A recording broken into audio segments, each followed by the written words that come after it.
Hey, welcome back to Match Walker. My name is Andre. How's it going? It is the 17th, I think, of January. It's a Sunday.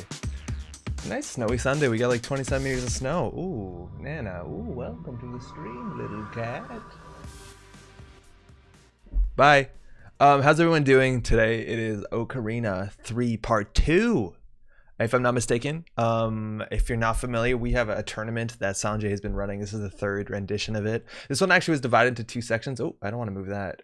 It was divided into two sections. The first section was played last weekend in a time zone that made more sense for people who live around the Pacific Ocean. And this is the one that makes more sense for those who live around the Atlantic Ocean, the better ocean.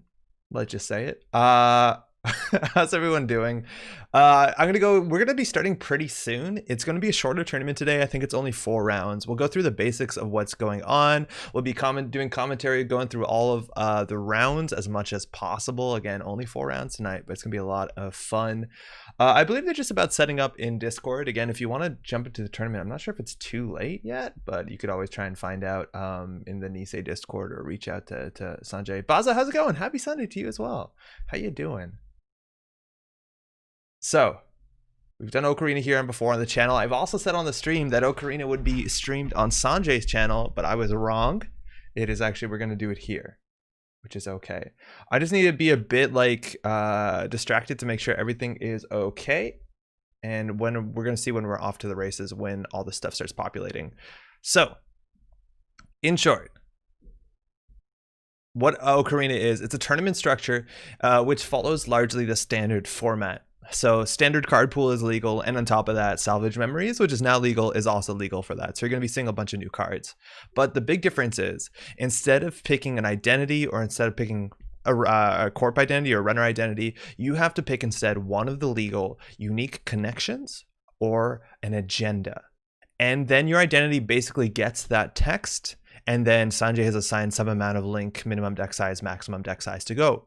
The list of possible identities has increased over time. Every time somebody wins or tops the OKORINA, they get to add options for identities. So because Arizan won, or I'm not sure if it won, but did well. Maybe won. It's been a minute. Sorry, apologies. But basically now patron, I think a connection, right? It must be, right? A shaper connection. Trying to open this into a new tab, is now a legal shaper identity that says when your turn begins, you may choose a server, and when you make a successful run on that server, instead of accessing cards, draw 2 cards instead. So you can start with this as a 4515 shaper 1 link identity, which is pretty slick. That actually did really well last OKORINA 3 Part 1, which was last week, and I believe Sokka took the tournament playing this. I think those are the 2 new ones. Oh, also you can play Corporate Defector as a criminal, 4015 with 1 link. This card says whenever the corp draws using a click, if I'm not mistaken, or yeah, with a basic action, you get to reveal that card, which is pretty powerful if you want to have some information on HQ and know when to run in on there. Otherwise, on the corp side, I think the ones that were added were Labyrinthine Servers, and this is actually like can be a pretty powerful card in some combo decks. This was an agenda that needed to be scored in some combo decks back in the day that could ensure you'd be in this infinite loop, you couldn't jack out, and they could do some pretty incredible stuff with that. Now, this being scored, having 2 counters on it at the beginning of the game is actually pretty relevant if you can build a kill server, get that built in Inazuma, especially if you just like install a June bug and get some advancements on it mid-run or something crazy, and then they can't jack out, which is a pretty big deal if you can force them into some sort of death. It makes people also probably a bit scared to run. And I think the other identity that was added is corp. What's it called? The one that says, it was from the core set, right? And it says if you are tagged, you can click to give a meat damage. They made it 4012. Sanjay made this into Journalist Security Force. It's an NBN identity, and again, if the runner's tagged, deal 1 meat damage for a click, which I'm not convinced that this can do anything, but I'm very excited to see. I think Sanjay's told me so far that they've actually had a pretty diverse lineup out of the, I think it's like maybe a dozen players so far today. There's not that much overlap on identities, so we're going to be seeing a lot of different stuff, which is pretty exciting. And which should be starting just about soon. It's like 11:02 right now. I think Sanjay's trying to figure out whether he's going to be playing as well. If there's like an odd number of players, it's generally nice to get that to an even number. So Sanjay might himself be jumping in, but them's the rules. Basically, everybody will be playing one of these or one of these, and you play standard Netrunner with some cool new IDs. So far, we've actually seen some really cool stuff in this format. This format's pretty exciting. I think no doubt you're gonna be seeing some just good stuff, normal, like here's my good criminal deck and I'm changing my ID for the class act. But also you do see some build around interesting combos that are, I wouldn't say only possible, but much more possible in this format. Things like Theophilus Bagbiter are really exciting to me. On the corp side, Dumb Brick on the first tournament built something that has since been banned, which was to play what's it called? Oh man. The thing that makes every asset an ad, and then having this a degenerate combo with ad blitz. So that's been banned out the format, but stuff like that definitely exists in this format, which I'm really excited to see. Yo, Spear, how's it going? Welcome. Happy Sunday. So this one I'm off comms right now, so I'm gonna jump into the Nisei chat and just make sure everything's good, because I actually don't know when we're gonna start for sure, whether the lobbies are gonna be labeled. So I'm just gonna ping really quickly Sanjay to hit me up when things are off to the races. Apologies, I didn't say we were gonna be streaming right now on this channel. I did goof it up, so hopefully y'all can find this at the right time. Yo, Roketa, how's it going? Good morning to you as well. How you doing? Okay, I need to like, 1 second. I'm on Discord and I need to make this bigger so I can see what's going on, because I shrunk it really small. Because that was the choice I made. Hold on. Could you kindly ping me when we're off? Awesome. I don't know for those watching right now if you've ever played OKORINA. Sanjay said he's going to let us know when we're off to races. In short, what OKORINA means, by the way, it is, I'm not sure if the right word is abbreviation or acronym for only kind of runner in New Angeles, which is, I think actually at this point, it's a misquote of the flavor text on Caddy Jones. Because Caddy Jones' flavor text refers to you aren't the only type of runner in New Angeles, and then I think Sanjay a long time ago misquoted that. So that's meant to be the acronym only type of runner in New Angeles, or only kind of runner in New Angeles as Sanjay remembered it. So that's the whole idea here, is we're celebrating these connections. Is Caddy Jones even an option? I don't think she is. No, she's not. And that's one of the kind of exciting things about this, is one of the prizes of winning is deciding which new things to add to the format, which new identities, which new agendas. And when that comes really exciting is that a lot of these are, well, not a lot, but some of these are neutral. So like deciding, then specifically here, Captain Nice did this, that donate to gains, which we saw actually have some good play in the second OKORINA tournament, is now Anarch. And has won 45-15, and I think in Anarch this makes a lot of sense. Anarch does have a lot of good events, but they do have a lot of good drip economy. The things like the companions and such does make it so you can get an economy engine that doesn't depend on operations or events, which is kind of really cool. Also, Donut's out there in the park, assumingly playing Netrunner, which is a bit meta because then he can play himself.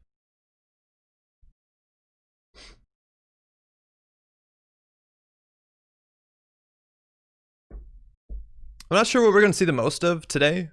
I'd be really excited if we see some Rachel Beckman, who's the only legal Apex identity right now, gets you that extra click a turn, which is really fun.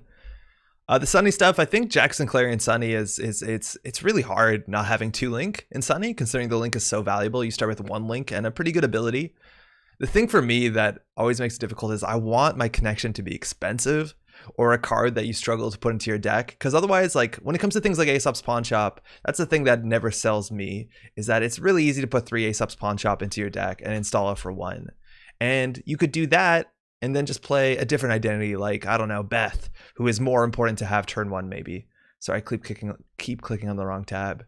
It's also things like Patron are really interesting because it is an expensive card and it gives you link. I like that a fair bit. Or the Artist, which is also, you know, it's a bit expensive for to install, and having that turn 1 is really cool. I think we're going to see that a lot in Criminal. We're going to see a lot more Class Act, which does have I don't think the uninstall fires, right? I'm not sure actually if it does, but having that installed turn 1 is really good for 4 credits and ensuring that you get that draw through your deck as quick as possible. I think it's fantastic, as opposed to something like, you know, Hernando Cortez, which costs you like, what, 2 to install? It doesn't matter until like maybe turn 2, turn 3, depending on how the game's going. Not sure if you're the same person, but 2 Jeremiah said hello, Jeremiah Blob. How's it going? Also, Faustino, hello there. Yo, how's it going? Welcome. Welcome to the stream. We're just about to start a tournament. We're just kind of waiting. Generally, people wait a bit before the tournament starts to go over the rules and make sure everyone's cool. We are streaming today, if I'm not mistaken, also Vesper, which you can find on Twitch on Vesper_DBS, will also be streaming today. I don't think he's playing, but you'll be able to see other sides of the table if you want to. Oh, switch to Twitch so I can sub here. Oh, appreciate it. But I don't think you can actually sub to this channel if I'm not mistaken. I don't think we've any of that stuff set up, unfortunately. But I do appreciate it. That's very kind. Welcome. It's going to be a bit quieter, I think, today until the tournament starts, just because I don't think we advertised. Well, I know we didn't advertise as we're streaming this on our channel, so hopefully community shows up at some point. But otherwise, the VOD will be nice and fun, won't it? I'd be really interested if anyone ever chose Eurognev Mercs in any of these tournaments so far. This gives you, like, what? Tokens to prevent damage, but you also get a tag. So you get, like, what, 4 meat damage protection? That's not a good identity, is it? That's not a good identity. Also, how many connections just recently, or recently is probably not the right word, but how many connections has Nisei printed? Like Class Act, obviously, and the Nihilist, which I think we'll see play, and the Artist. But is that it? Is that it? Yo, Chris, good morning. Have a great tournament, everyone. Thank you, Chris.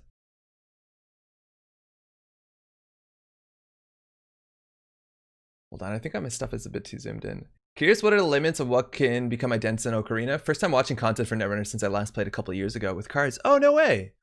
I think the rules are, well, I think there's some balance decisions. Like, if I'm not mistaken, and it might not be in this document. Oh yeah, it is. There is some explanation of what banned IDs are from Sanjay's, description. Some of these descriptions are really, really funny. Can be really screwy turn one, fly on the wall. But this can be changed for sure. Like, we can revisit this. Some things have been added since, like Rebranding Team was banned after the first OKORINA tournament. And that's kind of interesting. But that can change. But largely, it's pretty flexible. It's usually the agendas that get more problematic. I think the only runner one is Aaron Moran, but Aaron Moran is banned in standard anyways, so I'm not trying to rock the boat that much. Come on. Yeah, that's actually probably pretty reasonable. But generally, it's just agendas, because some agendas have really, really, really strong abilities, and having them on turn one is a bigger deal. Like Government Takeover just doesn't make sense, again. Just get that scored for free. I'm just thinking that ID just doesn't work if you start the game with it. Well, fly on the wall specifically? So I just want to check the ashes. Can I search? I can't search connection in here. I guess I could if I was smarter. What is like the syntax here? I never understand the syntax. It's like I/connection, subtype, S, common connections. I never can do this, which is ridiculous considering how much time I've spent on Netrunner DB. Oh wow, nailed it. Okay, Bachlan Botchkin. Yeah, that's not great. It's one free D-res. It's probably not worth it. Cybertrooper Talute is interesting because I wonder if Cybertrooper Talute, I imagine that link is just the link Cybertrooper Talute gets. And Whistleblower is just a one-shot play anyways. It's probably not worth it. People don't even play that in standard. And I don't think the fact that you have to install it is the issue. S-connection. Thanks, Chris. Do you actually have to write the quotes, or is that also just me being weird? No, you don't. Okay, that's really good to know. Oh, Merc. So you think of Eurognev. It was a couple of minutes ago. Yeah, Eurognev doesn't seem very good. But that card also doesn't see play really in standard. Quotes only need if you have spaces. Oh, yo, Marseille, thank you. That makes a lot of sense. Alright, so these are the ones that are banned. Armed Intimidation. The game is just more enjoyable when both players have hands. And some of these cards I actually don't think I know what they are. Armed Intimidation is the damage. Yeah, suffer 5 meat damage or take 2 tags. So this just buys you a really stupid turn one. Cool. So yeah, that's banned. Jumon is too strong. Government Takeover is too strong. And that's a big thing, is that these agendas take 6+ advancements. So getting that for free kind of makes the value ridiculous. Fly on the wall. Hyperloop expansion. 2 underpowered. Oh, wow. Really? I guess it's just 3 free credits. Because that's the thing, like, besides allegiance to certain factions, Hyperloop is just 3 credits. And then in theory, you could always play instead Sandbox. But the problem is, like, Sandbox has decided to be an Anarch card in this format, which I'm a bit upset about, because that makes it closer to, like, the sort of Glacier Anarch, fast to mid-fast Glacier Anarch decks that we see modernly that are running things like, you know, Macrophage and CBS and all that you see a lot of times in Paulina or sometimes Ag Infusion. And this is actually just a lot closer to that, because this is considered an Anarch identity. I'm saying Anarch. I meant to say Jinteki. Excuse me. It's a Jinteki identity. Glacier Anarch. What meta is this? All the red stuff's the same, isn't it? Yeah, sorry. They made this Jinteki. So it's like pretty similar to modern meta, except this is a really good ability. Not only do you get that purge ability, you start with 9 credits, which is kind of absurd. Meteor mining, yeah, it's the same text as hostile takeover largely. The bad publicity thing doesn't matter, or the tag thing doesn't matter because they're not tagged. Re-education is the same thing as armed intimidation. They basically start with no hand, which is a bummer. Remote enforcement. Oh, remote enforcement, honestly, I don't think would be that busted. Maybe it would be.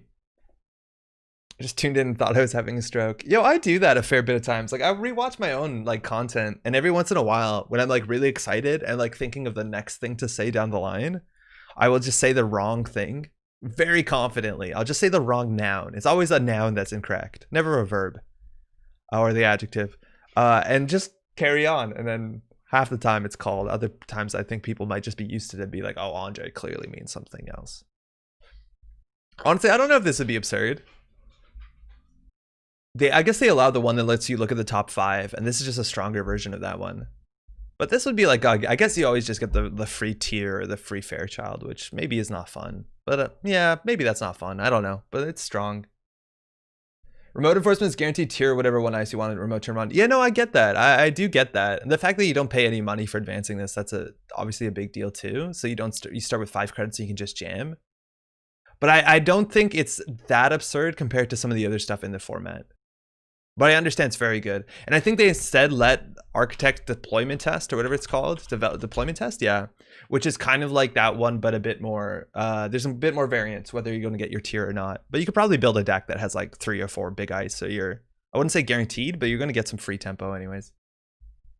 It means that you don't have to play an ice. That's something you'd want when deck building. It's just the most expensive thing. Yeah, no, I totally get it.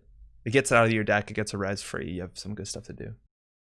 Remote enforcement would be really interesting. You have other IDs that start off with ice, but having it to be something that the runner knows from the beginning what it is, they can play around it. They can play around it, but I think what people are assuming is that playing around a 14 credit icy res for free, there's not much play around. Architect deployment test seems worse than Next. I would disagree with that. Next also only had like 10 to 12 influence. But like being able to get a really, really, really big ice on turn 1 on the remote means that your like turn 2 plays like digital rights management to jam agenda or whatever, fast track to jam agenda, get the next architect deployment test, and hopefully try and win before they can steal out. Like I could see it being possible. It'd be weak to things like inside job. Like there's ways to tech around the meta. I don't think it's like too broken. Who knows? You think ADT is better in this format? I don't think so, but ADT is legal, so I guess it is. Because you res it on both of them res, which is a really big deal. But ADT only looks at the top 5, and ADT doesn't have to be ice, and ADT lets you put it anywhere. I mean, better in the format, not being, yeah, okay, cool. Yeah, I see what you mean. What else is there? Sting just doesn't do much because Sting kind of scales for the more stings you have. Standoff also doesn't do much because nobody has anything to trash. So just like here, gain 5 credits and a card. So it's just kind of less interesting than hostile. Viral weaponization, same idea. You just start your turn with no cards in hand, which is pretty lame, I think. I wonder if there's actually ways to kill on turn 1. You can't knurl somebody. Oh man, O2 shortage, let's go. And successful field test also potentially can be the very, very, very swingy, because you can get all this stuff all the stuff installed for free turn 1 if you have a really good hand, which kind of is like a next, but more high roll. I don't even think this would be absurd, but I think people would just play asset decks and turn 1 have like 4 assets out, which could be a problem. Yo, Rosenheim, how's it going? Hey, welcome. Yo, Pink also, how do you, Andre? Nice to see you live. Hey, Pink, cheers. How you doing? We're just about to start again. This is OKORINA 3. I'm focusing more on what's banned than what's playable, but the rules are pretty simple. We're playing standard format, including salvage memories. So we are going to see some, like, that's actually the most exciting thing about this. So OKORINA, compared to all the others, is to see, like, what does medium do? What does parasite do? Is subliminal messaging going to matter? Is scorched earth going to matter? And I honestly don't know. I think if there's any ID that wants to play a lot of anarchs or a lot of irises, that's the nihilist. So maybe the mediums and parasites help enough of the nihilist to get that card draw in. Who knows? But those cards are just good anyways. I don't think you care really where they go. Fine. We should be off relatively soon. I'm just going to pop in. So I think we have about a dozen players today. Oh, we're off to the races. And I just don't know whether Vesper is watching this too, because then we don't get the top tables. Whatever. Okay, we're off. Wow, okay, we didn't know it was starting. We're starting. Let's go. Welcome, everyone. We are off to the races. It looks like Shenlin Career is playing Voting Machine Initiative of 5-3, and you get 3 counters to make the runner lose a click during a run. This is a really big deal, potentially, because we're getting other click taxing abilities like MCA, Policy. I imagine we're going to see stuff that also taxes clicks. Things like Border Control seem really strong. Helheim Servers isn't in this format. Maybe we're going to see some Mason Bellamy. There's also a card advanced in a second remote server. Hey, y'all. Cool if I stream. I don't think I got permission from everyone to just stream yet. I need to talk with Sanjay, but we definitely want to ask people if they're not comfortable with it. I shouldn't be asking on camera. That's actually technically impolite too. Because it's hard for them to say no. Anyways, on the other side of the table, it looks like we got Beth, and this is looking kind of like the sort of decks you see out of Haley, the Pirate Haley decks.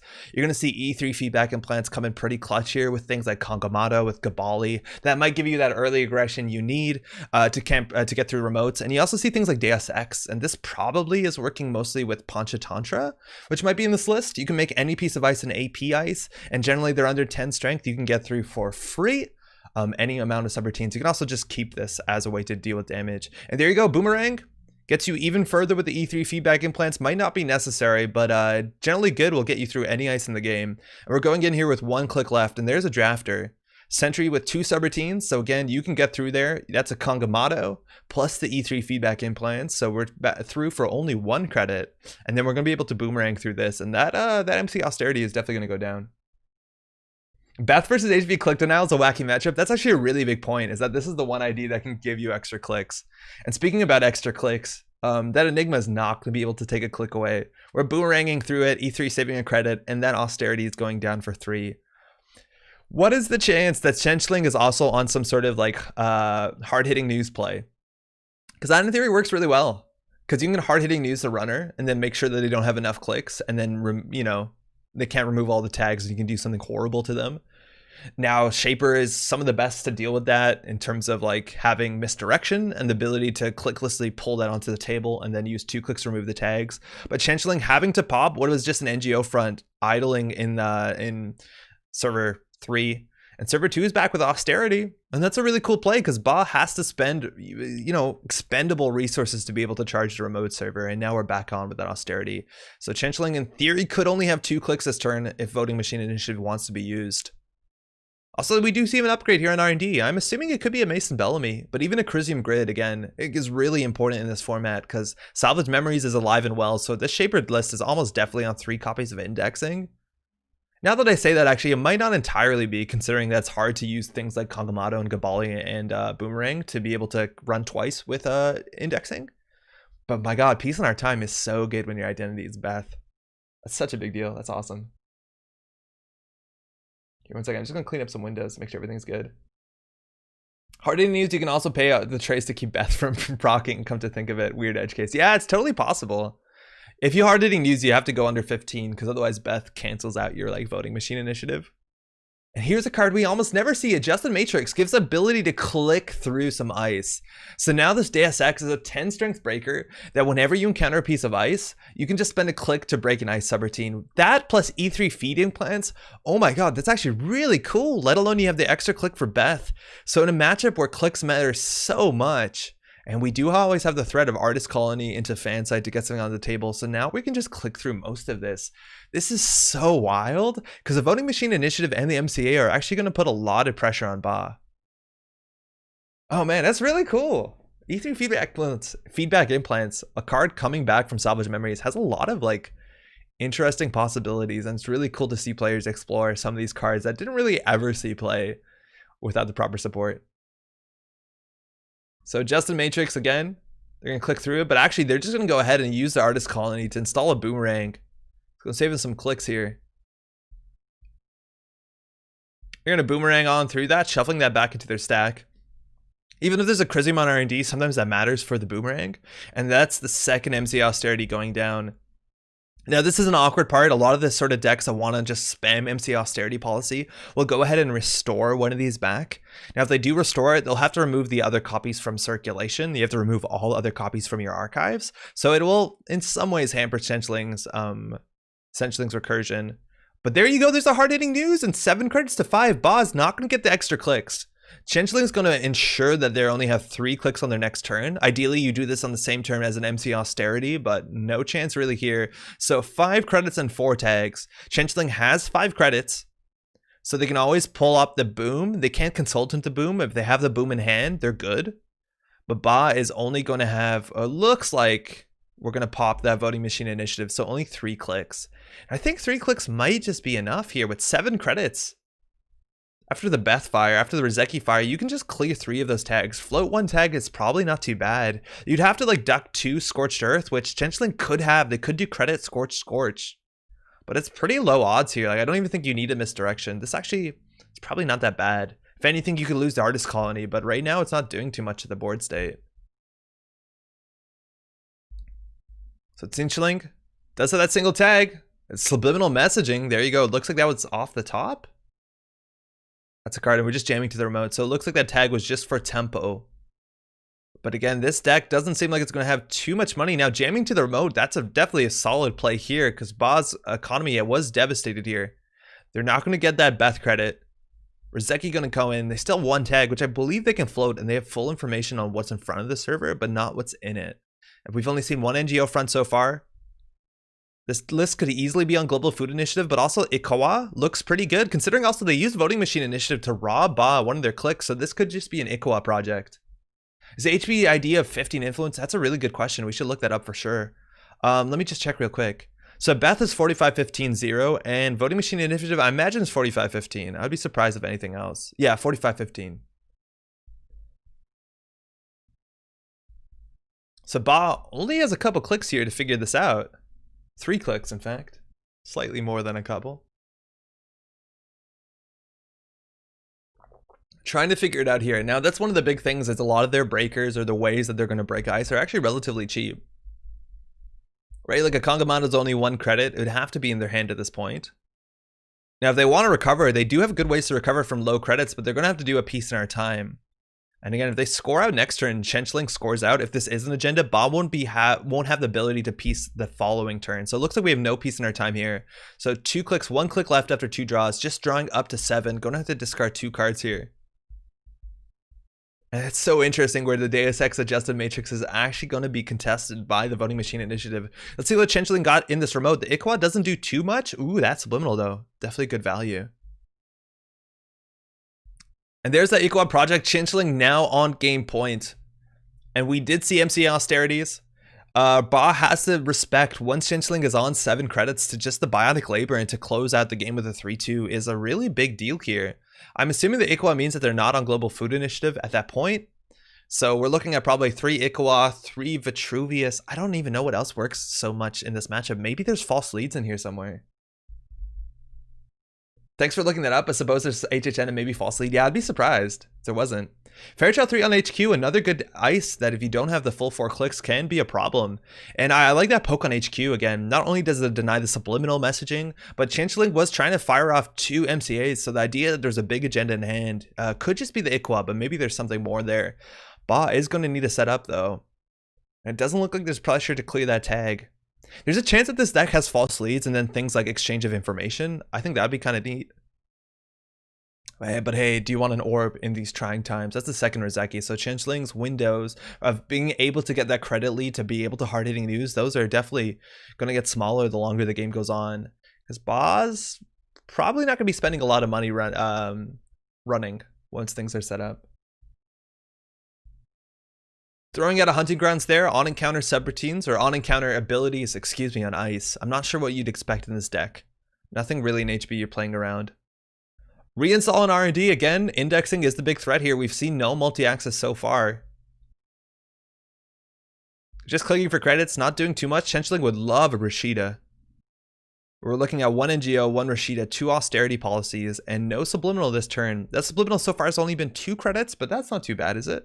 It also does have an effect on how Ba plays the game. And just the border control on the moat with the voting machine initiative is going to be a really big deal, especially border control on cards like Boomerang, on cards like Kangamato. If they spend all their resources trying to get through the first time and then you just end the run, they generally can't run back too easily, especially if they need clicks with Adjusted Matrix.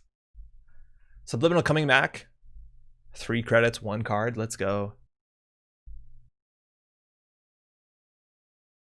And just trashing the Artist Colony. That's actually a pretty big setback for Shenlin considering what their economy looks like. And that card is no real threat here.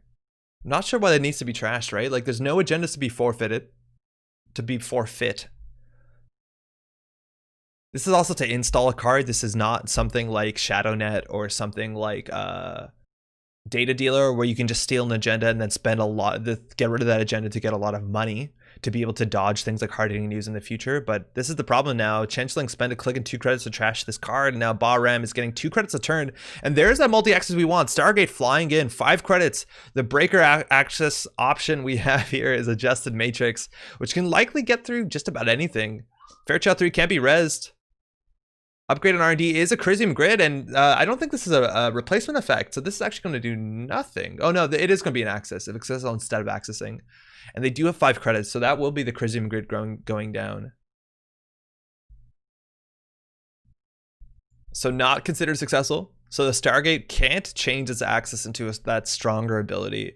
And they're accessing the Crisium and not trashing, and that's such a bummer where Stargate comes down and gets no value. Shenlin now down on 2 credits though. Boss still putting on pressure and going to swing on to HQ here. 2 credits, not a lot of ice in faction that you have to respect. Fairchild 3 on HQ, or in HQ, excuse me. We might have seen that one just the turn before. It represents getting misdirection clicklessly later in the game. Oh yeah, that's totally true, Ricketha. The thing is they still need an agenda, so it's still asking for a lot of pieces. And then like that also means that they don't have to clear this tag, which would in theory slow them down, right? Like they have to steal an agenda, they have to run, they have to not clear the tag. So I don't know. Shenlin looks like they had a good window to jam if they got it. But we definitely don't know. And there's the piece in our time. So Shenlin is up to 10, but Ba's on 18. So that Beth is definitely going to be triggering at least a card draw a turn. And this is the sort of, you know, I wouldn't say point of no return, but things get a lot harder at this point. But Ba still has a lot of work to do. And just like one border control on the remote with an IQA project can be a heck of an issue. Voting machine, border control, run, IQA. It can be very difficult if Ba's not set up to run on turn 1. But Ba might just have enough pressure on R&D to ensure that play can't happen with that Stargate.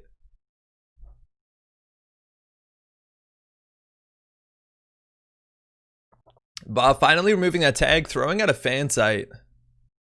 A lot of the decks are running 3 fan site, 2 artist colony, and we might be a bit too far here. The fan site again is probably not going to trigger anymore. You can just throw that out. At this point, if that triggers, you probably lose the game, unless there is a false lead that Shinch is going to be pushing out, which may or may not happen. Subliminal messaging again. Now we're up on 14 credits. I like how the Adjusted Matrix lets you click through a Fairchild 3 if you really want to. Like halfway through your turn even. You could just trash a card.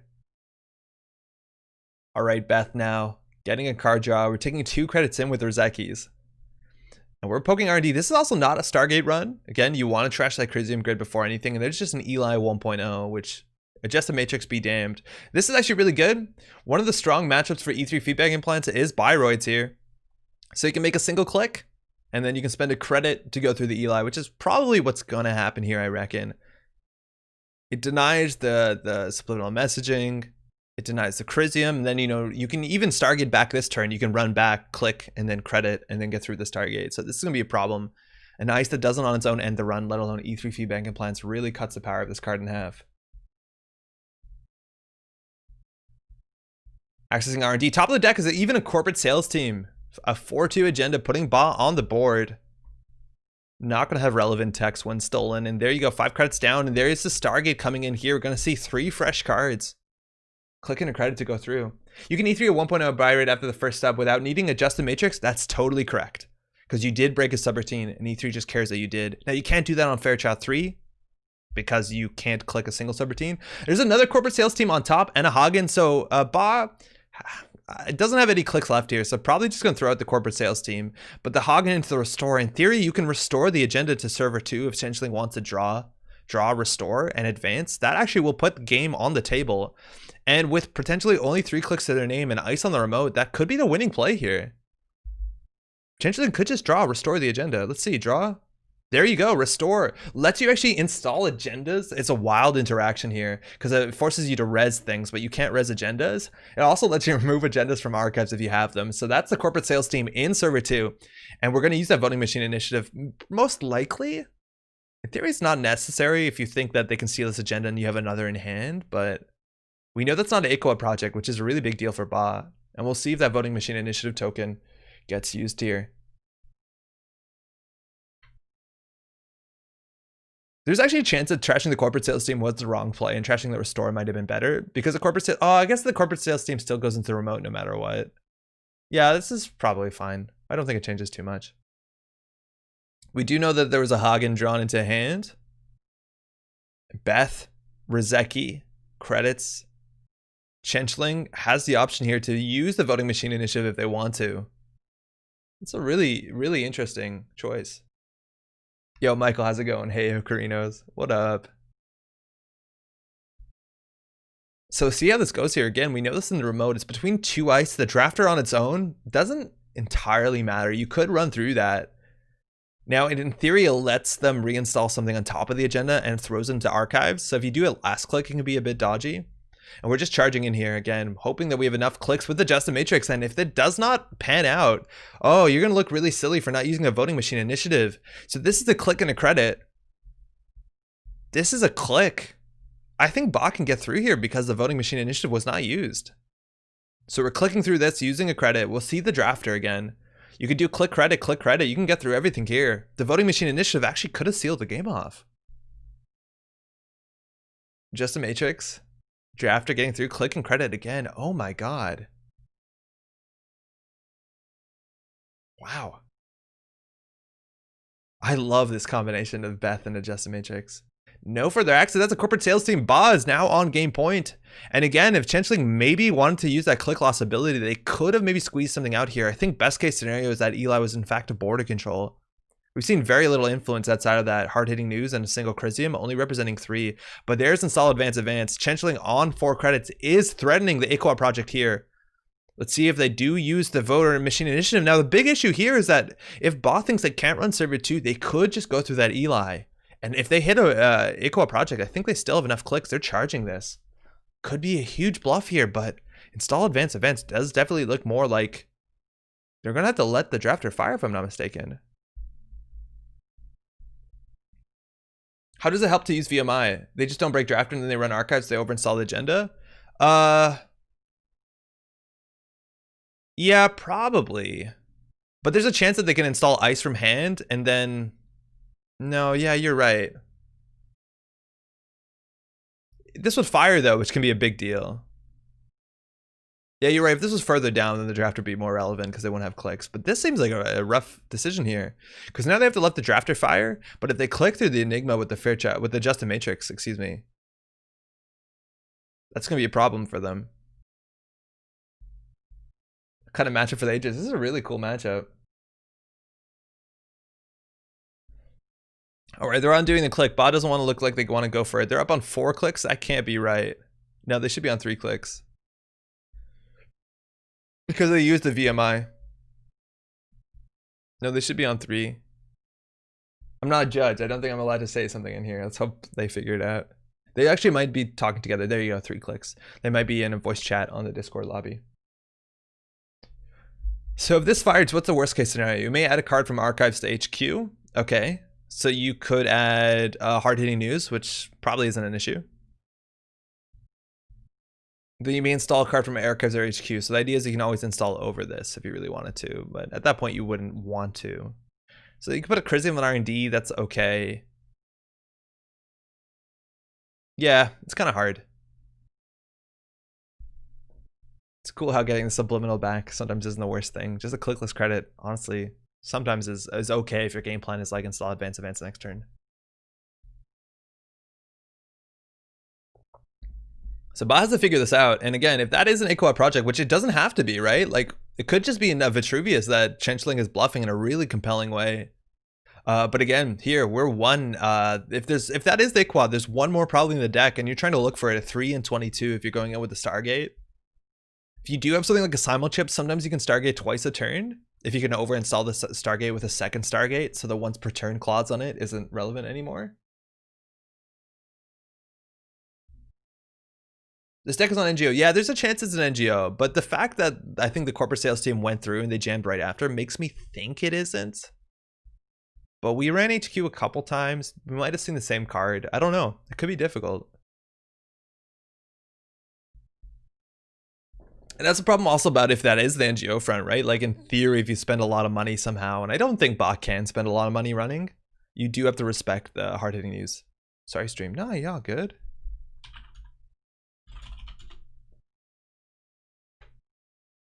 This is a casual event. Normally I wouldn't type in chat in a tournament.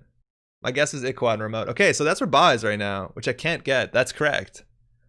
And they need another piece of tech here to get this. Like well, it doesn't really matter. They have to clicklessly install it to be able to get through it. Okay, so we're going to R&D. Not a Stargate run, which is interesting, right? Hoping you can trash or steal the top card of the deck, and then you can go back for Stargate. Corp can't really correct the story window by jamming through because the runner's losing 1 credit a turn to break the whole remote. See what you mean. Top of R&D, nothing. We're going HQ here. They have no clicks left. Single access on HQ. That's a boom. The card you care about, trashing that for 1. So Shenlin, if they have it here. Let's see if the advancements fly in. That's not an NGO front. That is a good game. And there he is. Called it right with the Iquad project. A 5-2 deck requires a click and 2 credits to steal, and that can be a really big deal when you're click taxing them out so hard. This agenda never sees play, but as an agenda that's like turn 1, it's actually kind of interesting. That's actually really interesting, especially the way that these 2 decks interact with each other. I'd be excited to see more of either of these decks. Well, we'll play to both. We'll catch the rematch on the other side. It looks like also like Sanjay is playing. Oh, okay, the King is playing too. That's awesome. And Sokka's playing again in this tournament? Damn.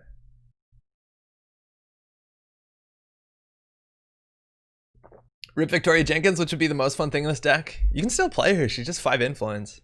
You could do it. Okay, so this might look weird, but it looks like they're going to be... there's a command that JNet devs added that lets you replace your IDs. So we'll see what Wayland this becomes. This is probably the Nihilist is my guess if you're playing Freedom.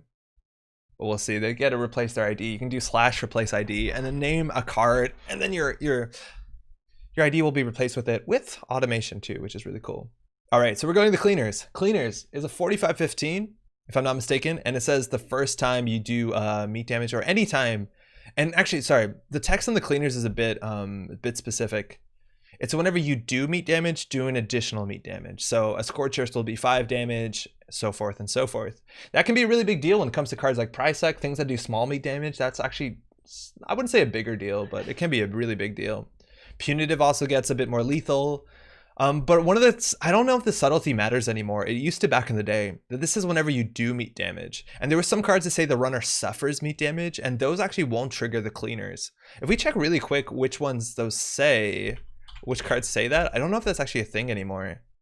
Yeah, like Argus says specifically when the runner steals an agenda, they must take a tag or suffer 2 meat damage, and that actually doesn't fire the Cleaners. It's not going to happen in this matchup because you can't play both of them, the 2 identities, but it's worth watching out that cards like that actually don't fire for some reason. It's weird. Contra Killer can now become Ronin? Yeah, totally can. Yeah, the runner must each suffer 4 meat damage, so that shouldn't do 5 meat damage. We're just going to check real quick. Cleaners is a 45-15, and yo, Cortez CTZ added this. I'm really excited. This is a really fun idea.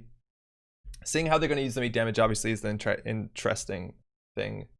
I think we zoomed in too much. Hey, is the bottom of the screen cut off for y'all? It looks like it is. I think I just moved the screen. What's going on? Give me 1 second. Yeah, okay. Okay, that's better. All right, we have the Nihilist, which says the first time each turn you install a virus, you put 2 virus counters on this card, on this identity, technically not a resource. And then at the beginning of your turn, if you eat 2 virus counters from any installed cards, again, it doesn't have to be the Nihilist, you can draw 2 cards. But the Corp can always decide, nah, and just trash the top of R&D. So it gives the runner a choice, or the corporate choice. In theory, it's like a clickless wild side, but in practice, it's actually really hard. Giving your opponent a choice means they'll always pick the worst option for you. So we'll see how that works. And you see double ice there on R&D, which is a really big deal because medium is alive and well. And you know this deck is going to be running multiple viruses. So we're going to be seeing things like medium and parasite. So that's the definite respect on R&D there. Oh, she's in Dating Destiny? Yeah, no, she's still around. There's a Sandstone, 5 strength right now for an end the run. This might suggest we're going to see things like Cyberdeck Sandbox or Cyberdeck's Virus Suite, or that this is just a faster deck that paying 3 credits for, you know, what's usually a higher strength barrier at this point in the game is okay. Hey, looking to begin playing on Jinteki, and frankly, I'm intimidated. Given the smaller player pool and the only ones left playing pros. No, Ireland actually, so a couple things. Firstly, welcome. Secondly, if you make a Jinteki lobby and you say like newer player learning the game, any player of any player level would love to come into that lobby and like teach you how to play JNet or Netrunner. So I wouldn't worry about that. But specifically because right now we're between worlds and the new like cards that people are expecting, I actually think the players who are playing now are generally players who are probably less competitive, just because there is not a lot of competitive incentive right now because it's before a new season. So I would say largely all the things that you're worried about, I wouldn't worry about them right now. I wonder how Nihilist would do in a stealth mill deck, completely corp to choose trash at top of R&D all the time. Yeah, it's really hard though, because like say the game is only 15 turns, at best you're gonna be milling about 14 cards. So I don't even know if that's good enough. We got a Lacoste in the remote. Good to know. Yeah, yo, Arlen, seriously, make a lobby, label it new player experience, core set only, whatever you need to, and people are very kind. Because again, this game is, it's not big enough where people can be like upset about new players. No, everyone's really excited to have anybody excited about this game. I promise you. Parallel, how's it going? Also, Duncan, what's up? Playing on Jinteki is pretty rough these days. What do you mean by that? I don't think so. There's a lot of games. It's good. All right, we got daily casts in the bin so far. Access to only MK Ultra, and Lacosta is slow rolling something here. Cards which can do meat damage with advancements. I think it's only the cleaners, right? Or not cleaners, sorry, contract killer, right? So a good place to find starter deck lists. Yeah, go to Netrunner DB and search like starter deck, teaching deck, and you'll find a different list like that. The thing is, like in about 2 months or so, Nisei is going to be releasing new starter decks that are specifically for that are very focused on that. Unfortunately, they're not out yet, but that will be a big part. But there's a lot of people that have posted starter decks. I think for Ashes, the last cycle that Nisei made, they put out starter decks as well. You can find them on Netrunner DB. Okay, it also looks like Ba did throw down a too big to fail on the previous train, so they do have a bad publicity. We'll see if Chinch can use that. It's pretty easy, installing your breakers or stuff like that. And the Nihilist, how did the Nihilist get viruses? Oh, because of the Parasite, and the Parasite's going to slowly tick down here.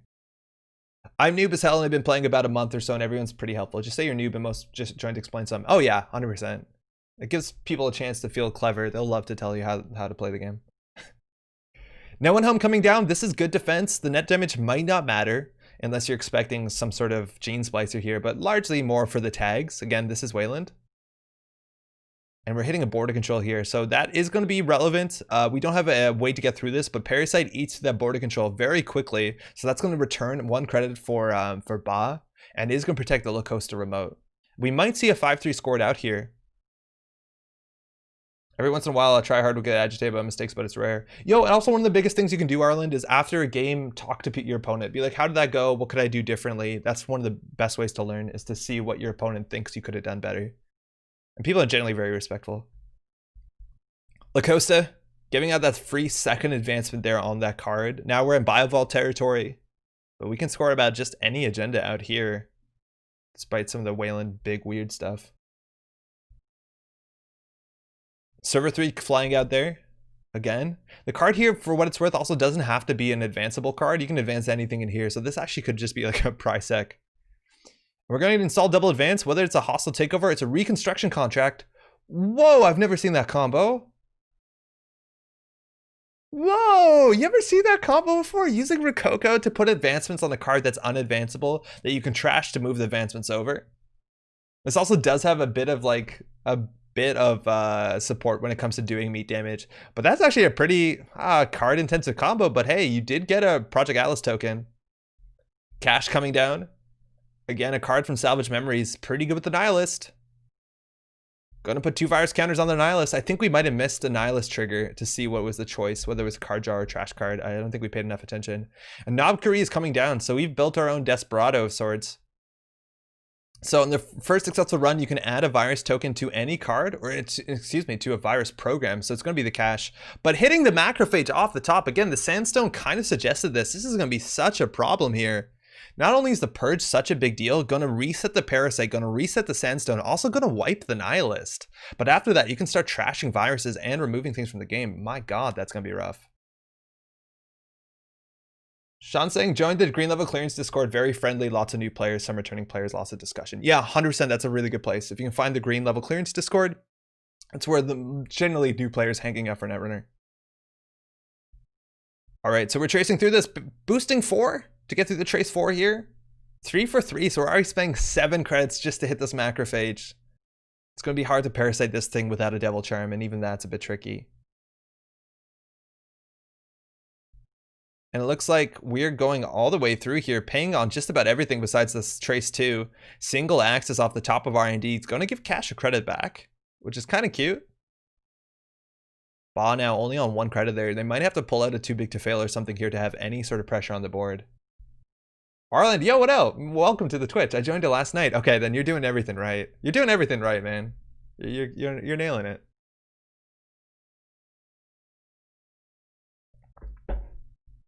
Switch to Twitch. Welcome.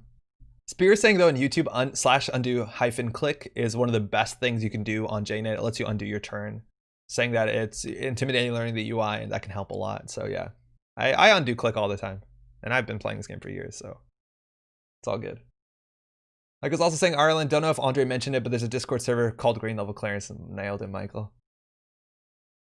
It looks like the axis here is actually very interesting. They're figuring out whether or not they want to trash something here potentially, but the cache is going to get a credit. They still have 8 credits. They did use the bad publicity. Close prompt. Oh, it looks like something might have borked. Oh, spelled prompt wrong. That'll get you.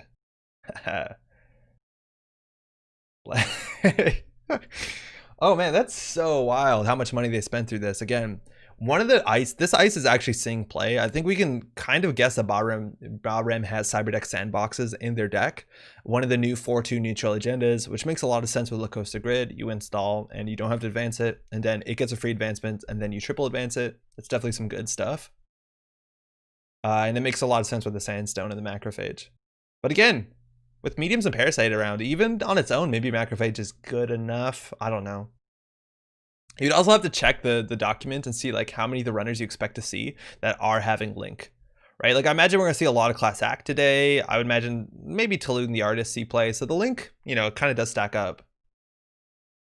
No, oh yeah, a couple Anarchs have Link, but the Archivist and Donut, or Donut's probably more popular than Archivist. All right, we're just gonna undo the whole click and we're gonna run it back. Not sure what broke. They have a Link, so it costs 5 credit. I don't think actually they do have a Link. The Nihilist shouldn't have a Link, I don't think. Keep forgetting Nihilist is a card. I wish it was better for Standard. Best card, love Noise Forever. Yeah, I wish it was a bit better, because I think it represents that sort of play style of the rotated noise that people are pretty fond of, or at least playing as. Talk about the Cyberdeck Sandbox. That was there on top of the deck. Huge rip again. This is such a strong effect if you get the scored, because then so much other stuff has so much teeth. That whale has teeth. You can see them. They're probably sharp enough. Yeah, I think if the Nihilist had Link, it would actually update it here. And it doesn't. I think JNet does that properly. I can check, actually. I don't know why I'm not. Yeah, Nihilist doesn't have a Link, unfortunately. Taking the Knob virus counter on cache, yeah. So they just incremented a credit manually because Nobkuri on run, they put a credit on the cache, and then they would just pop that right away, which is a nice combo. There's definitely better value with the Nobkuri if you're getting back like an Imp or a Palangi, even a Consume. That's more value than a cache, but you'll take it what you have. Okay, so far the meat damage hasn't mattered. We haven't seen really any meat damage card besides the Rikoko, sort of. And the thing that you have to watch out for here is like Sea Source into Scorched, because that does 5 damage, which is more likely to be lethal a lot of the times. You can also like double Scorch through one I've had worse, I guess. You can do that normally, can't you? No, you can't. Yeah, okay, so that's kind of cool. But obviously the credit differentials are a really big deal because they're far off. 1 credit here to 9. Lacosta getting the free advancement on itself, and something coming up on top of that. Bahram not threatening too much with just 1 credit, but again, that border control eventually is just going to get parasited, whether we need an ice carver or not. You can just parasite this, run archives, put a Nop-Kuri counter on the parasite, and this server goes down immediately. While also opting to install over the sandstone, which kind of suggests that they're going to be purging down the line soon, because this is only going to exist for a couple more turns. 1 more turn at most if you run archives here, unless they purge, so they could have saved the credit there. All right, we're firing the Nihilist, setting the counters to 0. Let's see what they do. Chat log scroll, yeah, totally, thank you. I love that Jinteki has the replace ID functionality. OKORINA needs it to work, but I wonder if there are other formats, tweaks to the game we can use that with. Yeah, I don't know. Imagine you can make your own format with it, but it's really cool that it's so well supported. Imagine if somebody made an MTG arena type app for Jinteki. It'd be good, but it'd be hard. Like it doesn't make as much sense to me because like Magic games I think are a fair bit shorter. Maybe that's ignorant. I'm not too big into Magic, but some games of this like last 40 minutes. It's hard to play that mobilely or whatever. But yeah, I think everyone would like a really flashy visual client. But JNet's been really good this year and last year and the year before that. And I think the year before that too. The year before that, I don't know. All right. So virus counters are in 0. Mill 1. Sabah's gonna eat the top of their deck. There's no way Mill is a command. There's no way Mill is a command. That's unbelievable. Yeah, no, there's not. How do you mill in this game? Mill being the term, the colloquial term for trashing the top card of your deck.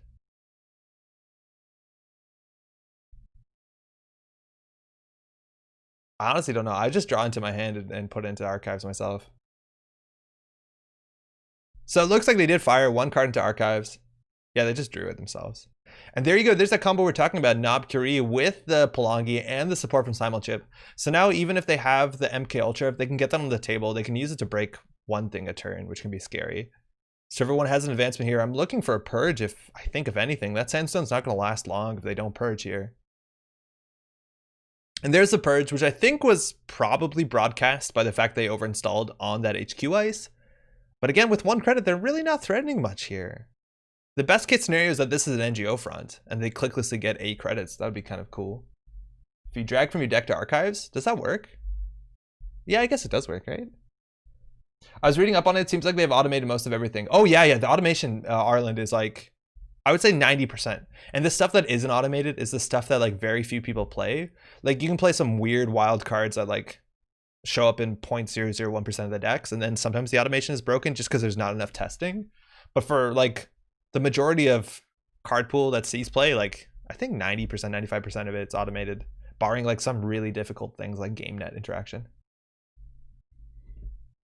Arzan, how's it going? Dragging from deck to archives doesn't seem to work for me on Firefox. Yo, Firefox gang represent.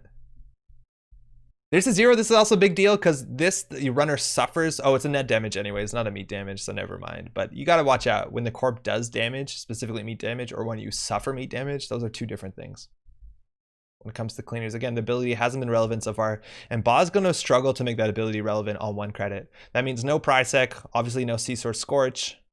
And let's see, hopefully we have something to do here in server 2. If they just score out an agenda on 1 credit by just fucking purging every turn in this remote, it's going to be so cool. Nihilist needs to lose counters. Oh, did we miss it again? They did it. Yeah, they got it. So we've milled 2 so far. So Nihilist has done something.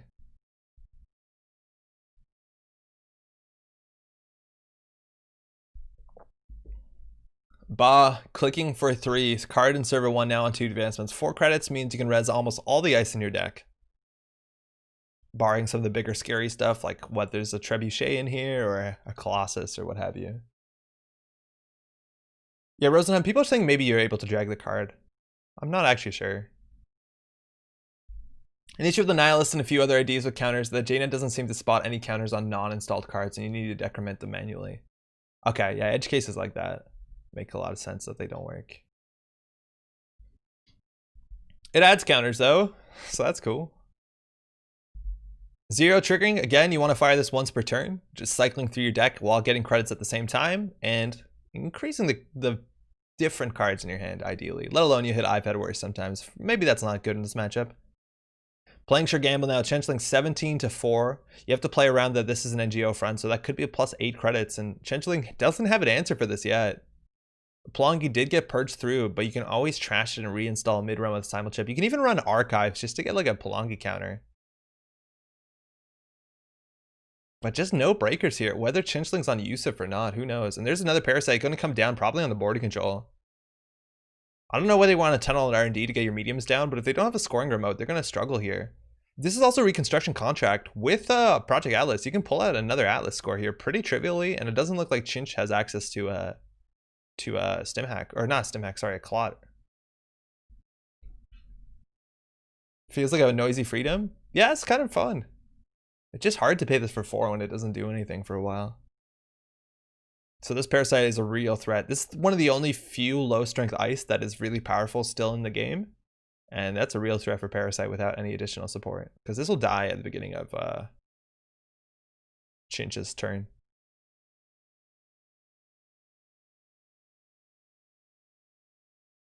Who won the last game? Eric, that's a good question. Let me think about it. The Corp won. The Corp won. Yeah, the Corp scored in Ikoa. It was good. Career Fair is a card. Oh, there you go. There is the combo. Reconstruction contract. Clicking away, getting free counters. Now, this is a standard legal. That is like a totally legal play. Oh, into the Cyberdeck sandbox. Such, well, not the biggest purge here. It does stop the Parasite. It does give you 4 credits, which is amazing. But that Parasite is still going to eat through that border control, no problem. You also did use the Project Atlas counter for that play. Now, this does make the CVSs that might be in Archives or in hand a bit better. It does make the Macrophage a hell of a lot better, but at the end of the day, you're still going to lose your remote here, and it's going to be hard. Like, you have to hope the deck has Hostiles into Audacity to close the game out, because building a remote is going to be a bit difficult.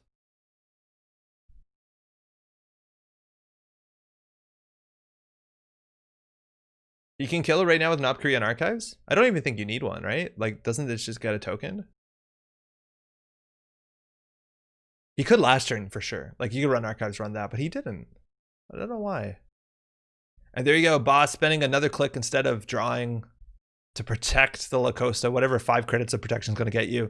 And that Parasite is going to go down. We'll see the Nihilist pop off here.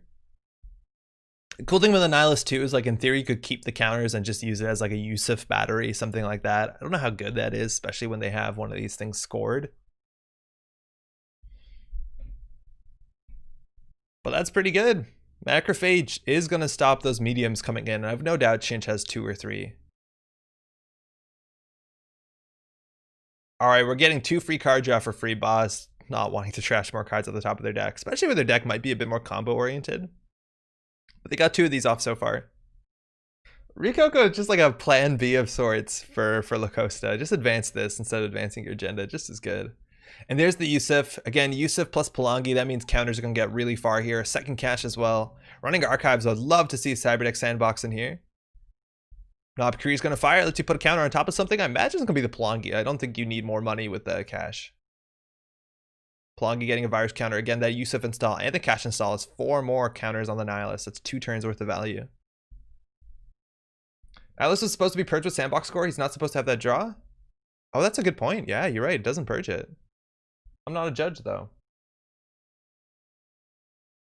You can only target installed cards explicitly. Oh, really?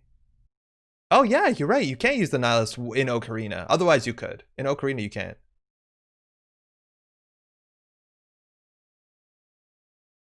Very good. That's worth knowing, yeah. Because this is IDs are not considered installed cards. Okay, so we're approaching. Apparently, Knob Korea is a bit broken, and it looks like we milled a hedge fund into a sandstone. We're gonna get a Yusuf counter. But yeah, you're totally right. The Nihilist needs to be purged. I'm not a judge, so in theory, I shouldn't be stepping in and saying things. So I'm not gonna correct them if they goof that up again. But feel free. I'll tell them between rounds.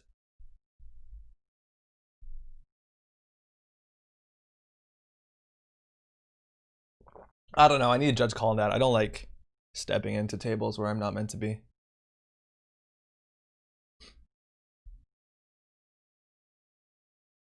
Oh, Pompey, I missed your message. Hey, what format is this? I haven't played in years. This is a really interesting format. It's called OKORINA. This is the third OKORINA tournament. It's basically standard Netrunner, but the big difference is instead of identities, you get to play as either a connection or as an agenda. And you just get the text of that. So it just changes up like the card pool of legal agendas and identities by a huge amount. That's largely it. Your Rotage also is explaining it really well. What up, Rotage? All right, so they're getting counters off the Nihilist. Let's see if they draw or they mill. And what did Ba do in their turn? Wait, I don't actually know what's happening here. Oh, they're just fixing their counters. Cool. Such bonkers, I love it. Yeah, some really cool stuff does come up in this. You can, it's just kind of refreshing, right? Like it's like here are a bunch of new identities. Some of them are the same power level, some are even stronger. A lot of them are worse, but it's good. It just has new stuff. Are any agendas or connections that are too broken in this format that are banned? Yeah, actually, if you want to check in, if you go to alwaysberunning.net, which is a place where people write tournaments. Sorry, maybe I should be walking away from the game. It's a casual tournament. If you go up here, go to OKORINA 3, alwaysberunning.net. There's a link here for a Google Doc, and it has all the identities, and here's a list of banned IDs. There's much more banned agendas, because some agendas are just kind of nutty, and a bunch of them also won't be fun. There's only one banned runner identity, but there have been bans, and throughout the iteration of this tournament, the minimum deck sizes, the length, and the influence have been reiterated between events to try and balance the game out. Oh, hold on. I just goofed the window up. I switched back, but you can't see it. Nailed it. Okay. Too big to fail. Another race on server 1. Ba is on game point. Whether they have a real 5-3 agenda or a global food initiative, they are at a point where jamming it looks good. And Shenlin has 2 more card draw for the Nihilist. And there's a Paladin Puemu. Oh, 421. Thanks for the link. That's perfect. Finally, Euro's 2018 record is gone. Oh, did you win a thing? That's dope. We're running archives here. This is probably just to get a Palangi token on the Yusuf token, which again, these work really well in combination. We also now do have a Black Orchestra in the bin, and we always can pull in an Imp or a Parasite mid-run with a Simul chip if we really want to. You could even just recur caches if you really need to, but it looks like we're struggling with Nopkuri interactions in this game, so this might be a bit clumsier than you think. Or than it normally is, I mean. Heroes record is for my latest finish in Netrunner event, which was midnight. Oh, like time. On Friday, finished the store champion at 12:30. Yikes. When did it start? It was a Friday, so right, it starts like 5, 6 maybe? Yo, Werner, how's life treating you? It's good. It's a Sunday. Judge Dredd, don't purge those counter civilian. Changeling. Putting counters on Yusuf. This is getting really fiddly. It looks like JNet's not cooperating. But Shenlin has a lot of work to do. Like contesting the remote might be difficult. That macrophage is such a big issue if they don't have big ways to bring the strength down like Devil Charm. Because this is such a problem for virus-based decks. Now the credit differential is the one thing Shenlin really has going for them. Because they don't have to respect, like I don't know if they have to respect the cleaners at all. No ice really does meat damage in a relevant way. We haven't seen any price X or anything. And so this seems to be only attached to like C-Source or any sort of like credit differential tag-based stuff. And we haven't seen it. Last Saturday, but due to JNet issues, got postponed until Friday, 8 p.m. Oh, that's rough. That's a dedication though, for playing at 8. Starting a tournament at 8, yikes. All right, we're running here on HQ again. It's been a couple turns. I haven't been paying enough attention whether the agendas have been pulled with Project Atlas tokens. It looks like they have. That might mean that they don't have the 4-2 or 3-2 they want to score from hand. There might be 5-3s hanging out in here. But pressuring is good regardless. There's a slot machine. 3-5. You could break that if you want with Black Orchestra. Let's see how expensive it is. It's event resource program, so probably not worth breaking this. And you know that they have an I've had worse coming out the top of the deck, which can be pretty relevant with the cleaners. Catch gets trashed. We're going through, letting it fire. Ba loses 3 credits. Or sorry, Shenlin loses 3 credits. The other 2 subroutines, which it's hard to read when sideways like that, but they do things. Sandstone now down to 2 strength, so has 1 strength more. Wait, are they just 1 credit short from this? So they just use the Yusuf counter, right? This is now 1 strength because of the reduction to itself and the reduction to with Parasite. So that needs to get purged or that's going to die next turn. Let's see what Ba does. They would love to get something to this Lacoste, I'm pretty sure. Single access on HQ. An Imp could come in here if you really want to. And it's an Oaktown renovation. Now, obviously, a huge hit for Chinch, putting them on potentially game point, and maybe not an agenda Ba really wants to score. It doesn't interact too well with La Costa. It's obviously an agenda installed face up, so Shenlin has full information besides the ice. But Ba might just want to close this out with a 5-3 agenda. Now, there is a chance that they do have hostile takeovers, and scoring like an Oak down into hostile is a way to close the game. We do not know their list. I think they use Atlas to pull a Cyberdex. I think that makes sense, right? Because they had the sandbox already in there. Or sorry, the Rikoko already in there. So they must have pulled the sandbox. And there's that purge. Okay, so Sandstone not only resets, but it resets the Parasite. It should clear the Nihilist again. We should say something in theory. This is wrong if they goof it up. Like they will give them a thing. I don't know. I'm not a judge. I shouldn't say anything. I don't know. Feels bad. Feels bad, y'all. But that's 4 credits for Ba and does help the game state. Now, unfortunately, the Costa isn't doing anything. That would be the best case scenario. Yeah, Chris, both players are responsible for game state. It's okay. Yeah, they are. Well, unless they're doing it now. Maybe they figured it out. Maybe they figured it out. Maybe they're just using it. Who knows? Oh, yeah. Gotcha. I think they've noticed it. That's good. I'll sleep better at night. Hopefully everyone will sleep better at night now.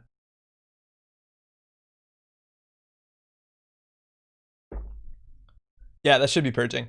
And that's a really big deal. Shuts up the Nihilist. Now again, Bob, the purge is definitely good. It's 4 credits. If they're just clicking for credits on their turn, that's definitely better than that, let alone protecting the Sandstone. But they would no doubt want something on top of the low coast at the same time to generate additional value. I really want some meat damage to be done this game, otherwise it's going to feel pretty bad. Because, like, you need to decide to use the cleaners. There's other options for Wayland agendas that are pretty good, right? Like, high risk investment, I guess it's a 45-12, but high risk investment is a hell of a card. I like that one, I think, the most if you're not doing meat damage. Everything else to me is kind of meh. Glen Station was kind of wild in the first tournament. But yeah, high risk investment is really good. Sanjay Judge, if you purchase a clear virus counter for the Nihilist. Yeah, it should. I played high risk investment in a standard deck. It's actually quite good. Yeah, I used to play that in standard too, back when mid-seasons was legal. I used to play that as my 3-pointer in my like mid-season Titan deck that I swear was competitive. Okay, so apparently Purge says installed cards. Let's see what the ruling is on whatever I Google for Purge. Virus counters on host on cards. It doesn't say installed, so it should be good, right? I don't know what the Nisei rules on purging is. Oh, shit. Okay. Purge virus counter, serial 2.1. The Corp can purge virus counters as a base action where the card ability to purge virus counter, remove all virus counters hosted on cards. So an identity is a card. It's not an installed card. That purge should go through.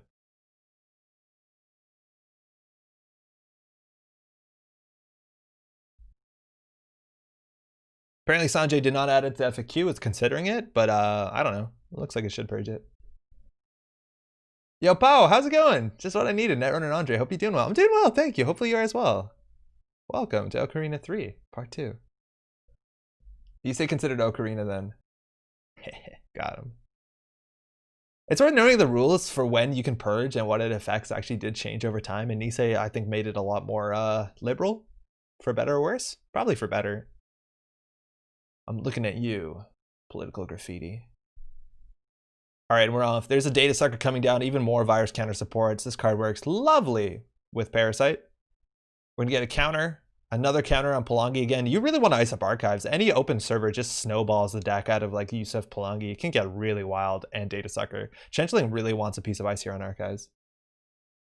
High risk investment is insanely good pre-scored. You win literally any trace one time, no matter how rich runners. Yeah, it's a really, really big deal. And that's why maybe you see players playing cards like No One Home specifically in this format. But I 100% agree. It's absolutely wild.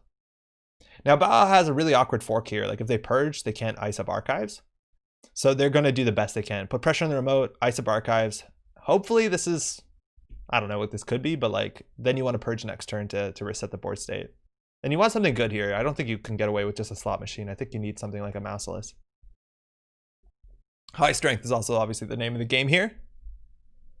We'll get a Nihilist trigger, a Paladin Puemo also on 2 credits. We still have 4, but again, Shenlin very comfortably ahead 17-13, let alone I think 2 bad publicity as well. So their runs can be relatively cheap. Not only with some breakers, but mostly like Yusuf and Data Sucker counters, getting through all that for free. Ooh, that's another 2-card draw from the Nihilist. Nihilist is actually doing well in this matchup. In this matchup, excuse me. And there's the Aesop's Pawn Shop, another legal identity, but you might as well just play him for 1 credit, 2 influence. And that's going to let you clear the board a bit, get some more credits. I don't think Shenlin needs this, but it's good. It opens up simulchip plays too in some extent. Seesaw Subcontract, double score, gives you a click to even hit the high risk, the turn you do trace. Oh yeah, Subcontract, huh? Hey, there's that slot machine. I don't think it's going to do enough. Program resource, actually. That's not too bad. Refunds Ba, but you can face tank through this if you really need to.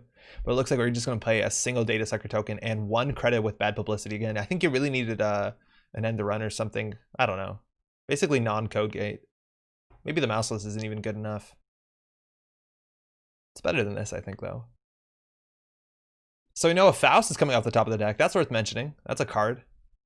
And another catch is going to be a big deal. Rig is getting chunky. Yeah, it's all full. We've used up all the extra MU for Nobkiri. Again, Yusuf is 2 MU, which is a fair bit, but that Aesops can clean that up relatively easily and at benefit to the runner. With 1 click left, border control and the remote's not going to get too far, let alone we do have access to Simulchip, Parasite, Data Sucker, the threat of Netrunner 2013. Not exactly the Simulchip, but we're going through the first dice. Second dice is an Anger and Flush, 5 strength again. You can pay 3 credits, 1 card with bad publicity and a Data Sucker. Ba's ice is falling apart here, and Shenlin is going to have the money to take down the whole server. Yeah, probably with 2 bad pub, everything will be cheap. Yeah, it's really difficult to make that not the case. I think the best case scenario is to get something that's not code gate that actually tax out Palangi, but that only gets you so far. There's a reconstruction contract, the final copy coming down for 4 credits, 4 more for the Lacosta. So that's actually a pretty big deal here. You could have simulchipped in an imp if you really wanted to. A liberated account is going to go normalize some of that. Those credits going to take Shenlin up to 10 credits here. Haven't seen any meat damage so far. Going to go just straight for the purge, purging everything. Now technically every server is iced, so this slot machine is either, it's a lot more expensive now here, right? Unless you want to let it fire, which I think you can get away with. But oh my god, if there wasn't a macrophage in R&D, I imagine the mediums would have shown up by now. We know on the top of the deck it's Faust into something. Faust into Cash into Puemo. So responding to Cash.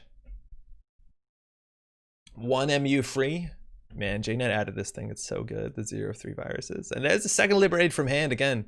Not doing much on the board here. So Shenlin can set up if they really need to. I don't know if the list has a paperclip. I don't see why it wouldn't. And there we can just run here. Program resource hardware. You can just lose 1 credit here to bad publicity. And we know there's a Cash Puemo to Simulchip. So the Faust is now on the bottom of the deck, which if Shenlin didn't want to draw that, like this slot machine's really not bad for them. I would argue that they don't really want to draw the Faust.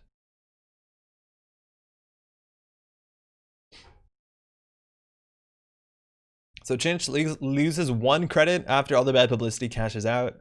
We're going to hit the archives, going to get a Data Sucker counter, going to get a Yusuf counter, and probably a Palangi counter on top of that, is my guess.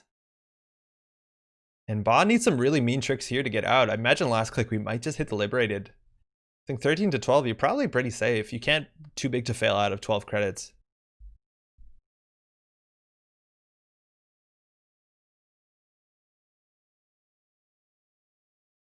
It's gonna be hard. Only 2 minutes left in the round, Arzen says. Okay, so we could hit a real tie here, but Shenlin could go all in on R&D.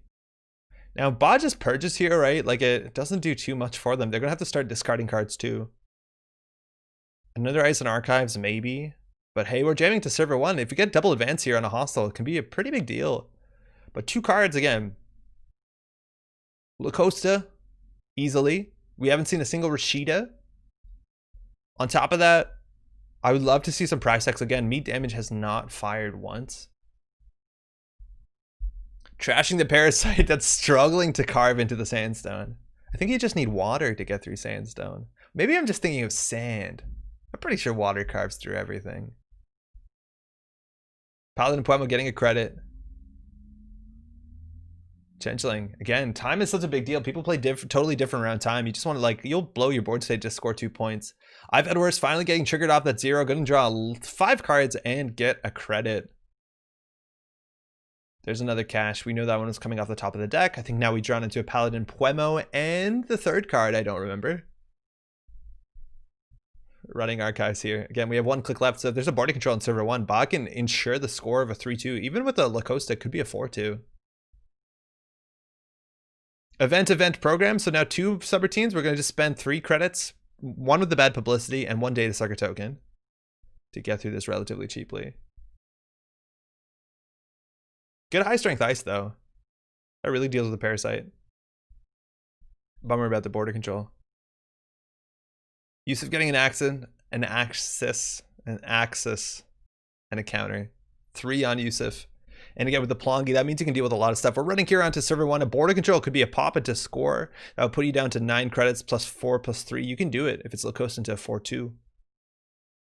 Put Bond game point and hostile can be really scary. Not a lot of time in the round. Ba giving a decision here. It's a trebuchet. Oh, that's a big one. Now, we do have an MK Ultra in the bin, so no matter what, Shench can get through that if they really want to. The question is whether they just want to, like, Palongi this and then, like, get through it with Yusuf and something else. But looks like we're just going to install the MK Ultra. We can break. Not even using a data sucker token. I don't know if that actually hits a break point. Like 1, 2, 3, 4, 5. It would, actually. If you used a data sucker, you would have saved 3 credits. Maybe you're just going to use it on the Engram Flush, so it changes very little. With 7 cards in hand, you not necessarily need to trash this thing. It puts a tax on your like IFED Worses, if anything. Naming program, I think you can let that fire. Yeah, Shenlin letting that fire. So we're going to be able to see their whole hand. So medium Yusuf, IFED Worse, Paladin, Poemo, Simulchip, medium Knobkri. So that's actually going to hit 2 cards. It's going to look like it's double medium. And sometimes getting those in the bin is actually the better deal for the runner because Simulchip can pull them in for free. We're going to get an access here. Installing an imp. Going to be able to trash something for free. MU is going to be an issue. You can just get rid of the cash though. Rashida coming down for 1. Lacosta Grid coming down for imp. And Shenlin just holding the board down. But time should be called really soon if I'm not mistaken. MU is an issue. Hopefully they sort that out. There's the cash gone from the rig. And Ba on 6 credits here. Just scoring out a hostile could be a really big deal. But the counters are building up. A purge is a defensive play. Doesn't really put anything on the board though.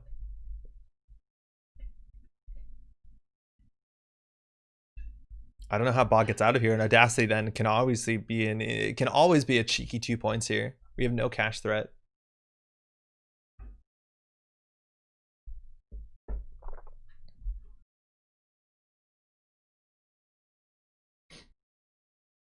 Three clicks, 6 credits. 2 parasite in the bin, 2 medium. We haven't seen a single card that says meat damage on it. I'm upset. I'll be honest, I'm upset. Maybe they want to draw a hostile and FA it so you purge if you don't draw it. Yeah, maybe you just draw 3 times though, but like this is really fragile, that's for sure.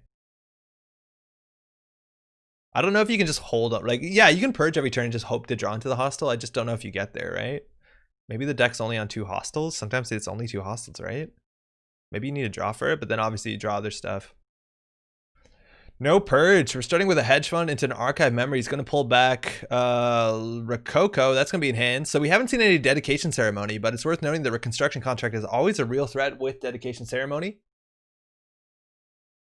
So if you do reconstruction, dedicate it, install an agenda, you're good to go. And again, I imagine they're on dedication if they have 3 reconstruction contract in their deck already. So Shenlin has to pressure those out at hand. Either hit the agendas or imp the Rococos. Or sorry, the dedications. You can imp the Rococo too, I guess. Nihilist, drawing 2. I guess it's cleaners because C double source kills through IFED Worse. Yeah, I guess so. Like it does kill through a single IFED Worse unless they draw the second IFED Worse on the first IFED Worse. Wait, no, does that work? 5 cards in hand. They do 1+4. Yeah, it does kill through it regardless. Unless they have double IFED Worse. We begin 5-minute extension due to Nihilist bugs. Lovely. Lovely, thank you. All right, so we have a bit more time because we've been struggling with this. Traffic accident, yeah, it's 2 tags for 3 damage. Wait, don't you just always do high profile target? Shit. Do 2 meat damage. Oh, you do 1 more meat damage. You wouldn't do 3 meat damage for each tag the runner has. What's the wording on this thing? Maybe do 1 additional. Okay. So that means that high profile would be 2 times tags plus 1, not 3 times tags. Is it ridiculous that I think it might be 3 times tags for just a second? Because it's not. But it's still fine. It's like a worse sea source. I don't know. I don't know what this is. Like, it doesn't look like punitive. You could actually end up punitiving off 2-pointers, but then you have more. Yeah, that's honestly not the worst. Punitiving off 2-pointers isn't awful. Oh, we're still hacking R&D. Ooh, traces be damned. I have 28 credits. 9 from this, 3 from Bad Pub. Daniel, how's it going? What's this tourney about? It's called OKORINA. Sanjay's been running these tournaments for over a year now. And in short, it's a standard legal tournament. But the one big change is that instead of playing an identity, as a runner, you have to play a runner connection and you get its text. And as a corp, you get a corp agenda and you get its text. That's it in short. It's pretty simple, I think, to grok. And it's definitely really cool. There's some really cool combos. I imagine we'll simulchip in a medium here, because you can always put on a token with Nopuri on the medium. And we've hit an engram flush. Again, another good ice. It can be pretty taxing, but Data Sucker, Black Orchestra, Bad Pub is making us look really silly. Maybe I think this list plays 3 GFIs and 6 2-pointers. Yeah, you could punitive off all those pretty compellingly. All right, we've called program again. Losing a Yusuf. Simulchip to install a program. Let's see what we got in here. There's that medium. I'm going to get an Obcuri token. Let's see how broken this is. Getting down to 4 hand size means 1 scorch kills. The -1 hand size seems like a really good idea, but I guess they're just rich at this point. Oh, in terms of the Stimac. Yeah, the Stimac will probably help, but it's not only the rich. They have a known home. Like, it's going to be so much work if bot doesn't, like, netscape this or escape net or whatever it's called. Cyberduck sandbox from their archives to HQ? Wait, what?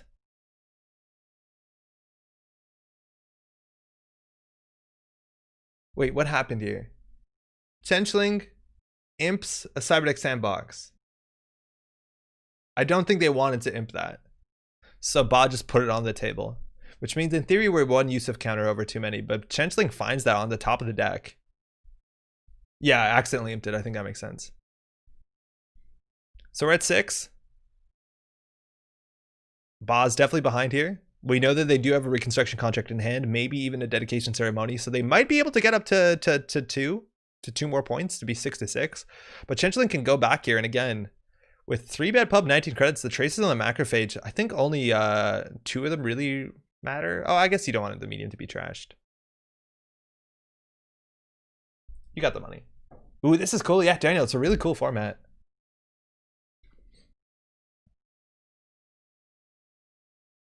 So Palangi to make macrophage a barrier. Wow, we're gonna Yusuf through this thing. So 4 for strength, 4 for subs if you really need to. You can get those viruses off everything, and Shenlin might imagine this is their last turn. It's also worth noting that they still have an imp counter. They haven't imped yet, so they can see more cards. Well, no, technically not, because they're fine.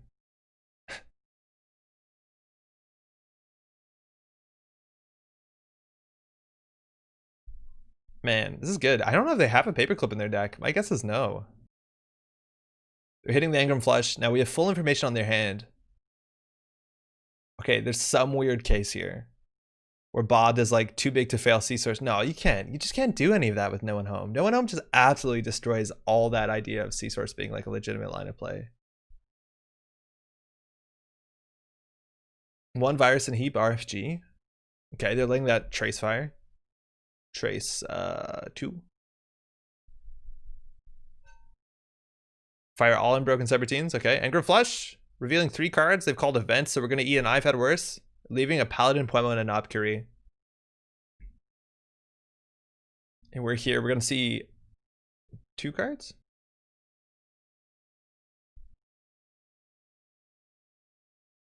And that's it. Medium up on 2. A lot of use of counters. Didn't we spend those? Why did they come back? Oh, there you go. We do still have the Nihilist. Ba is on the timer here. We probably have about 2 minutes left, maybe even less. And Ba needs to just get some points on the table. Hostile is not going to do it. 8 credits is enough to score out with what they could have in hand. Now, if they do Recoco, install agenda, no, they can't Audacity at the same turn that they dedicate. They need another click. Bot drawing a card, not a good start for them if they want to get some points on the table. Yeah, best defense. Yeah, best defense and like escape net are the only options I think you have for No One Home. Bot undoing the click. Oh no. Oh no. That's really awkward to undo a draw because you can't shuffle the deck. Card in server 1. It looks like they might have the Rococo. Yeah, they definitely have the dedication here. So it might be 2-2. Dedication ceremony on top of what's a Rococo. This lets you put 3 advancements on an unresed card. So you can put 3 advancements on. Oh no, it's on a res card. They forgot to res. Oh no. Oh no. End of round. Panic. Enforcing loyalty can work. Yeah, that's true. But can't you just redo the trace? Oh no, it's only for tags. Yeah, you could. Oh, okay. So you have to pre-res the Rococo. Dedication's on unresed cards, otherwise it would be absurd. So now those are going to shift over. That's the Project Atlas scored. Or the flashiest hostile. Oh wow, there you go, 6-6. If you both end on time with 6 points, that is a draw. That's a real draw. That's only worth 1 point in the standings. We're playing 4 rounds today. Oh, it looks like that was it. That was just the draw. That was the last turn that Ba had. Good game to both. 6-6. All that work just to get there. Oh, there you go. There you go. And we didn't see it.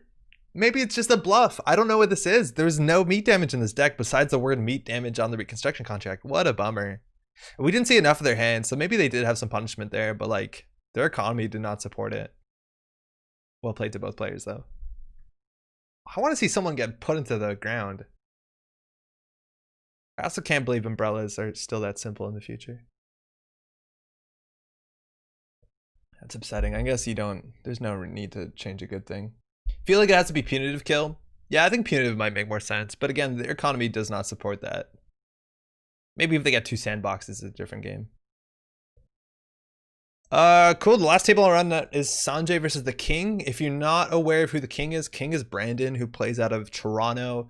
The King is visually impaired, and so somebody is very kindly oracling. So in short, they basically play JNet, and they're just allowed to tell them. They do all the movement and stuff. So they do all the card placement, they do all the clicking, and they're allowed to tell him all the board state, like what the opponent is doing, how many credits they have, how many cards in the corp's hand, but they don't give any sort of, they can't give any sort of strategic opinion. And Brandon's been playing really competitively with that sort of setup for years now, which is incredibly impressive, obviously. And it looks like, just because it's a bit of obviously a slower format, they do have more time in the round. I'm not sure who is oracling for Brandon, but it's like such a cool thing to do. Good game to both. And it looks like Brandon takes this. Sanjay stepped in the last minute of this tournament because I believe there was an odd number of players, and not wanting to have to buy, Sanjay's going to play as well. And it looks like Brandon is playing again. There you go, Cyberdeck Sandbox. So Reverse Infection is now just it's a hedge fund you can play in your deck on 0. That's pretty good. It's pretty good. And it looks like otherwise it's just like that sort of pretty regular Jinteki Glacier stuff you see, but also has Susano in it, because why the heck not? Forces you into that Cyberdeck Fire Suite and Archives. Pretty good stuff. Brandon's awesome. Yeah, Brandon also is like just a really nice dude. He's a really friendly guy. It's always a pleasure when he comes down to Montreal. I see the Spurs over in voice with Brandon, so shout out for them today. Oh, awesome. Yo, it's really, really cool. And that's going to be it for round 1. We have only like 3 more rounds right now. You can see this on Cobra if you really want to. If we want to talk a bit about what's going on today. So, not too many surprises. 3 Jinteki Cyberdeck Sandbox. That's only upsetting to me because I don't think it's that interesting. It feels like a very meta deck. It's like very similar to decks you can play in the current meta. It does let you play some wilder cards that ensure, you have that ability turn 1. So you're seeing things like Reverse Infection. Otherwise, a high risk advancement and advanced concept hoppers. What a cool agenda. As an identity, I think that's a totally legal identity. I think this kind of does go in a bit too much into asset spam, unfortunately. For those who don't know, it's a 4-2 agenda that saw very little play, unfortunately, due to the fact when it came out, there was better 4-2s at the time. But the first time the runner runs, each turn, you may draw a card or gain a credit. And that combos in an asset spam deck with things like Daily Business Show that lets you get a Daily Business Show trigger draw on the runner's turn and then again on your turn. It's really cool. I like that card a lot.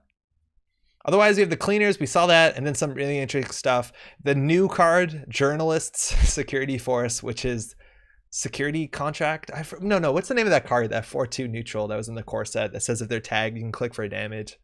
You have Architect Deployment. You got Transport Monopoly that says the runs are not considered successful. Flower Sermon can be pretty powerful, and that Voting Machine Initiative we saw. On top of that, on the runner side, we have the Class Act. Very popular, always good. And then Pawn Shop, which I'm actually surprised considering it's a pretty low inclusion card into your deck anyways. I don't think you need that turn 1 to save a credit, but maybe that's just me. You got Bagat, you have, wow, Stim Dealer. That's always fun to watch. And Dr. Lovegood, which I believe was Sanjay we saw there.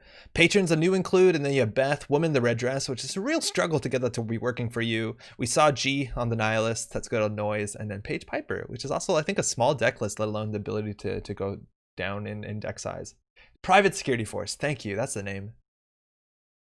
So these look like our standings. They might not all be reported. It looks like they are. We're on round 2. I think we're going to jump into Chris versus the King if we can. And Chris is on Patron and Sandbox versus Sandbox and Pawn Shop. So 2 Shaper Anarch matchups. Shaper Shinteki matchups. And otherwise, we're looking at 2 undefeated players, a 4 Shenlin with the draw there. And then Barum got the other draw down at 1. And then a bunch of 3s. So it's still could be anyone's game. What I'm going to do, which is really awkward, is I'm going to hit this watch button and it's already started shit. So I'm going to just pop out to put the tea on boil and then I'll be back in 1 second. So here, I'll be right back. 1 second.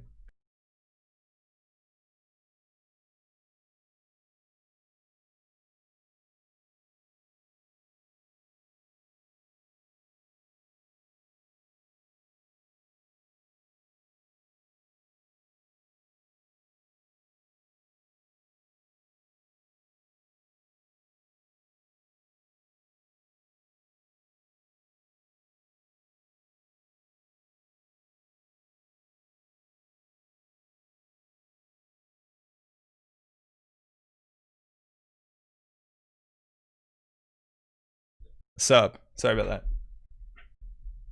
All right, Apoc me all you want. Brandon's very well known for playing Apocalypse pretty consistently. And that actually makes a lot of sense in the Aesop Pawn Shop deck. That's actually really cool. In terms of like not thinking Aesop's is that good turn 1, which it kind of is. But the idea is that you could play Apocalypse and then you're pretty good after the Apocalypse turn. You always have the ability to not only like recover heap breakers, but just to start going, which maybe that's a possibility here. Now it is a Shaper deck, so APOC alone is like 9 credits for the whole suite, and then your bin breakers probably don't exist in that deck list. But Angola will get you far enough. I'm out of breath. I just ran in from the kitchen. I need to calm down for a second. So I got Brandon versus Chris, both there at the top.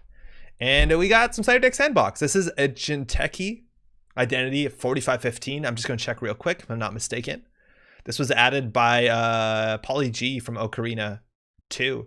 So yeah, it's a 55. Okay, wow. So that's how they balanced this. Only 5 influence. So we're going to have to make sure that we see what that 5 influence is. And a 50 card deck, which is definitely, to some extent, a disincentive. That should be a 54 card deck. So 21 to 22. No, 22 to 23 agenda points. So there's a bit higher variance there. And I think Aesop's Pawn Shop is a standard 45-15. I'd be surprised. Yeah, Cyborg, no Link. And we're off to the races. I feel like this is smaller than it normally is, but as soon as I zoom in one more, it gets bad. Oh my, it was hidden the whole time. We can just zoom in like this. Okay, we'll fix this.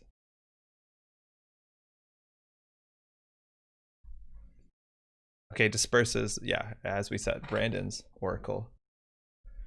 All right, Dirty Laundry into HQ to find that IPO. Harbinger coming down and Daily Cast. Not a bad start at all. Stuff you can pawn. This is worth 6 credits at the end of its day. This is worth another 3. Or technically another 1, right? Because you lose the 2. That's a pretty good start. Chris is respecting R&D. Again, indexing is the real threat from Shapers modernly. Turn 1 can be really brutal if you don't ice that up. And it looks like we're setting up a Lacosta into an ice. Chris with 18 credits has the ability to threaten just about anything. And if Brandon wants a 1-card solution to this remote server, it's probably Ngolo. And starting with another 5 credits with 10 credits, you're going to need a stim hack to get an Ngolo out on top of something like a self-modifying code. So I think, like, what could this be? Probably Lacosta into me either a 4-2 agenda. A Nisei token would be really good to start the game and really go fast. And that's what Brandon has to watch out for. As soon as that Nisei token is scored, if this is an Apocalypse deck, my god, do things get a lot higher. My 7-year-old just stopped by and saw the screen and asked, is that the bottom of the space elevator? And now I know my son has been absorbing minutia about Netrunner all this time. It is the root. Yeah, that's awesome. There's that Simul chip. Again, doesn't give us too much information. Just a Rashida on top of maybe a Lacosta has to be an upgrade, right? Rashida, 3 cards, 3 credits. That's exactly what Chris needs to capitalize here. But you see how King's credits, Brandon's credits are definitely flying up there. Sure gamble, plus another 5 credit drip this turn. We're going to be 18 to around 18. And a single advance That's the threat of Lacosta into a 5-3. The 5-3s in this deck, though, generally aren't tempo-based 5-3s. They're not agendas that are going to do much for Chris's board state. Now, this could just be a really cool, like, you know, Lacosta res into score a 4-2 and then jam the second 4-2. That's actually really possible, and that'd be very, very good play for Chris if they have exactly that in hand. King up there on 18. Just drawing through for what they need, not putting out the pressure just yet, but they're just one simulchip away from like stim hack into double install with simulchip self-modifying code. Sorry, they need a self-modifying code. I might have said something different. There's a lady, there's the Ika. These are actually disposable breakers, kind of do suggest the Apocalypse play, the sort of breakers that you don't care too much about. No Lacosta just yet. 4 advances is a viral weaponization. Oh yeah, okay. Hitting the Apocalypse from hand, this wipes the whole hand just for tempo. I don't know if Chris is on a kill deck, but that's going to throw out that Apocalypse from hand. Brandon being called on his tendencies there, throwing out an Akamatsu, a Polangi, and an Ika. So just 2 breakers, no cards in hand. That's a real threat if they're also playing Obokata in the deck, which seems good. Chris says 1 down in chat, but also like Snare now is a real threat. Brandon gonna draw through. Man, that's a cool play. Like that was not an agenda I thought it was gonna be, but maybe when you're not running Cyberdeck Sandboxes himself, that 4-2 slot opens up beyond the corporate sales team. And there you go. That's what this does. Buys you that tempo. King just has to draw up here. Nothing else going on. We still don't know what the upgrade in server 1 is. It might just actually be like a Marcus Batty, a Lethea Nise, even if we could. But it looks like we know what the game plan here is. Only 5 influence. In a big deck, if you have the Chrysium Grids or the border controls, that's going to be... One of those is a bit more influence than the other, but you're not going to find them too quickly. Beth going to be able to give you that extra click a turn. Pretty good stuff. Oh, Maddie got me some tea. Thanks, Maddie. Amazing. Chris jamming in. Single advance and double advancement again. Now, if that's an Obokata protocol, if the King doesn't have the ability to pull out an Imp or pull off an Apocalypse, it's going to be hard to interact with our remote server. Again, code gates are pretty common in these lists. The Macrophage does have a Trace 1. That's something. Maybe you have to expect a Thimblerig or an Enigma. I think those are the 2 end-the-run code gates you'd probably expect in this list. Beth getting that extra click here. Or no, drawing a card. Sorry, Chris exactly at 14. Could help with the Obokata steal if that's what that is looking like. Brandon getting down self-modifying code. Access to everything here, whether they're going to go check this remote. Or just slam all 3 centrals. It's a bit too late here for an Apocalypse. We haven't seen a Hyperdriver yet, but at this point the MU is a bit too far gone. We're just running in here. Here's a big one. It's a Nancy. If you want to get your econ there, I don't even know what the math is. It can't be amazing. So 5 strength, 3 subs. You definitely want to break all of these. It won't be lethal because you can always pay 2 credits to draw a card. So Ika is 2 to host. You're gonna have to boost once. That's not too bad. The first time's a bit worse, but it's 2, 4, 5, 6, 7, 8 credits. That's half a King's money there. And we still have 1 more ice to go through. If it's a code gate, we're gonna have to pop the self-modifying code, and then maybe there's a what's it called? Marcus Batty. This also just could be a Cyberdeck's Fire Suite, which I think makes a lot of sense. Maybe not a lot of sense, but it makes some sense. It's 1 credit worth of value, or 4 credits if you don't have to res it.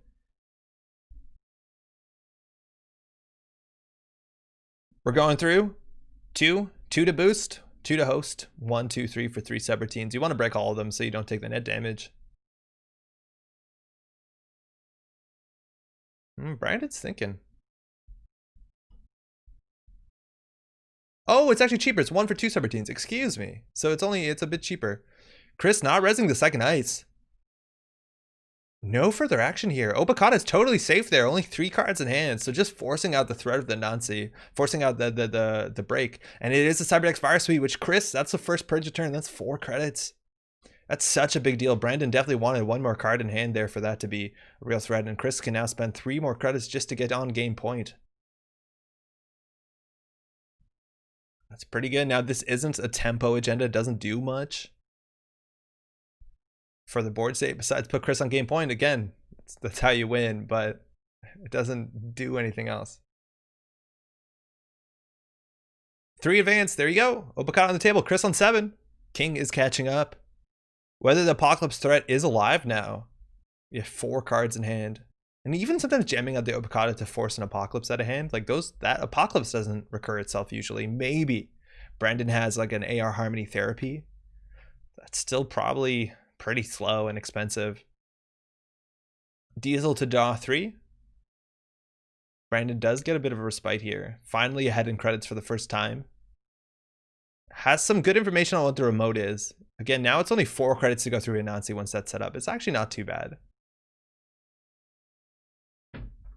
But a lot of options there. Man. Remembering what's in hand. Oh my god. It's so impressive. Now that's one of the other things is that Apocalypse decks a lot of times will play like some sort of pressure card to capitalize after all ice is destroyed, whether that is a medium or Stargate, to get something down to basically say, oh, there's no ice in R&D, now I can go in. There's a chance that in faction it's just indexing, considering probably 9 influence is already spent. But there's a chance that's always another way to win if you don't think the Apocalypse is going to go off. Brandon's running here into HQ, finding an IPO, which Chris is just a bit short of playing that. Maybe install credit advance will do something here. And again, in theory, if there's just a Philotic Entanglement, Chris can just jam that in the remote. And Brandon, while it's only a 1 of in 54 cards, if anything, something you, in theory, have to play around. One sec. Okay. Brandon's going a bit into the tank here. Only 2 more clicks. It's not like we're going to get an Apocalypse this turn, but this is the closest we've ever been to pulling one off so far this game, I think. We have access to probably all 3 breakers. We don't have enough clicks this turn, so if Chris ever jams into the remote, this is where the point in the game where things really turn. And Chris has to really watch out, because if he just jams the remote and Brandon can get on all 3 central servers, that's going to be a bigger deal. Surprised to see that's a Technical Writer, a bit of a slower card for a lot of installs, especially for a deck that wants to wipe its own board. And there you go, Chris jamming to the remote server. No advancements. In theory, there's a Philotic threat, in theory. But Technical Writer and Akamatsu Memchip are coming down. Again, not really, for Pawn Shop, that Akamatsu is just good enough. But this thing probably looking like a Rashida. Maybe even you have more Cyberdeck sandboxes in this deck. Brandon can easily get a pawn in here if he wants. We're gonna get an extra card off the the Beth Korenchang. You can look what that is before you pawn. You can trigger your beginning of turn orders. I think you always want to see the card before you decide to rip up your own board state. We're still in 5 hand size. Haven't seen a stim hack just yet. There's a small chance that stim hacks are a bit harder to play in a list that wants to keep Apocalypse in hand. But definitely a very powerful card when you can pull out your decoder with self-modifying code for free.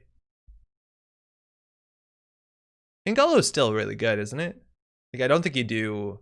What's that decoder that gets barrier? No, that's a stealth breaker, right? Maybe Oiler. Maybe you play Oiler better in a APOC deck, because then you break cheaply on the 1 turn that it matters. And Brandon's going in here. That's 4 credits for the Ika to get through the Anansi. This ice wasn't rezzed before. With 11 credits not rezzed again. We're going to access there. It's an Embolus. Ooh, this upgrade looks really cool modernly when you can play it for free. When you can pay to upkeep it for free with subliminal messaging. I'm kind of excited for that. So that's going to go down for 2 credits again. That's also a really good counter to an Apocalypse list. Oh, it's only on this server. Never mind. Not at all. At least not where it was. Brandon's spending a lot of money on that. That was like a 6 credit run.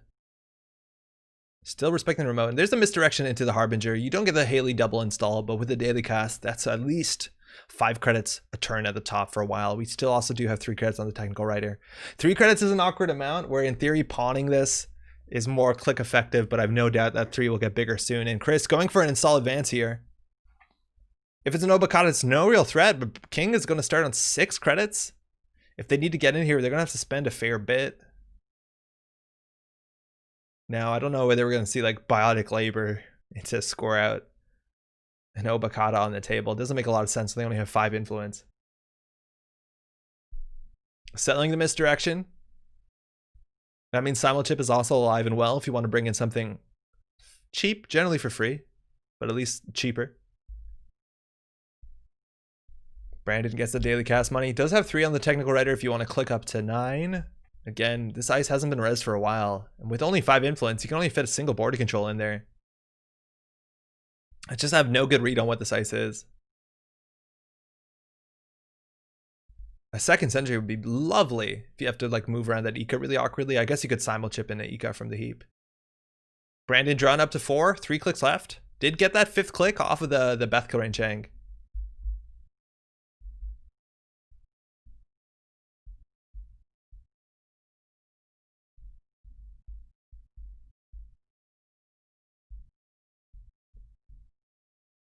Drawing up once more. 2 clicks left and 6 credits. The Apocalypse is no longer alive and well. You need 4 clicks for that. I think Brandon had a chance there, but it's going to be pretty difficult with the credit differential. Or just not having enough for 3 runs and 3 credits for the APOC. Again, this easily could be it.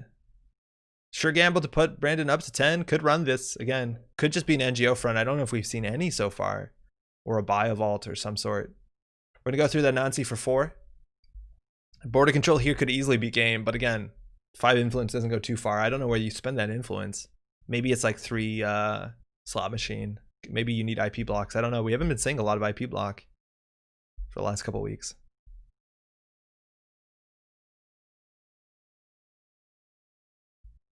Oh, we're in. Chris has no further action. There's you go. That's a bio vault.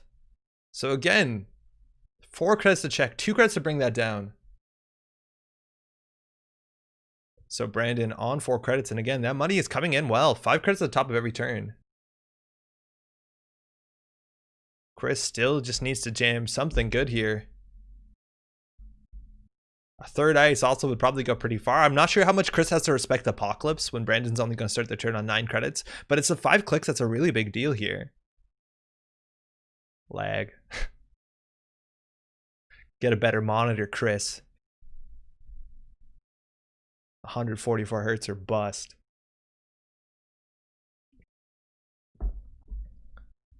Chris is drawing up. Again, getting that bio vault live and well. And there's that 3rd ice. Not only is that going to make that server better, obviously, but he's going to duck that 15 credits for that Beth for the extra click. So Brandon going to start the turn probably off their pawn on 9 credits. And again, I don't know whether you have to respect the fly entanglement, but it's here. Could be here. Pawning the Harbinger, getting flipped down, so that's another 3 credits. The daily cast for 2. Brandon on 9 credits gets a card draw with Beth Chang between 10 and 14.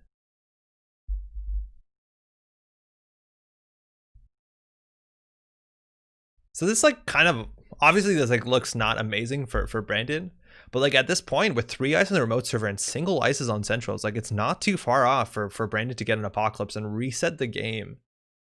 Right, like this list probably doesn't have, you know, Apocalypse. I mean, sorry, wow, fast advance. And there is that pressure off centrals. Palangi into a lady, that's a really good breaker option here. You're not going to be spending more than 2 credits to break a single piece of ice on centrals. Again, this you only have to pay for strength. You'll get through the subroutine. So even the biggest ice that Chris has, I think at most, maybe if it's a macrophage, which is actually pretty likely, you're going to have to end up spending like 4 credits.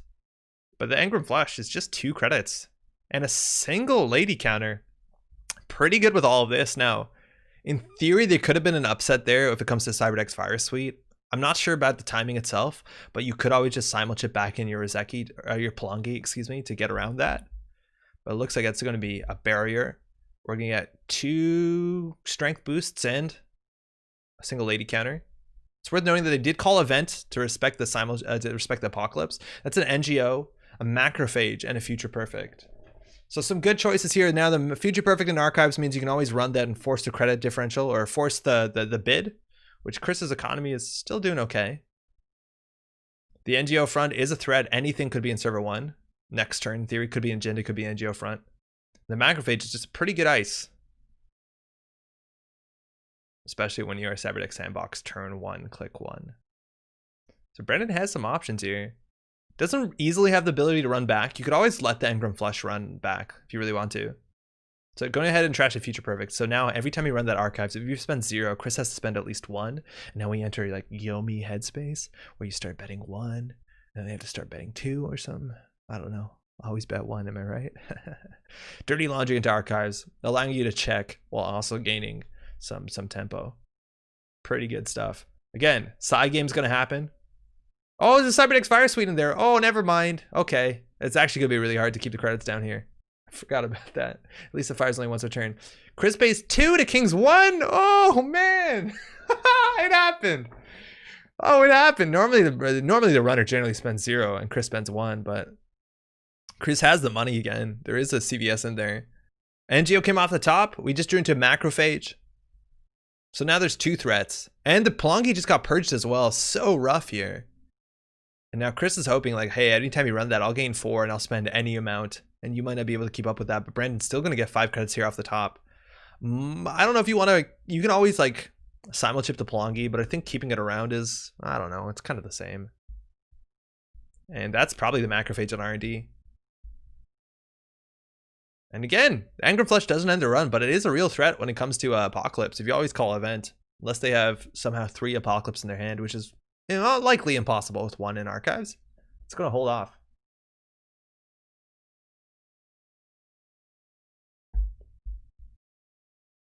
So for again, no influence seen out of the 5. Something brewing in server 1 could be a Lacosta. Could also be a Cyberdex Fire Suite. I imagine we'll have multiples. And there we go, we're going to Stargate straight into the Macrophage here. So that first trace 4 is going to trigger the Cyberdex Sandbox. That's 4 credits. The next 2 traces are, they're actually kind of important. I imagine you want to keep the Pelongi around, and then the final trace, obviously, end the run is pretty important. Now there is already a Pelongi in archives, so they can only get rid of 1 of them. And then the other one you can always simul-chip back in before you hit the Engram Flush. So this is interesting. Now you do have always do have the option of simul-chipping in a self-modifying code and pulling out something like an Euler. I don't know. So we're Pelongiing in over the Pelongi with the simul-chip. So we can make this a barrier and you can get through it for 4 credits. DJ, what's up? How is Cyberdex Sandbox their ID? Welcome to OKORINA. In this tournament, all the corp IDs are agendas, and they're assigned influence and minimum deck sizes and factions, and all the runner IDs are unique connections. It's a specific tournament Sanjay has been running for over a year now. This is the 3rd iteration of it. It's been really cool. We're hitting Engram Flush. We're calling event here, trashing a single Apocalypse, so maybe 1 more Apocalypse in the list. Rashida into Nisei Mark II into IPO, so King, Brandon can go archives, maybe steal 5 points, at minimum 2. Now I think actually, so I think Brandon broke all 4 separate teams with 2 hosted power counters on the Macrophage. But if they're going to be running archives anyways to try and steal the future perfect, I don't think you need to break the first 2 separate teams. Or excuse me, the first and third subroutine, because if you run archives, the trace is going to happen anyways, or sorry, the purge is going to happen anyways, right? Brandon drawing up, 2 clicks left. Again, 2 Apocalypse out, maybe giving up on that game plan. But there is 5 points in archives. There's no more film critic here, so that's going to be harder. Brandon approaching archives here. 4 credits Chris is going to get for free just by having that CVS up in there. Nisei, we're taking that first. 2 points to Brandon. Future perfect. What y'all betting? Brandon 0 to Chris 1. We're back at it. And in theory, you want to be able to run this multiple times a turn, so Brandon might just run back here. It also purges a Pelongi, which is such a bummer. But you want to run back here because this, mind you, only fires the first time each turn. Oh, not even. So the daily cast instead, just to ensure they have enough money for next turn. Running archives once a turn, firing the Cyberdex Fire Suite once a turn is so rough. He didn't know he would be running archives for the Nisei when he broke, so it's hard to call that a mistake. Oh, that's true. That's true. Unless you thought you were going to be running it for the future perfect. You're right. That is true. That's with hindsight. Okay, upgrade on R&D. Again, a Chrism Grid can be such a big deal once you get through all this ice just to get your Stargate denied. But it could just be a Cyberdex Fire Suite. There's also a chance it's just an Embolus, which Chris has already shown to have 1 in his list before. Now, a card on top of server 1. So again, it's hard to call the upgrades here. We haven't seen a Lacosta so far, but the 4/2s make it look like it'd be a good include. Beginning of turn, pawning the face down Harbinger. Going to get 2 off the daily casts. I didn't realize, but it looks like we pumped the technical writer a couple turns ago. Brandon, 4 clicks, 10 credits. Getting a card draw off of Beth. 15 cards left in the stack. Excuse. We might just have another Apocalypse in that list, but looking harder and harder to trigger. Now with that potential upgrade here. A potential Crisium Grid.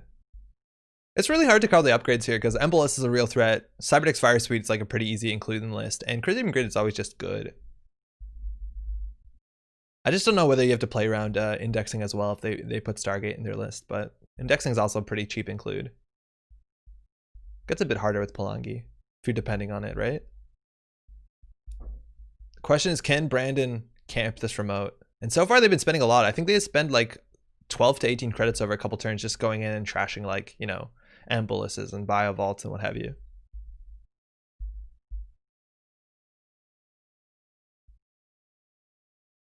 Brandon, giving this a thought. This is an interesting matchup. So we still have 3 points in there. Yeah, Brandon could try and figure out where to get 2 more points off of this board and then really slam in here to Archives. But the biggest thing is here is that this is La Costa into a 2-point agenda. That's game. So this could be Brandon's final 3 now clicks left. The simulchip, also if you're simulchipping a Palangi, there's a threat here with Cyberdeck's Fire Suite. I don't know the timing window. I think you're allowed to get away with it. Oh, we're just going in Stargate, hoping to hit an agenda, hoping not to hit a Crisium, and then trying to scoop with the Future Perfect here because there's a real threat here of game point on the table. This might be a big relief to Chris. Macrophage at the top. We're going to pop that simulchip to probably reinstall a Palangi. Trace looking really good right now, or Link, excuse me, looking really good right now. It's up to end up paying a fair bit though.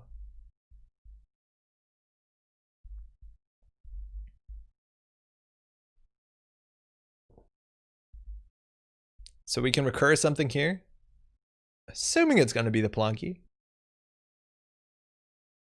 There you go, Palangi pulling in a Palangi.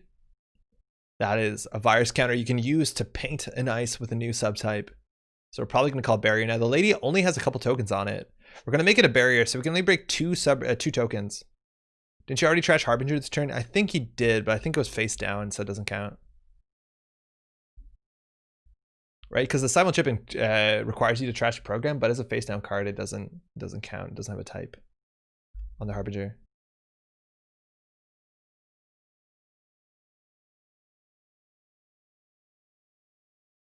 So we're gonna hit this. We painted a barrier. We paid for strength. We can break 2 of the subroutines. Now, which subroutines matter? The purge virus counter is not that important. If you're the Palangi, you can't use again this turn, so you can let that get purged. Trash a virus counter equally doesn't matter too much. It does limit. It's something you could pawn if you want to protect it.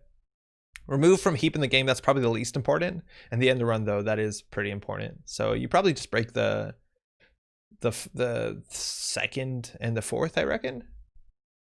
And then you just let the Engram Flesh fire. And I think Brandon knows, or Chris knows all cards in Brandon's hand. I think it's like a couple resources. We saw it a while ago.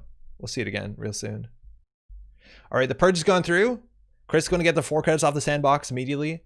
And there you go. The trace 2 remove from game is going to go through as well. There you go. So we broke the 2nd and the 4th. Not boosting into that. So we moved to Palangi from the game, which in theory can matter. But we're already through 2 simulchips. We're hitting the Engram Flush. Let's see what the call is here. Now, in theory, we can just play it safe and call event. We don't have Apocalypse clicks anyways. But that could hit, in theory, a stim hack or something. And it looks like, there you go, Technical Writer, Lady, and Beth. So it's not going to do anything Engram Flesh. Let's see if this is. It's a non-C into DNA tracker into Rashida, and it's not a Crisium Grid. And we're not even going to access the upgrade on R&D because this does replace the access. So that's a big whiff there for Brandon. 3 points still in Archives. The trash here, I don't even know if it's that important. I imagine, I don't know, both of these are pretty difficult to deal with. You do at least have a way of dealing with the Anansi. Hey Labs. Yeah, that's rough. So now I don't know if Brandon can contest this remote. Maybe you can just run HQ twice. Run HQ once, maybe run Archives. You still have a slim chance here. But Brandon can't break anything with his board state. We're going we're just going for that Future Perfect. Cyberdeck's Virus Suite. You want to get that purge? Doesn't matter. Again, sandbox is only first time a turn. Future perfect. We're betting here. And Chris can spend any number freely. Brandon can too, for what it's worth. He only has one more click if this is game in server 1. 2-2. Chris making the money be spent. Nice. Brandon figured it out. Some pretty big bets there. I think Chris went 2-1-2, spending 5 credits to protect this agenda. Brandon's just drawing up last click, hoping that it's not the agenda. It looks like it is in Rashida. Wow. So that's going to draw through the 3 cards. So is what? 2 unknown cards, 1 off Rashida, 1 off a mandatory draw. So 3 fresh cards on top of R&D. But again, Brandon is showing no breakers whatsoever. And Chris has to jam just about anything into server 1 to get it through there. Brandon is going to start with another 5 credits. But Chris icing up R&D, the 3rd ice there. Still haven't seen any influence. Card in server 1. And an IPO putting Chris up on a very comfortable 20 credits. You can get away with anything here. You can probably res his whole board state. We do know the DNA tracker was drawn. That could be on the outermost of R&D. 6 strength into 7 to 5. Only code gaze, but it's not a Gordian Blade list, I don't think. Maybe it's an Euler list. An Euler actually could be pretty good to get through all the code gates cheaply for 1 turn. I'd be really happy if Euler was in this list. We're selling the lady. 2 credits with daily cast. Beth is going to give you a click. 5 clicks here. I thought you had to use non-neutral agendas for OKORINA. Did that change? Yo, Wesley, how's it going? Largely, that's how it started. And then every OKORINA, the top 1 or top 2 players were able to basically nominate new cards to be identities. And so, for instance, Cyberdeck Sandbox was a suggestion by Pauly G. And so Sanjay decided that it would be in Jintegi. And apparently the influence was increased between 2 OKORINAs. So there's actually a couple neutral cards that have made it in 2 different factions. So like Anarchs have Donut to Gains. NBN just got Private Security Force, stuff like that. You can actually now play Apex because what's her name is in there? That lady who costs 9 to give you an extra click. I forget her name right now. But yeah, this is a really strong one. Because not only do you get the when you score this agenda, you also get the I think you get the 4 credits at the beginning of the game. Rachel Beckman, thanks Parallel. Okay, that's a big deal. That's a simul chip.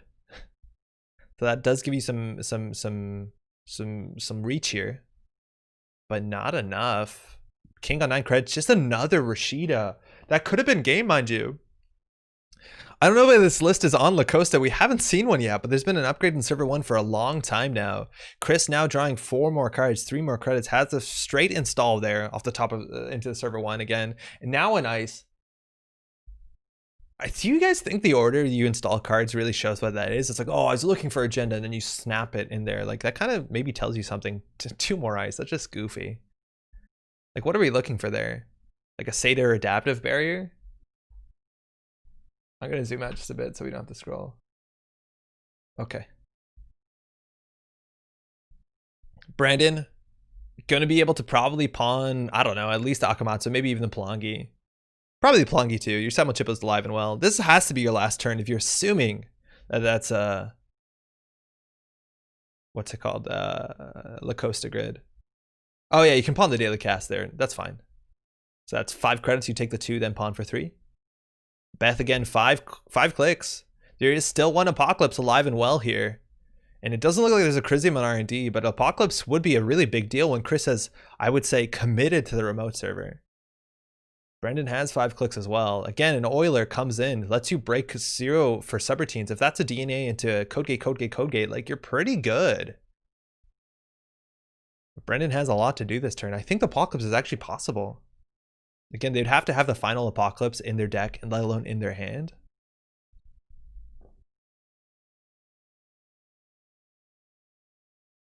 It's also interesting that this list is not on Cash, it's on Harbinger instead. Which I think is correct. They're both 1 influence. Cash is technically less money, but it's the money faster. It's also weaker to all this like fire shit, so maybe you just don't want to do that. So assuming we're on 3 Apocalypse, that's 9. Then we're on 3 Harbinger, 10, 11, 12. And then this brings you up to 15 with the Stargate. So this could be it. Also, cool thing is you can Stargate on your run on R&D. You don't have to do a single axis, which in theory is a bit safer, so you don't end up hitting like anything that does damage like a snare and then losing your Apocalypse in hand. And the question is whether the 5 influence does go into a border control. But Brandon's definitely going to dive into the tank on this one because this is looking like his last turn for sure. And 5 clicks is a lot. Starting with the diesel, okay? So if Brandon wants Apocalypse, it's now or never. He has to start running now. Now, Simulchip does give you access to SMC, which does give you access, in theory, to Oiler if you have it. Now, that'll be your only breaker, which actually that's a bigger issue. I forgot how bad the breaker suite is right now. It's non-existent outside of the Ika. An Oiler probably gets you through these 3. Okay, a Lady, so I don't think we're going to Apocalypse this turn. And we're just going for a Stargate, hoping for something off the top there. There's the DNA tracker again. It's barriers all the way down. Or sorry, code gates all the way down, excuse me. That's a really big deal. We haven't seen a decoder this whole game. We haven't seen a decoder. It's just been Ikas and dogs, squids and dogs. Squids and dogs. All right, so the DNA tracker has some subroutines. Again, they don't actually matter too much unless you need the credits down the line. So I'm assuming once we get to the macrophage, the king still has enough credits to like Polangi, a Simulchip of Polangi to be able to break this for 3 credits. And there's a small chance here. If you find a 2-point agenda, it just has to not be an Obokata and it has to not be a Future Perfect. That you can still close this off. You can still do this. There you go. Simulchip popping the Polangi for the Polangi. Going to make that into a barrier. Going to have to pay 4 credits to boost this. And then you can just read the Engram Flash Fire. And we didn't get to see this res before. It doesn't look like it's a Crisium Grid. You can let this fire. Chris is thinking, I don't think it matters too much what this is. Reading the log, okay. I think we do know some of the cards. I think we did know there was a technical writer in there. I think we knew there was a Beth in there as well. So if you really want to hit something, I think Resource is a safe bet. Maybe you always call Event in case you have to play around StimHack, but I think the influence is all accounted for. Because in theory, they could StimHack Archives for like a Future Perfect, just to have credits to play with. In theory. I don't know. Smiley face.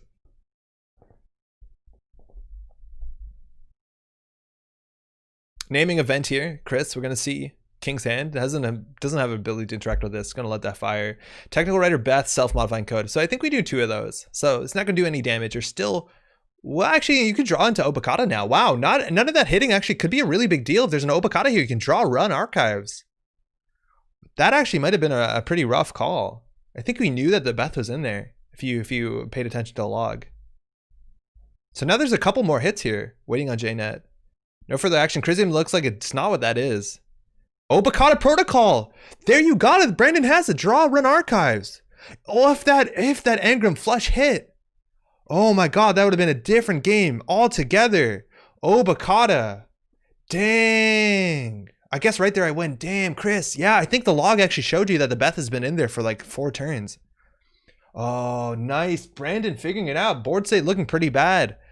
But committing here, and again, not only one of this ice actually ends the run, and Brandon figuring out how to break it for only 4 credits. Damn, huge rip there. So I don't know what the agenda suite is. It looks like it's 3 Obokata, a Future Perfect, and then the rest is 2-pointers. So I think they're only on 8 agendas, if I'm not mistaken.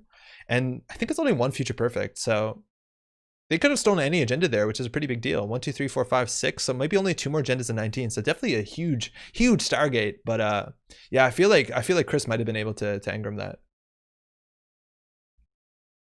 All right, we're swapping.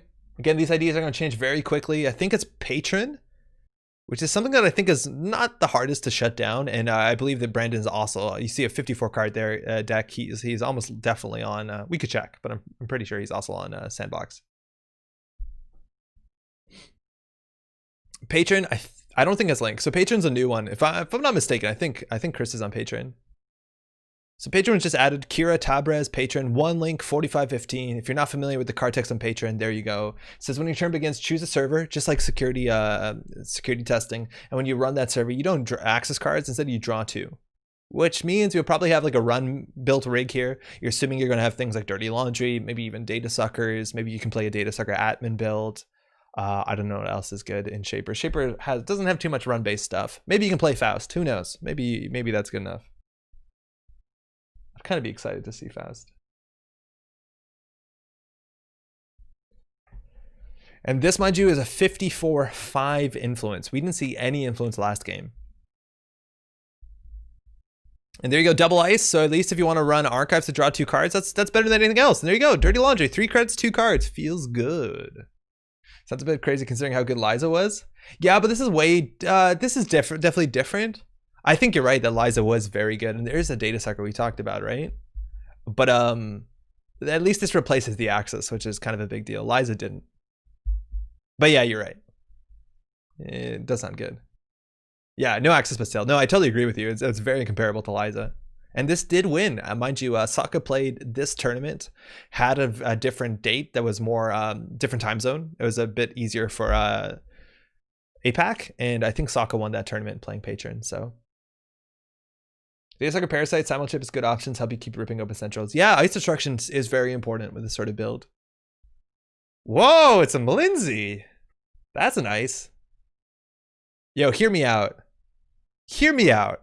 Isn't it always better to have an Anansi here? And there you go, Parasite, Nanotech, Simulchip, Cash from the runner stack. So that not only is that a fair bit of influence, it's a fair bit of information there. Also not a stealth rig. This easily could have been a stealth rig, I reckon. So we're getting 2 cards to replace those cards. So that's Lindsay. It looks like we took none of the damage. Yeah. Trash 6 cards, whatever. And we're going to Parasite that down slowly. It's a rough face check. I don't know. So you think it's a rough face check, but like whatever. Milling your deck is not that big of a deal when you're Shaper. I think the Nancy would be so much worse, right? Like Brandon can draw cards, can organize his deck, get full information, does damage to hand. It's trash 9 cards, 4, 5, 6, 7. Yeah, I guess you're right. It is 9 cards. I don't know. I'm not on Team Lindsay. I'm fine. You have that. I'm excited to see it though. I've got to run, but appreciate your offering for your commentary in this tournament. It's always fun. Yo, Eric, enjoy the rest of your day. Losing 9 cards versus Obokata isn't a big deal.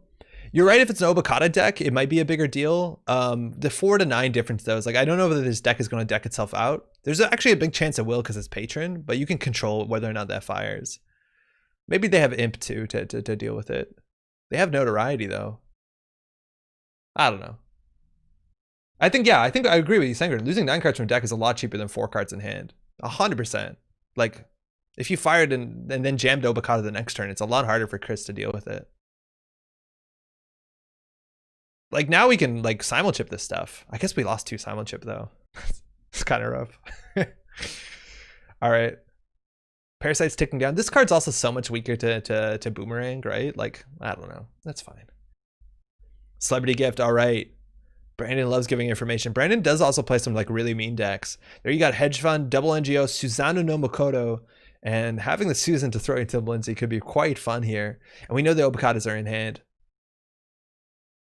Haven't seen too much in terms of like the purging stuff. Maybe we'll see. I don't think we're going to see Sandstone, but you're definitely going to see Reverse Infection, Cyberdeck Sandbox, Macrophage. I mean, Cyberdeck's Fire Suite, Macrophage. But hey, icing of all centrals is gonna make Chris struggle to get his value. Maybe just having Link is good enough. I don't know. Maybe better than DNA Tracker? No, I don't think it's better than DNA Tracker. Well, okay. For a face check, I think it's worse than DNA Tracker. As something that's difficult to break, I think it's harder than DNA Tracker. Chris is just letting them fire all. Like, not giving a shit. Because in theory, this does nothing. Trashing Cash, sure, Gamble, Citadel, Indexing, Stimag, Misdirection. Oh man, that's awesome. Because now it's going to get trashed, right? Because they'll have 2 data suckers they run back, and now Archives is open. Now, for what it's worth, it did do 18 cards worth of damage, but not like hand damage. That's really funny. That's how little Chris respects this. Now it's going to get data suckered, parasited. Oh no, not even. He's short 1. My math is off. Oh shit, that's actually a really big deal. I thought his math was good too, but he's short 1 data sucker, off by 1 error. Uh-oh. Sandstone's a low influence barrier. Cyberdex only has 5 influence and really needs to import barriers for what it's worth. I think it's like 2 influence though. I think Sandstone's 2 influence, which seems a lot considering you could just play like... Yeah, you could just play like Satyr Adaptive Barrier or something like that. Yo, nice, how's it going? Are you playing today? I know you played OKORINA. It's a programmer joke, sorry. I appreciate it. It's a 0 index, not a 1 index. That's my programmer joke. Hashtag imposter syndrome, let's go.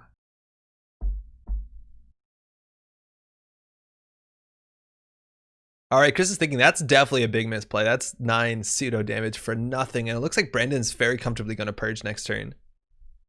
They don't even have to discard a card. That's such a big deal. Let alone maybe they draw like something that makes they don't have to spend 3 clicks purging, you know? I'm just not been playing a lot of Netrunner lately. That's all right. It's always a pleasure to watch you in tournaments though, so. Another time. Hope you're well. I'm doing good, thank you. I got tea. Maddie made me tea. We're gonna purge gain 4. Feels good. Oh, that's such a big deal for Chris. That's heartbreaking. When you find the play that's mill 9 and then it doesn't even pay off. But hey, we're in Golo. We'll be okay. Dirty Laundry going back in again. So what's the cost to break this? It's now only 4 strength, which doesn't change too much. 2 to pay, 2 to break, 3 for subs. Not different than Anansi at this point. Now the Obokatas are getting scarier. Only 14 cards. What was the answer to having Sandbox Agenda in the deck? Infusion, how's it going? Oh yeah, Alex, you asked. So this is OKORINA, which is a tournament that Sanjay's been running all year. In short, how it works is that you, it's standard legal, the whole standard card pool, just like we played modernly. But the big difference is that you don't pick an identity. As a corp, you pick an agenda, and then you get that agenda as you're basically your text, and you get the when scored ability, and you get the ongoing ability. And equally for a runner, you play a unique connection instead of an identity, and then you get its text. Now, the only thing is Sanjay does have to decide like influence counts, link counts, deck size counts, and which faction agendas go into. So for instance, this is a 50 card minimum deck, 5 influence, Jinteki, stuff like that. Excuse me if I missed that. I was like, huh, lady? And then I remembered Salvage Memories. Yeah, we've been seeing people like do Palangi Lady, and it's pretty good. I'm sorry, 7 credits and a click to draw 2 and get a data sucker. They also got 3 credits with Dirty Laundry, but I think the data sucker is actually very valuable to them. But yeah, maybe it's a bit weird. So I've been dunking on Valenzi, but like, yo, Chris is only on 12 cards now. So I guess the situation is better than Anansi when the runner messes up Parasite math. I don't know, man. If Anansi fired, it's so good for Brandon. Oh, hey, 5 cards back though. 2 for Harmony AR Therapy. 5 separate cards get to go back in the deck. Sanjay, what up? And more importantly, whether each corp is a division or a megacorp or subsidiary. Yo, Sanjay gets deep into that Netrunner lore. Can you run 3 cyber decks as well? No, that's actually another rule I forgot to mention. Is any card that is your identity, you can't run additional copies of that card in your deck. So no, you can't have 4 cyber decks. That'd be wild, wouldn't it? There's also a couple identities that are banned.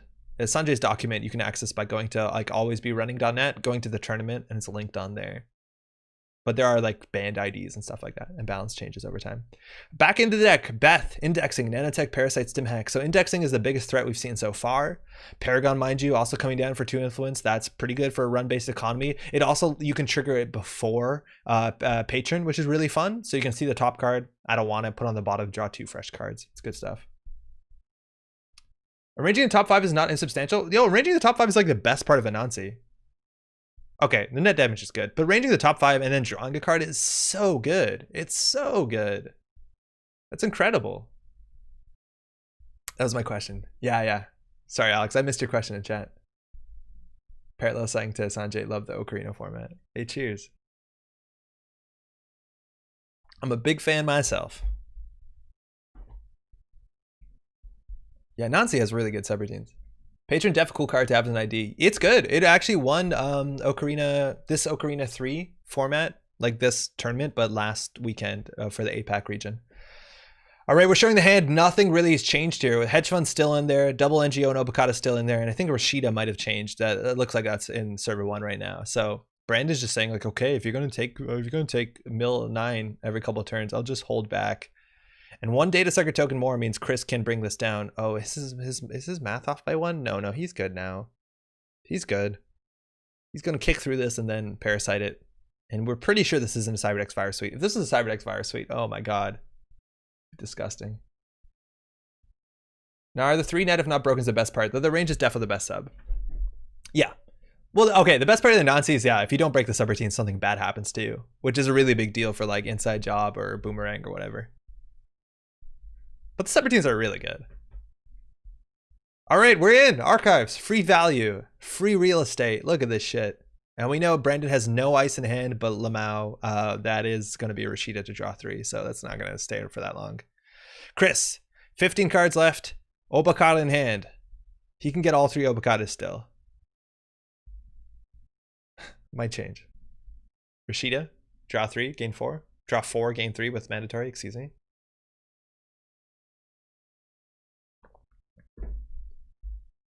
I like the design of Rashida because it just has the number 3 over and over again, besides the trash cost.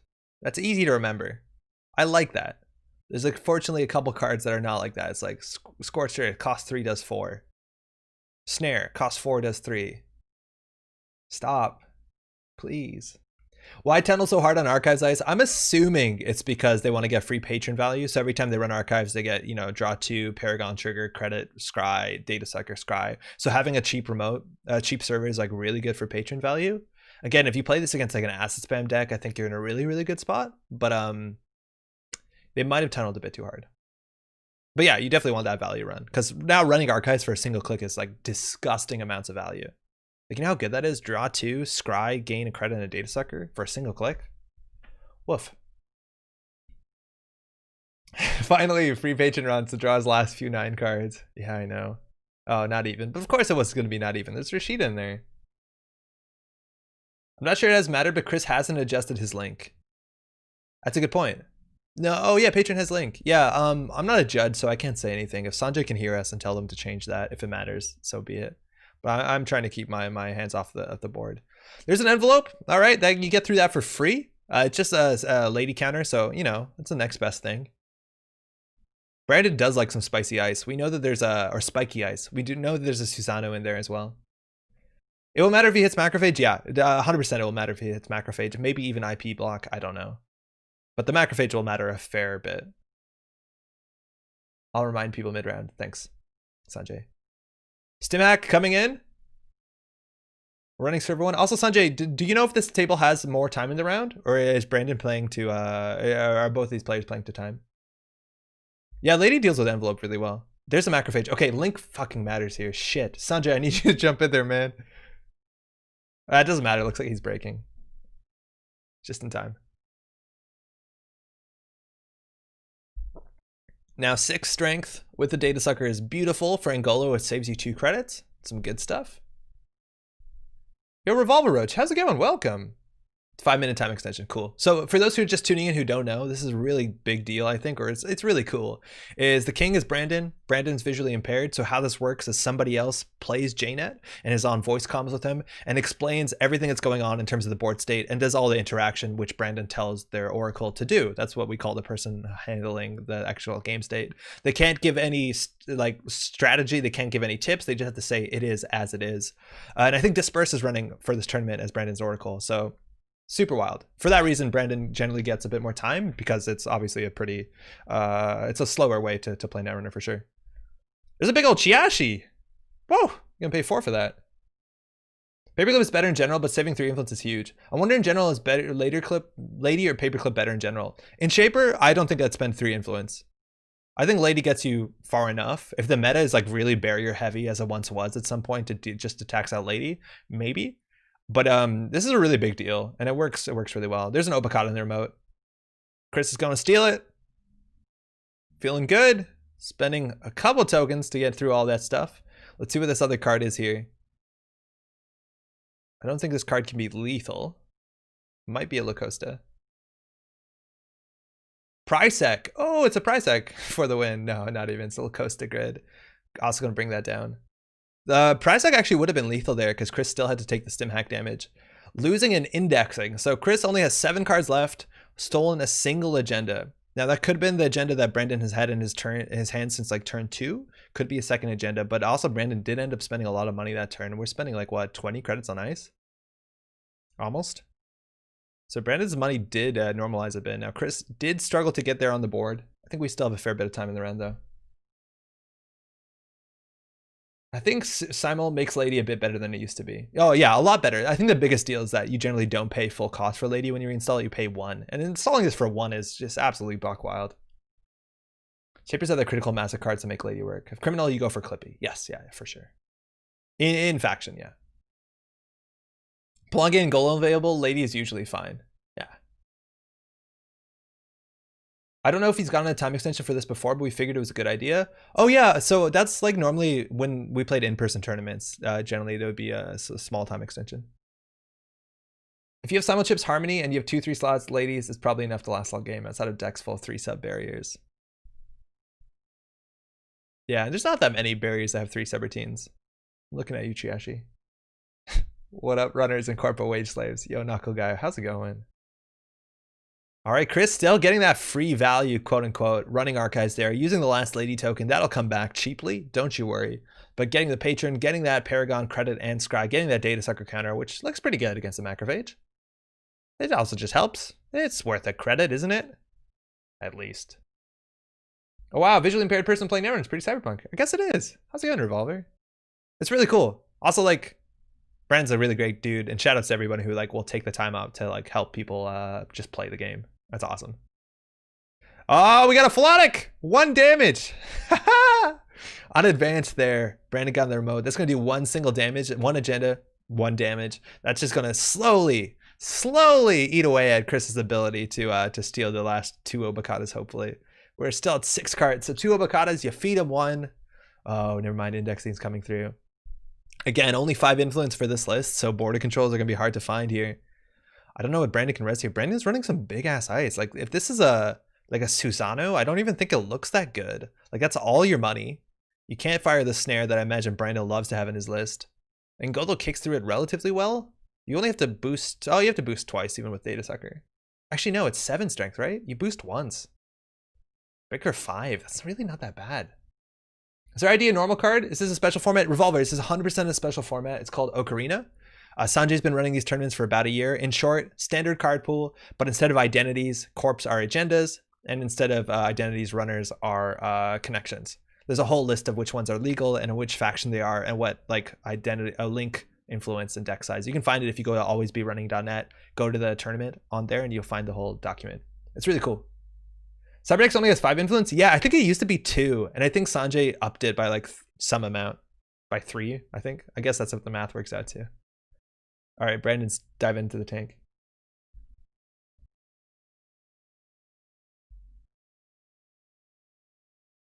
Yo, what up, Sokka? How's it going? We have a wild Lorian here as well. Yeah. Yo, congrats. You're playing 2 tournaments in a row, Sokka, huh? Oh, wait, it used to be 45-12? Oh, it went down? Christ. Okay. That's wild. That used to be a 45-12. This is such a good ability. All right, we're going through that Anansi. We're gonna kick through with Ngolo. This is an indexing, so Chris generally wants to run back for this to be a good thing. It was ridiculous at 12 influence. That it was. You get the 4 credits too, right? Like you start with 9. It dominated Oko 2, taking like all top 4 slots. Yeah. I'm not surprised. Oscillate, also, how's it going? Yeah, this seems like the best ID. Indexing, rearranging the top 5. Now we're running HQ? Was that a full whiff? Or are they just setting up for next turn? And I think they want to go HQ here. Brandon only has 2 credits. We know there's 2 NGO fronts in hand, so like getting a trash here can be pretty a pretty big deal for Brandon's economy, even though we do know there's 2 NGOs, so one's gonna get through. Turn 1 Ice IPO. Fucking disgusting. It might still be ridiculous at 50/5. The thing that like with this is like people are playing reverse infection. It's just more hedge funds. Like it's kind of wild.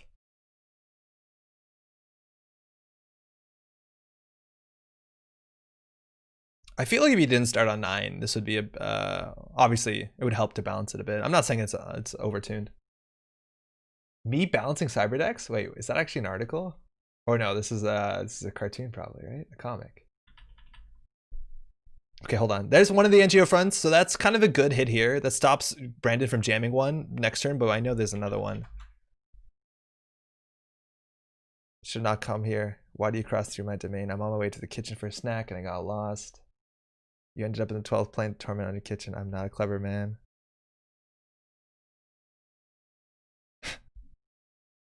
Sunday, do you still have a webcomic? Is that the webcomic that you have? I don't have a good memory, excuse me. It's pretty good. Sorry about that. All right, looks like we got a data sucker back. We installed the lady. Oh, he wanted to install the lady last turn while the lady was trashed just to save to get the saving. So we just snuck that in there. My webcomic is borked because I'm bad at internet stuff. Bummer. Unbork it. 3 extra hedge funds. It goes a pretty big way. But Brandon's gonna struggle now, right? Like the NGO front is probably his only direct way out of this, but his ice is like pretty expensive. If he can't get like a purge to fire. Maybe you can just purge here, who knows. I'm just waiting for the OKORINA tournament where they allow all agendas / resources ID, including rotated ones. I know the most busted ID. Corey, what do you think it is? Because they do allow rotated agendas and things. They just have to be added by the winners. But there's a whole list of things that have been banned for good reason, I think.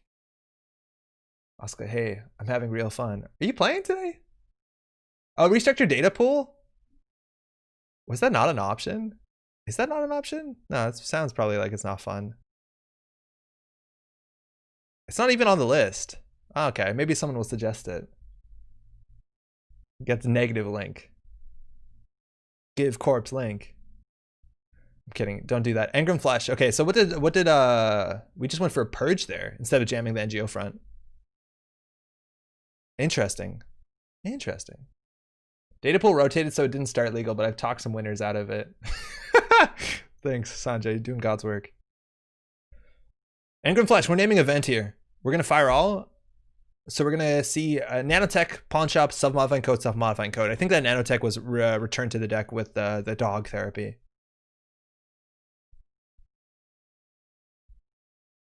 Never gone through here. Second ice, it's a second engram, so this one actually is going to matter. You could always Angola through it. The worst case scenario is you name program and you can your choice between your pair of self-modifying codes and your nanotech. It looks like Chris is going to value his nanotechs.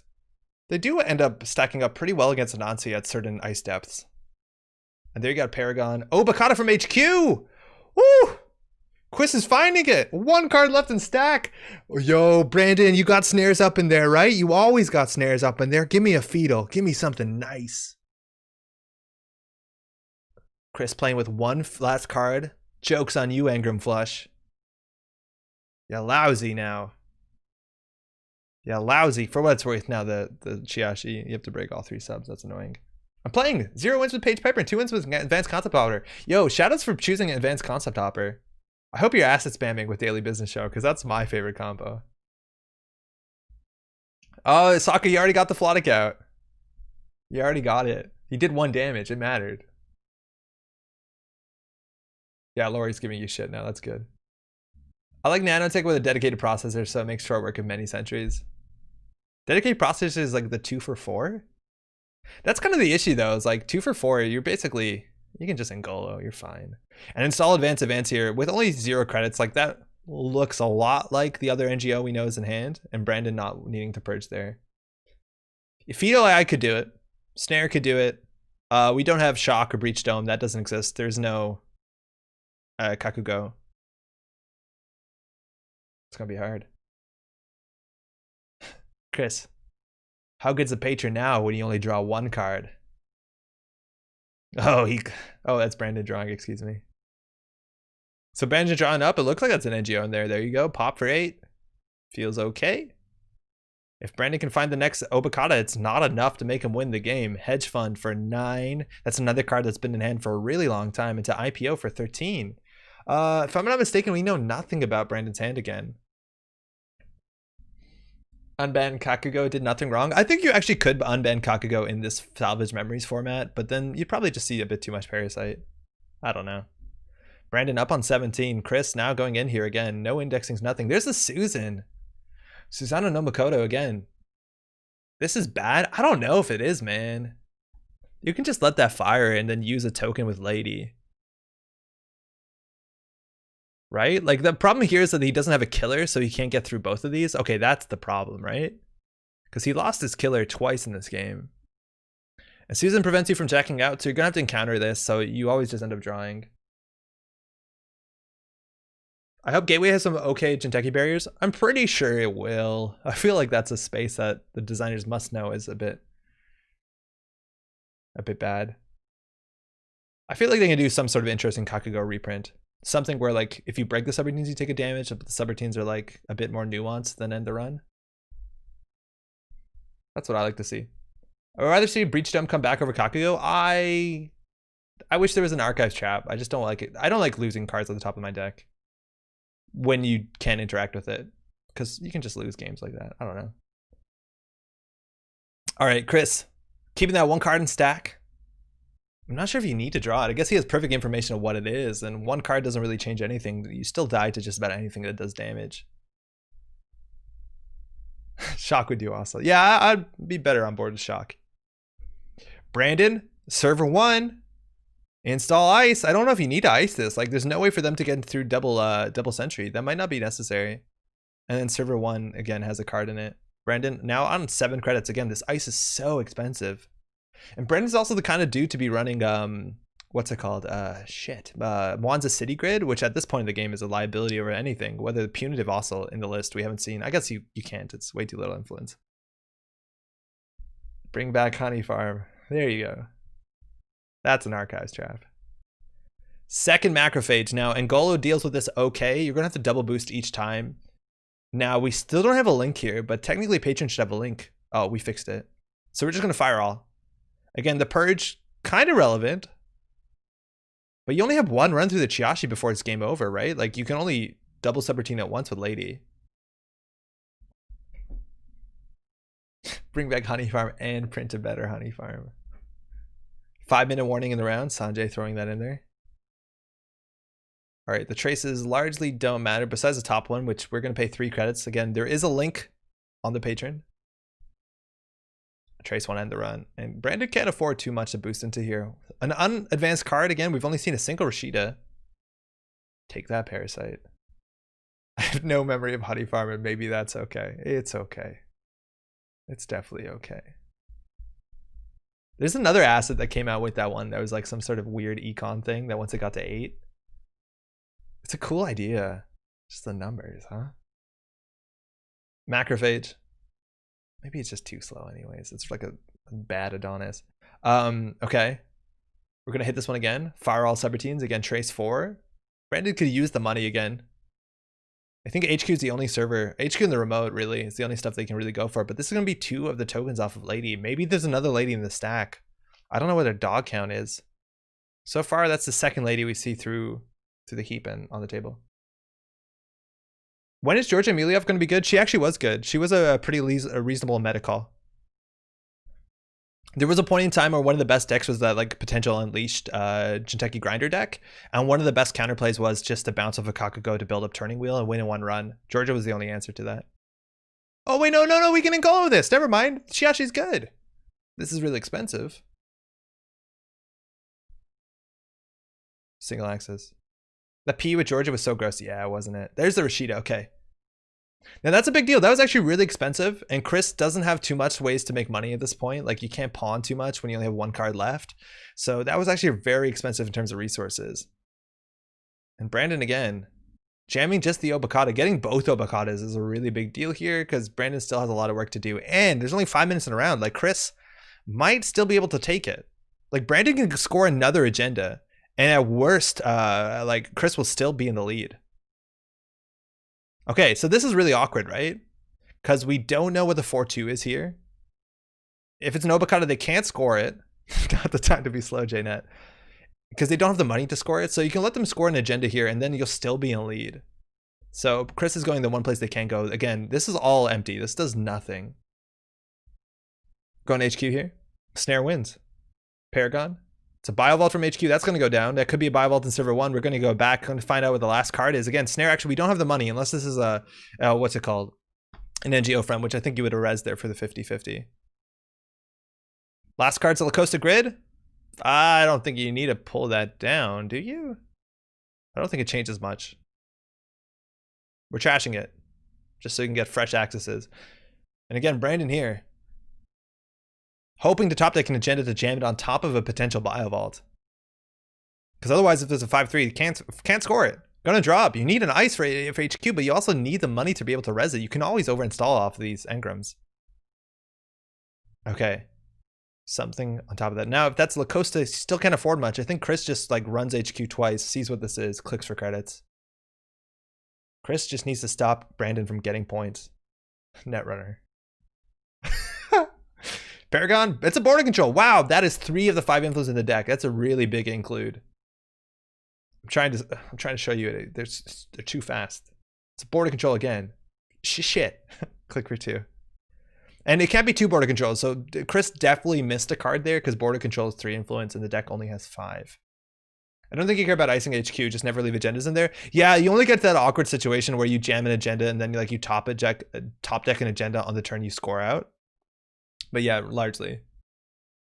Chris needs to stop Brandon from getting points for Madden level commentary. I am very aware what I am. We're going back. Engram, HQ, smash into a border control. King wants to wait for act. It looks like that's being a bio vault, not even. Gonna be popped there. Now, viral weaponization here doesn't do anything. I would put Brandon on viral. Lacosta, okay, that's a new card. Chris can go back. It's a 50-50 on the border control. You can keep the Obokata in hand though if you do draw it, that's for sure.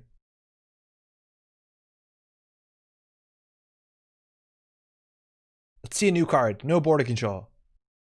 Oh, it's a Nancy. Okay, full information.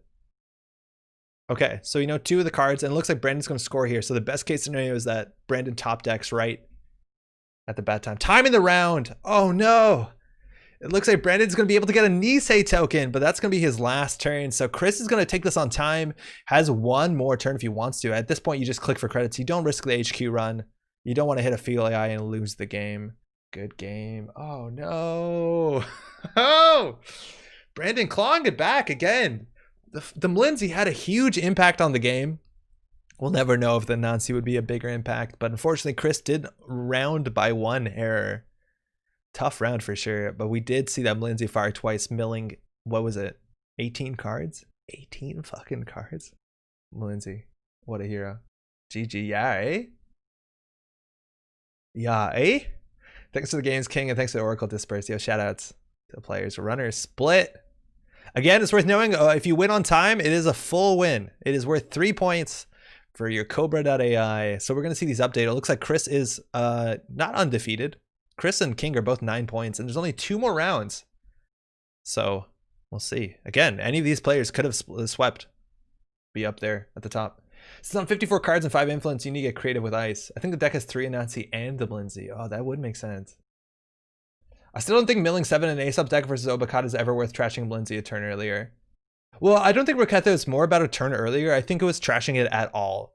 And I think I would agree with you in full retrospect that trashing it probably wasn't worth it at all. Because the idea is that if you don't like put 2 counters on it, they'll just purge because they get 4 credits. So if you didn't put the pressure on, they probably would have just purged and then you're back to square 1. It's milling Nanya. Susano's such a sick include. Bah, how's it going? I think the Susano is straight up awful. Okay, I don't know. Like, it just doesn't line up well. Like, Ngolo deals with it okay. But Boomerang is so common. I just don't want to ever put a high strength ice with a single subroutine. It costs 9. I don't know. I'm really excited to see her. And she did actually really well in the last tournament. What was the last tournament? What's it called? The hemophilia charity tournament. We saw some good Susan up in there.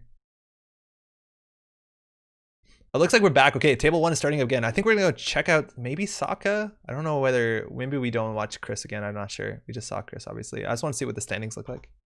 We're just tuning in. This is the OKORINA tournament number 3. All right, so we do have another 9. Sokka coming back for trying to win 2 of these tournaments in a row. Oh, I do actually want to see a high risk investment. Are y'all okay watching high risk investment? I think that's gonna be really cool. Otherwise, we have 2 7s that are definitely on the verge there. We have the Nihilist and the Voting Machine Initiative. We saw Chinch playing those before. They were really cool. And Ba also doing well in 7. Hell yeah. Let's go with Sokka. Maple Leaf. Yeah, right? Let's do it. I tried to come up with a cool corp, but Sandbox is too far above the curve. Yo, Sanjay, read this. I'm just kidding. I can't balance this stuff.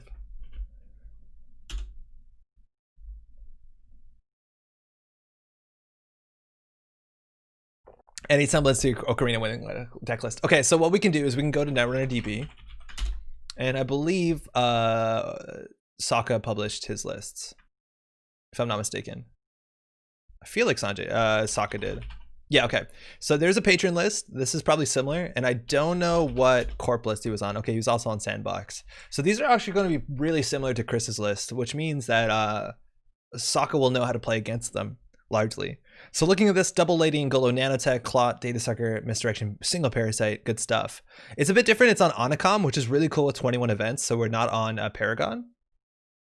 It's also on prepaid voice pad, which is a card I haven't seen since it came back, but it looks like that is a Rozeki that doesn't take up MBU, and we have a lot of events. Like Compile gets better when it's cheaper, Deuces is pretty good, Laundry, Harmony AR Therapy also as just like a better card on tempo where you don't have to pay money for it is pretty good, and that single legwork is also one of the best shaper cards you can play. That's really good.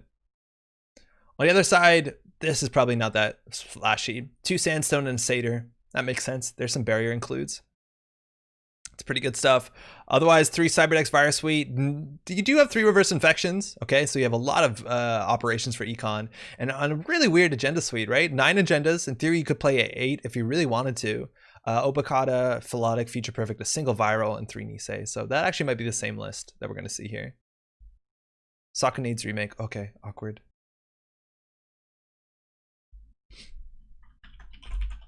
Susano's good. Boomerang does only 1 ice. There's a case for strong 1 sub ices. I don't think there. Well, I would argue that there's not. I think for the same cost, if not cheaper, Anansi does more. The subroutine is largely more impactful, and it's better at dealing with the things that deal with high ice relatively well. That's my thought on it. I don't think Susano is that exciting. Oh, here we go. I prefer Mystic over Prepad Voice Pad, even over the influence cost. Yeah, there's a lot of options for that 1 credit a turn thing, right? Like you have prepaid, you have prepaid, you have Paladin Puemo, you have Rozeki. There's a lot of options. So we know what Patreon looks like. It has a link.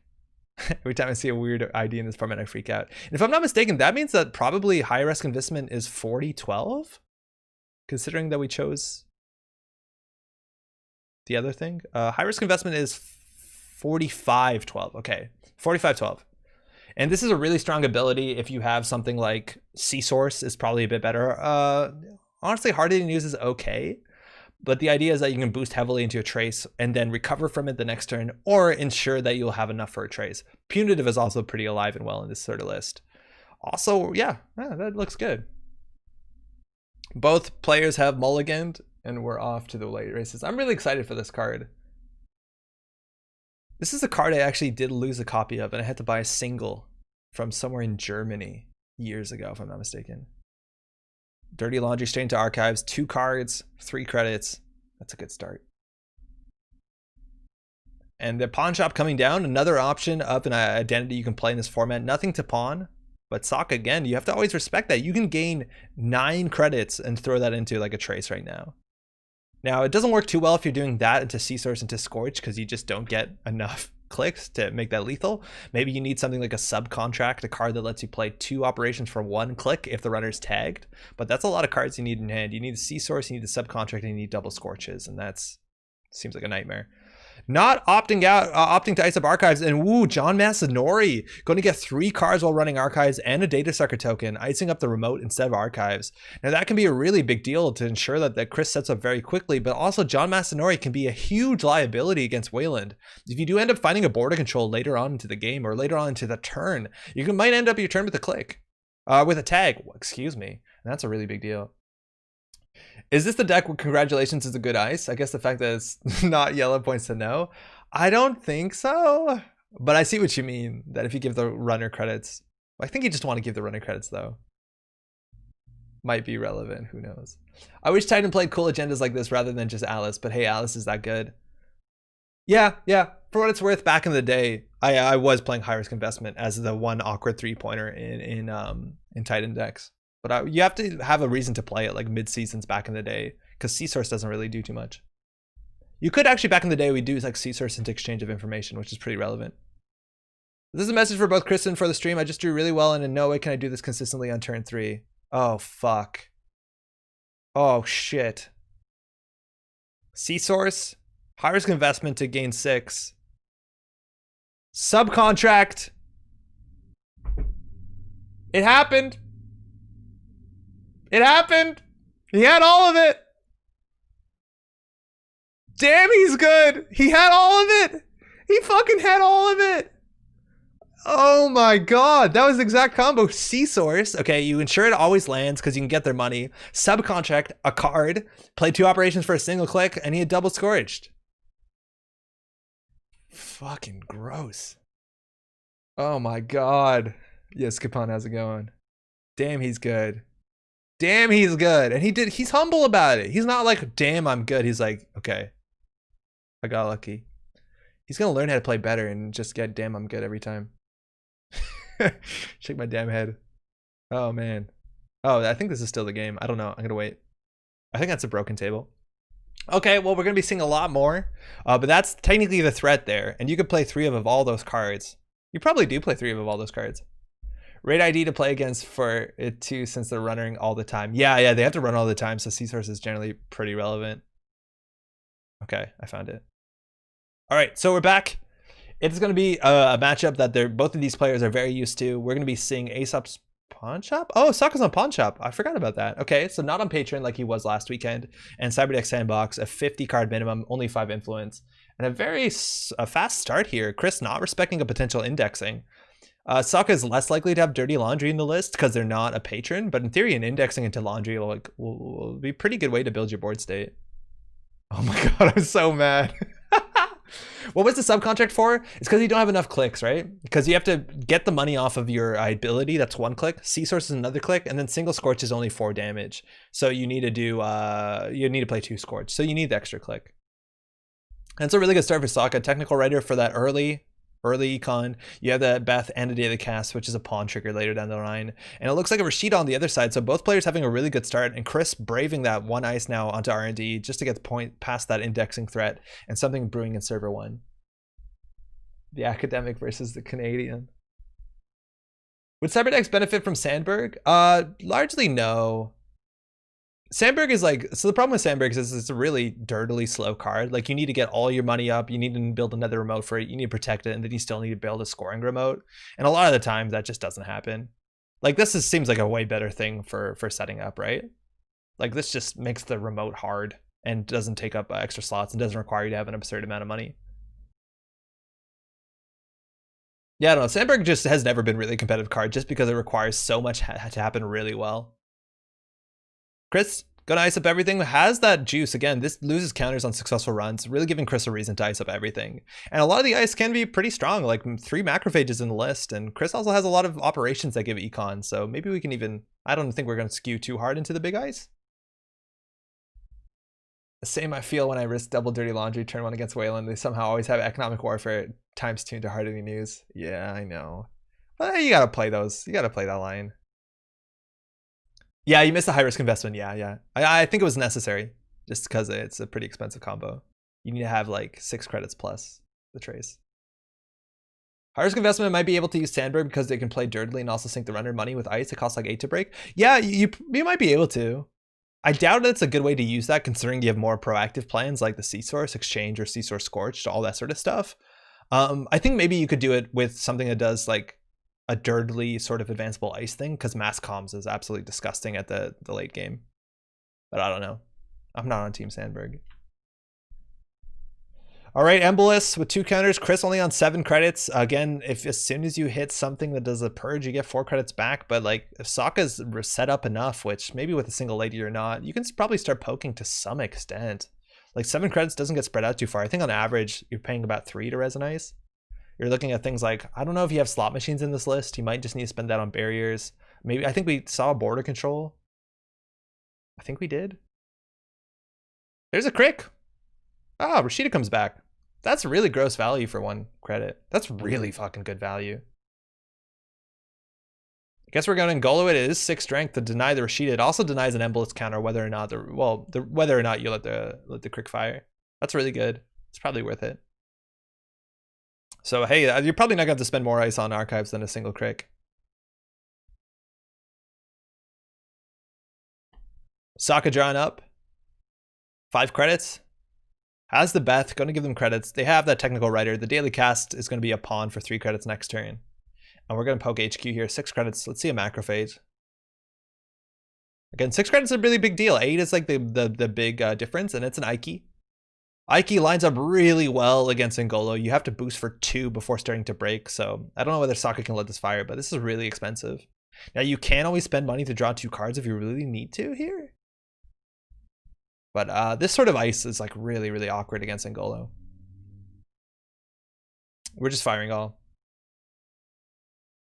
So Sokka paid 1 to draw 2. So this, in theory, you could actually lose cards that aren't in your hand yet. You could look at your hand and be like, this looks good. So the draw happens after, which is really bad for the runner.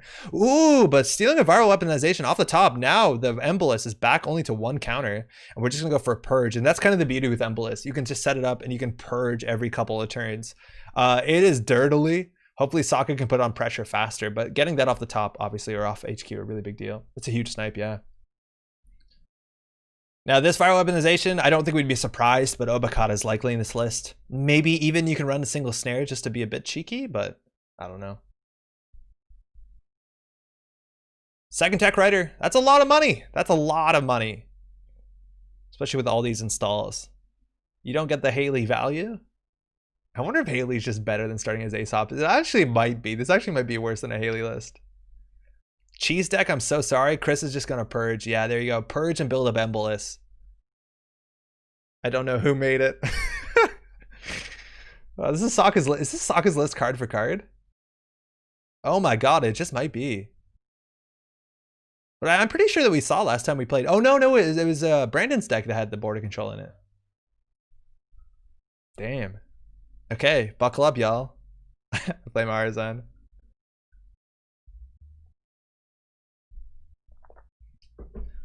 All right, so we're just going to keep purging, and eventually this is going to be very difficult.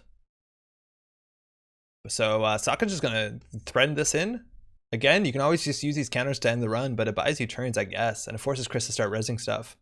11 credits means you can res just about any Jinteki Ice, barring Chiashi. We're going to go through here. Last ice, there's a sandstone. Purging this does make it a bit better, but Lady can get through this. It's going to be what, 2 credits once you encounter it, and it loses 1 strength.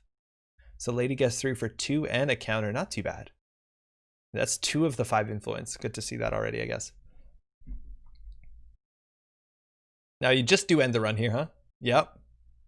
So if you want to go back, it's going to be your whole turn. You can do it. You honestly can contest this. It's going to be mostly your Lady, but it gets cheaper every time you run it. You might as well do it here, I think, before they purge through your deck. Or purge through your reset the sandstone. Oh, Sokka not going back? I'm surprised. I thought you would just go for that. Because they're just going to purge and resets this. And this is easier to run multiple times a turn. And now they have 11 more credits, so they're more likely to res stuff here? I don't know. Maybe you can just indexing this out. This looks like an indexing deck, huh? See, now I can tell because there's green cards. I figured it out, y'all. We're going R&D. Ika, Ngolo, Lady. Chris can just stall. Yeah, Chris can stall it out. Like, you're just going to see that purge every turn. But now we'll Chris on 3 credits. The Ika can get installed. You break for 4 after the 2 for install. Not too bad. It's about similar for Ngoloing it, but it gives you that Ngolo flexibility. But Sokka's economy is way better than Chris dirtling over here. That's a macrophage. You can Ngolo through that. You have to boost twice. You don't have Link, so it's gonna be a bit harder. And you don't want to give Chris that 4 credits. You can't let that first trace fire. So at this point, you can just break the first and the last trace. It's gonna cost you 5 credits, as opposed to Ngolo break, which is 6 credits. Yeah, so we're gonna remove the 1 Pelongi from the game, or even the cash. I think the Pelongi is more of a threat. But now we have full information what's here on R&D, so you can calculate whether or not you can index or not. Chris can't put a new counter on Embolus now. No, you can. Oh, we can't afford to. Yeah, I see what you mean. Yeah, you're right. And he's also going to lose 1. I thought this had some clause, like if the runner makes a successful run, you can't. But I get what you mean. Wait, why am I wearing earphones this whole time? What am I doing? All right. Okay, we're going through. We're tracing both. My voice sounds so weird. I was so used to hearing me with like stuff in my ears. Single access. Give me an Obokata. Oh, it's a Cyberdex virus. Sweet. Huge. Sokka yelling no in chat. That's going to get that Embolos token back. Oh, man, that's a huge rip. And you need to trash that. Wasted 4 credits for nothing. What a rough hit off the top. Again, that does get the purge off the sandbox, putting Chris on 4. Man, that's so bad. And I think there's 3 of these in the list, right? Like there's 3. Of course there's 3. Everything's a hedge fund in this list. Everything's a hedge fund.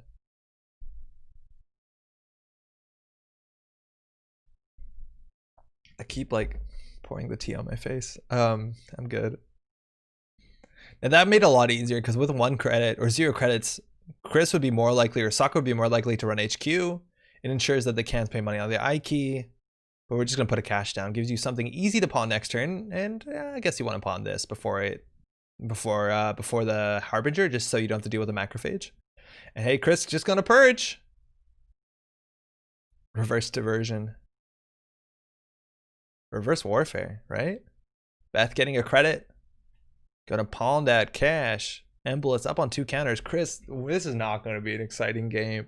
It is on Sokka to make this game exciting, and Sokka is figuring out, I need to deal with this Embolus. As soon as you deal with this Embolus, oh my god. And there you go, 5 strength. So now every time you run this, that's 2 counters. Now you can Ngolo this once, but this is what I was talking about. Like you want to hit the sandstone multiple times in a turn, and now it's so much harder. There's no simul chip on the table to recur the lady this turn specifically. Also takes up MU, Harbinger doesn't. Yeah, that's a good point too. I guess they were full. So we're just firing all here. Sokka needs to just figure out what to do here. Running HQ. You want to make successful runs for sure to make sure the Embolus doesn't get too bad. So these runs are very valuable. Excalibur, okay. Interesting res there. A lot of times you don't want to res that to make a surprise, but that looks like there might be an agenda in hand. Maybe just a 1 in 5. Because Sokka has a good time to run multiple times, even to get the Embolus down. But it's so expensive. This is 4 credits, maybe 5 credits to draw 2. You can always pay 0. And hey, access stick also when Chris is on 1 credit means if there's future perfects, it's a bit easier to hit. Nisei! Whoa! There you go. Losing an Embolus token. Sokka now on 4. Find that Obokata, find that future perfect. I'm just going to check the list. Yep, 3 Obokata, single future. So you're 1 access away. And Sokka dealing with the board state in a good way. You only have a single access on HQ a turn if you want to. You could always Ngolo with Excalibur if you need to. So you do have some choices here. Sokka's still doing pretty good. Has the thing to purge. Is going to get some value. I'm assuming Chris is going to be purging here to put them on 4 credits, I guess. Maybe if they Embolus. Maybe that plays around Beth. There you go, Embolus. Purge for 4. Chris really has his game plan down, huh? I don't know if it's going to be fast enough. Harbinger, Sokka just needs a single indexing to close the game out. Just give him 1 indexing. Pawning the Harbinger. 5 more cards on Technical Writer. Indexing wins. Go in HQ. Simul chips down there. That gets you access to Lady if you want to. Lets you re-Ngolo if you really need to in a pinch. It also gives you access to, I don't know, Cash or Harbinger, I guess. SMC. I'm going to name every program and I'll be correct. Is there any Puppet Masters in the comp? No, there isn't, which is such a shame because that's so fun to watch. Aiki breaking for 4. Pretty good for 1 strength ice, or 1 cost ice, excuse me. Being able to use the Aiki to draw is so strong for Sokka's tempo. It really is, right? Because the Shaper is struggling to draw, and that's really good. Future perfect from HQ! It's in there! Huge Psy game! Chris only has 3! 1 to 2! Ooh. Chris paying 2! Fuck your money! He's going to advance this thing in Purge, and Sokka just going to draw up. Man, also Chris paid 1 to prevent Sokka from drawing. Oh my god. I wonder if Brahmin is worth taking with Lady Excalibur been around. I don't think you need it for Excalibur because you have Ngolo, but Brahmin definitely seems kind of nice with Lady. I just think people aren't struggling with Simul Chip or just like a second Lady in the deck. But I think Brahmin's cool. Gives you a reason to play Prognostic Q-Loop, huh?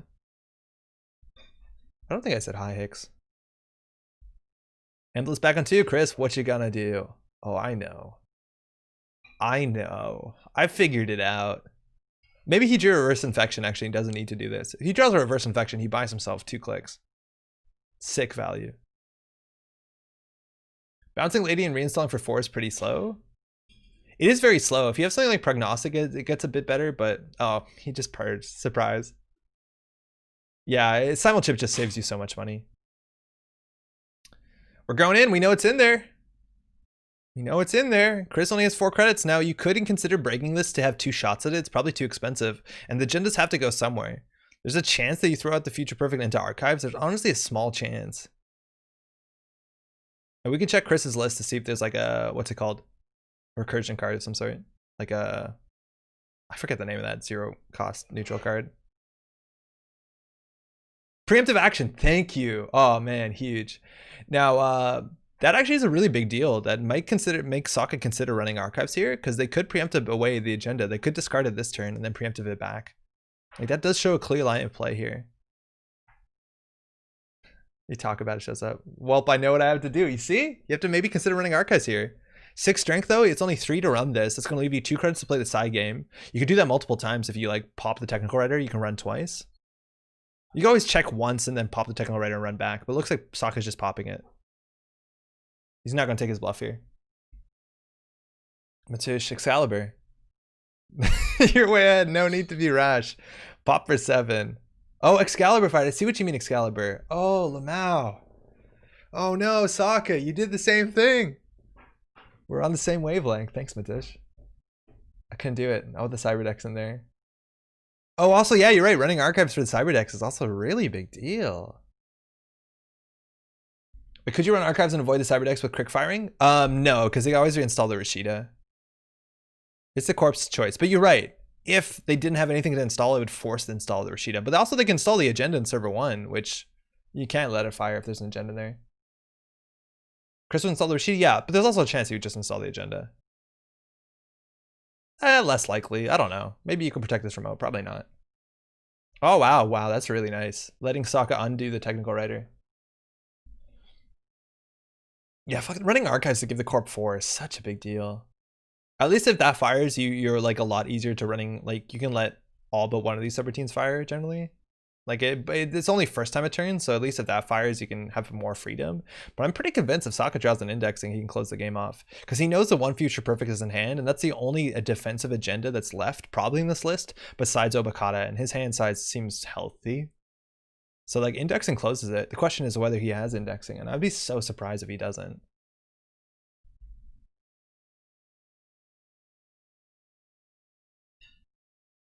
Also, if you wait for him to preemptive and puts the Future Perfect into R&D, like, I guess so be it. I don't know.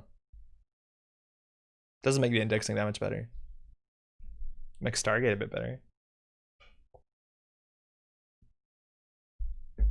Sokka giving us some decisions again. That technical writer is really good. 7 credits on the pop.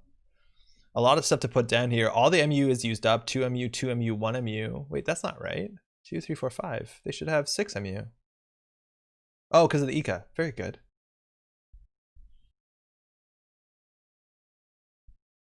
So Sokka's figuring this out.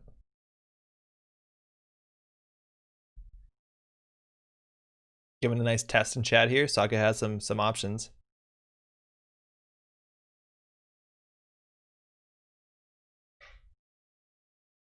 Man, this is really good. Like stacking barriers. This is what you used to do on R&D. Back in the day when Lady was around, you'd put all your barriers on R&D and be like, okay, you want to R&D interface me? Good luck. You can only do it so many times. I know your turns aren't as easy as Embliss counter purge. Really forces the runner to do something.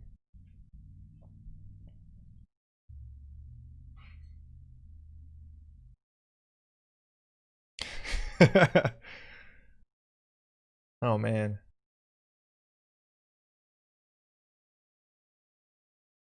I really want to know how many indexings are in the list, whether Sokka can just decide to draw into it or just set up. There's like 15 cards left in the stack. Assuming there's 2, I would assume 3, right? We haven't seen any other multi-axis. If we want to count influence, we're looking at 3 Harbinger, 3 Cash, probably as a basis. That's 6. That's 6, that's all I can say. Stacking is how I used to deal with stealth too, but now there's 1,000 stealth cards, so I don't know.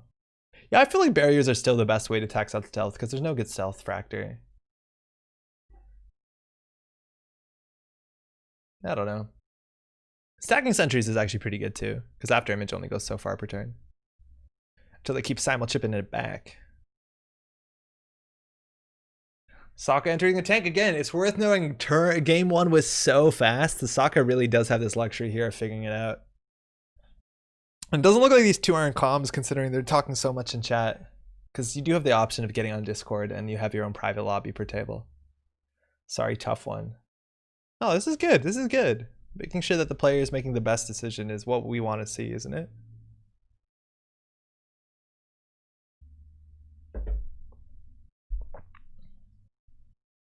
Mind you, this is the third of 4 rounds.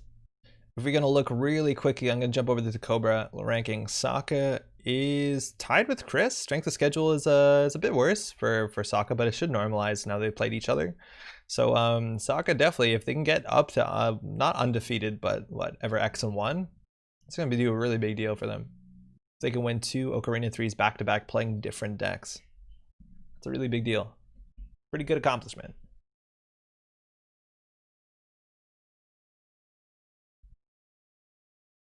Sokka 2 clicks. Can't run. But 8 cards in hand. So double install will still mean that he has to discard something. There's probably some things you want to discard in this deck. I don't know if you need another Beth. You probably have 2 in the list. Probably. Maybe the self-modifying codes aren't that useful. Again, your MU is full too. So it's even hard to get like caches down if you have them. Harbinger is a bit easier. 1 of each left. Okay. All right.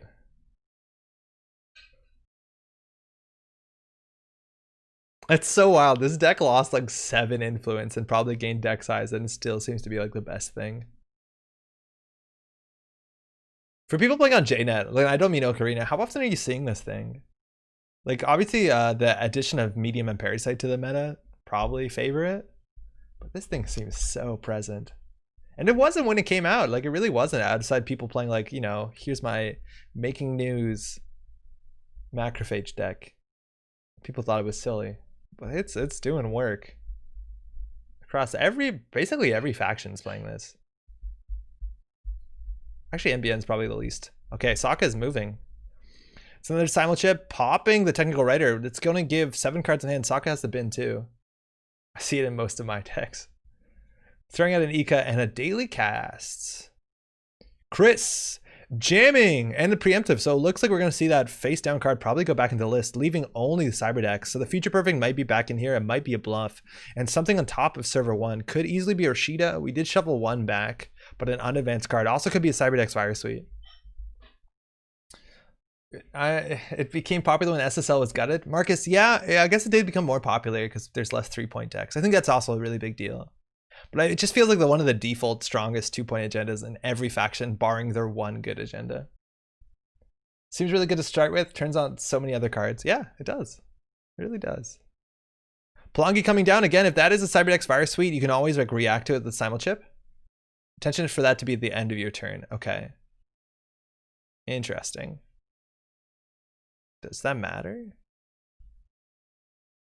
Why does that matter to install something at the end of your opponent's turn? I'm not sure. Honestly, not sure. But Sokka now has maybe what they need to get in an index link here. Palangi lets you cheaply, relatively cheaply, lady through the macrophage the first time around. Simul chip condition? Yeah, but why would you want the simul chip condition on the corpse turn? Why would you want it on your turn so that simul chip is alive, right? How's it going, Sads? Can't purge with an already installed Cyberdex? Sorry? Does having Cyberdex as your ID prevent you from including as an agenda? Yes. Yeah, Vincent. How's it going? Yeah. Any card that is your identity cannot be in your deck. How many Palangis are there in the bin? If there's none, that'd be why. There's 1. No, none. So macrophage is now a barrier. So you can use simul chip as scavenge on your turn. Oh, I see what you mean. So you can trash the Palangi itself. Yeah, 100%. You're totally right about that. Yeah, because you need to trash something if you haven't used it, so you have the ability to trash your Palangi. Yeah, that should have been way clearer, more obviously to me. Excuse me. I get it. They can't just purge without CVS? I'm not sure what you mean. Dirty laundry into R&D? No trash, no steal. Now there is something on server 1. We did remove an Embolus counter. And HQ might have an agenda in here. We did see what it'll look like bringing back the Future Perfect, but it could be some long-winded bluff of sorts. or even just a different agenda. We're running archives. Is this a notoriety turn? Why are you running archives into Cyberdeck's Virus Suite? This looks like notoriety for a mile. I think Sokka's realizing that there's a Cyberdeck's Virus Suite in there. It's a niche thing? Oh yeah, it's really important. Indicates fire all. Fuck yeah. So now the Cyberdeck's Virus Suite has to be installed. So now they're not going to access it. So you have to pay 3 to get that res. I imagine they'll just put it on HQ. Oh, they can just put it on archives. Never mind. We all thought we were being clever. Sock included. Yes. Purge gain 4. I think you don't trash it. It changes nothing. Sokka lets quickfire install CVS, pop it immediately, and then fires twice. You can't let it fire twice because Cyberdeck Sandbox is only once per turn. But yeah, that's the right idea, is to put on archives. How's it going, Murska? If Sandbox was every time, it'd be kind of incredible.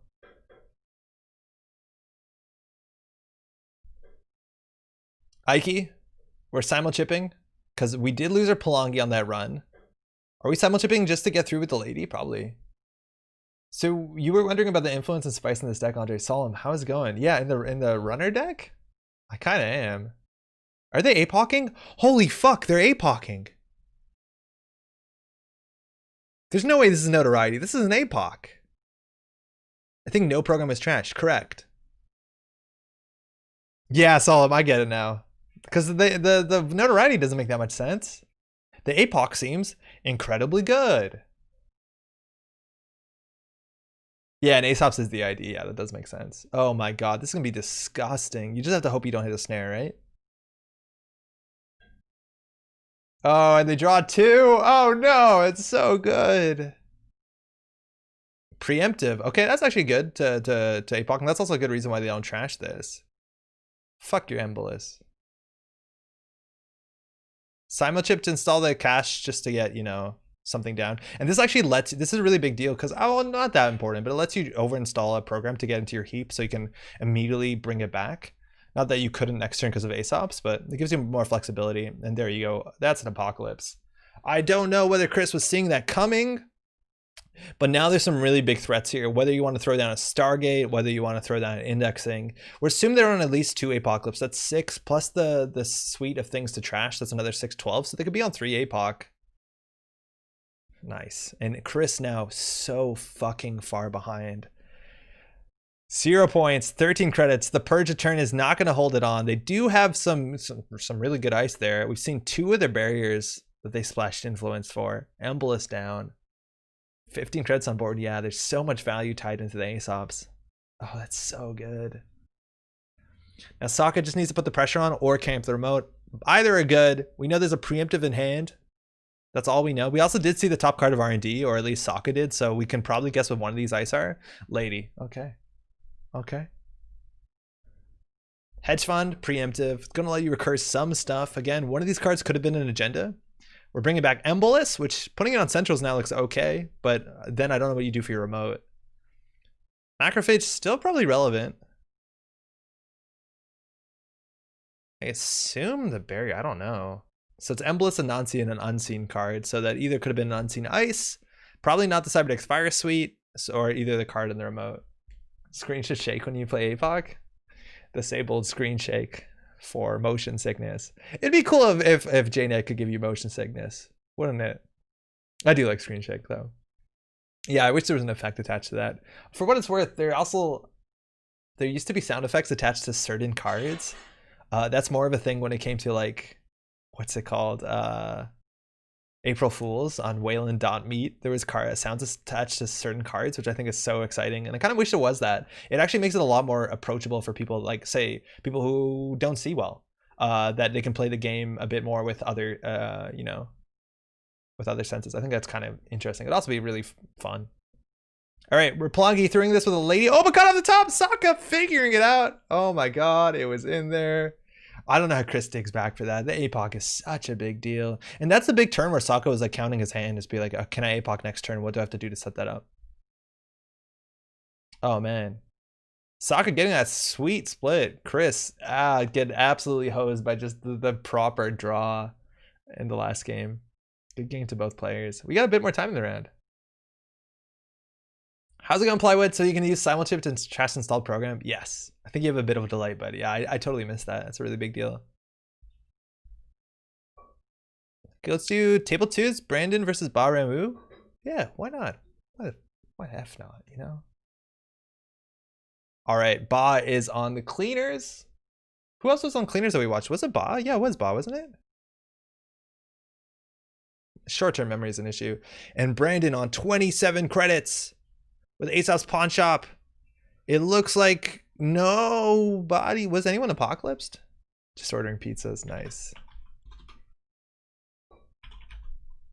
Brandon did Apocalypse. Brutal. Of course you're on APOC. Okay, looks like Brandon did definitely get off an Apocalypse. That kind of makes sense, right? We're pretty late in the game. And there's only 5 ice. It doesn't look like we've seen any meat damage so far. We've seen Argus Crackdown. So successful run server do 2 meat damage. So that's actually 3 meat damage with cleaners. That's a really cool combination when it comes with punitive counter strikes. Looks like it was already in the bin. We also have Archive Memories, which is a really big deal with punitive, but Brandon's just gonna put down Stargate and gonna go here. Wow, this is a really cool list. Also, CityWorks Project is additional meat damage.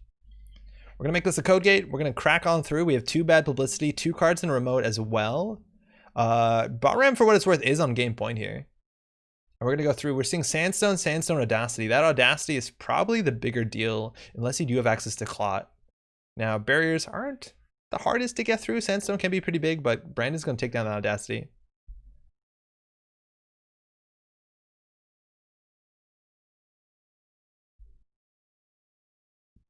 Wonder what's in this remote. There's an upgrade, so I'm guessing like what, Prysac into Rashida at this point? We've only seen 1 so far. 2 Rashida, excuse me.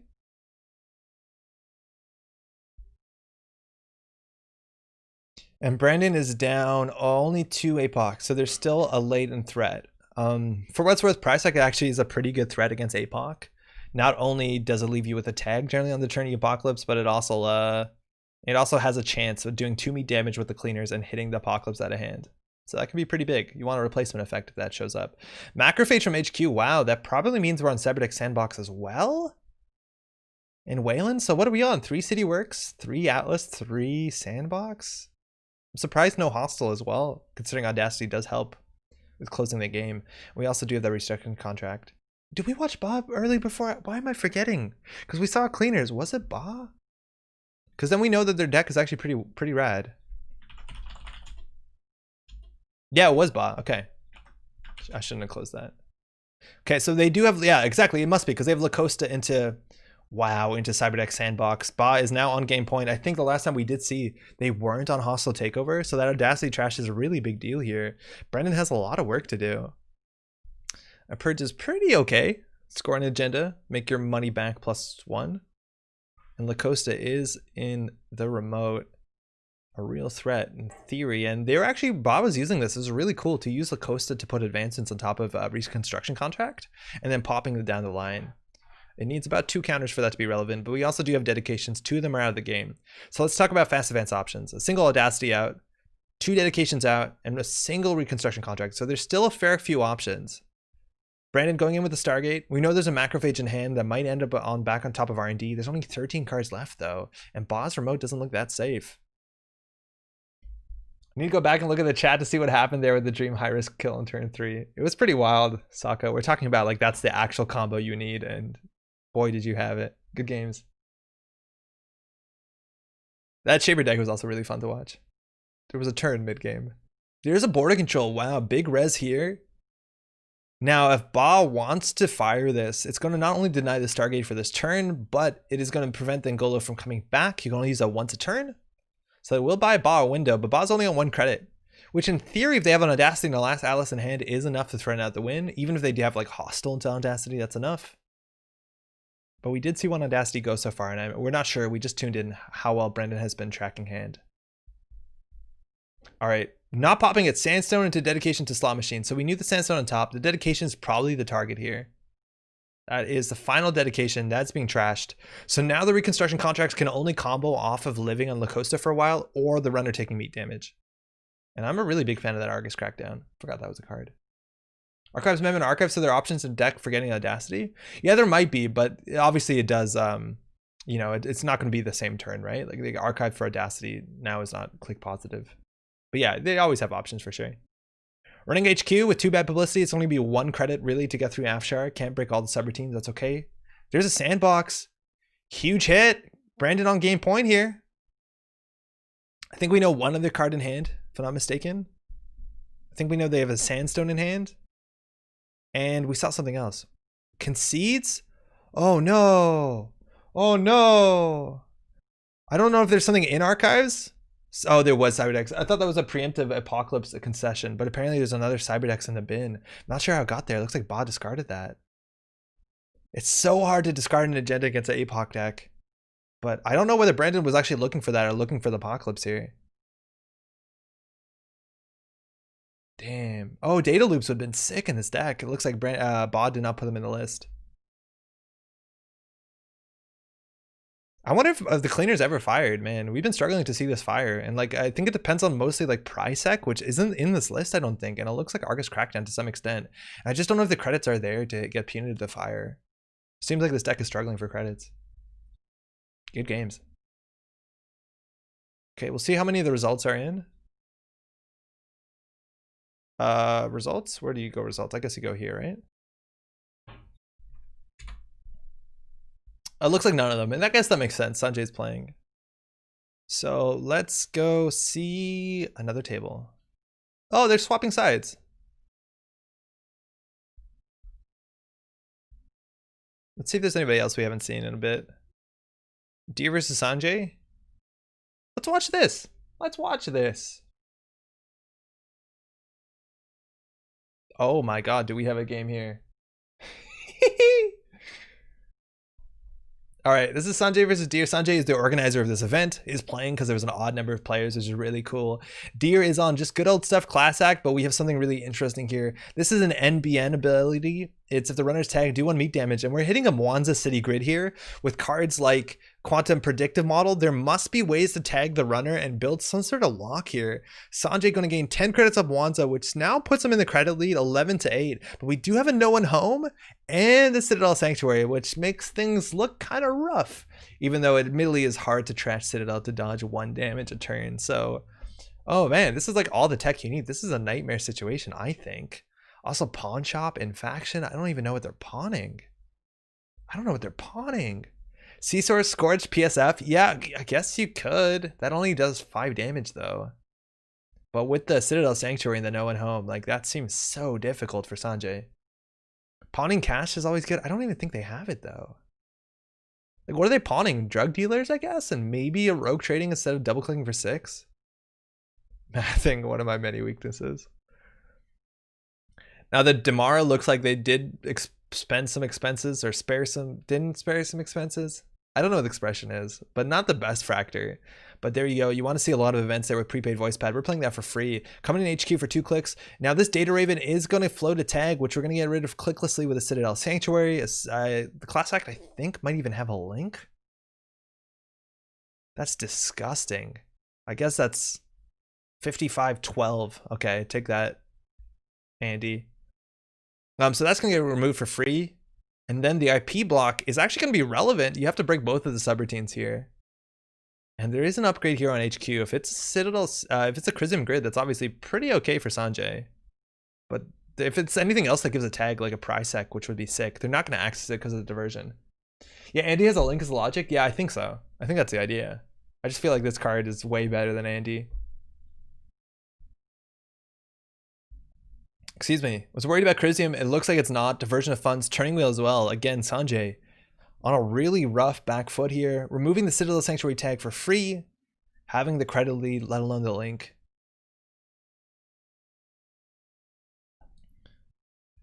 Sanjay has something in the remote. Hasn't been triggered yet. And the good question is like how they're gonna, like, what do they do with this? I can't figure out what you do with this. This, mind you, is new. This is one of the few, I think it's 1 or 2 that's added every time they play this. This tournament comes up that the winners of the previous tournaments can add. I mean, didn't see enough of this art. This art's fun. Third ice on server 1. Sanjay really, I don't know if can afford to res any of that stuff. Maybe we're going to see some wacky stuff like bandwidth and friends, but looking so far in the heap, it's 2 diversions out. There's still bravados left in the deck. It looks like we are pawning the drug dealer. before you have to pay the credit. So that's technically like a 4 credit play, am I right? Yeah, that's good enough. And there you go, Bravado for 2 credits. It's gonna be such a big deal, especially on this remote with so much ice on it. And Sanjay can't afford that much. There's a Data Raven. You can go through that for just 2 credits, clear the tag for free. Now, with only 2 credits, I don't know if there's anything you're scared of. Universal connectivity fee is not in rotation. That could have been pretty disastrous. Oh, actually finding the no one home as well. It seems like a bit overkill. It saves you 2 credits. But I feel like in the matchup where you're worried about C-Source, that's pretty big. Last Quantum? Yeah, I guess it could be. It could be the Quantum, you're right. That'd be nice. Wait, why don't they have a tag? Oh, they no one home, not the trace. They no one home the tag. Okay, that makes way more sense to play around the Quantum as opposed to saving 2 credits. Did you break Data Raven? I didn't break your ice, did I? No, okay, they still have to break it. So that's just like trace 3. Or if they want to break it with Begalter, they can. It's 1, 2 for strength, or 3 for strength, 1 for break. So it's also 2 credits. You might as well trace. All right, we're just gonna roll that back. But at the end of this play, like they're gonna make so much money. Like pay 2 for Bravado, probably gonna make what, 6, 7, 8, 9?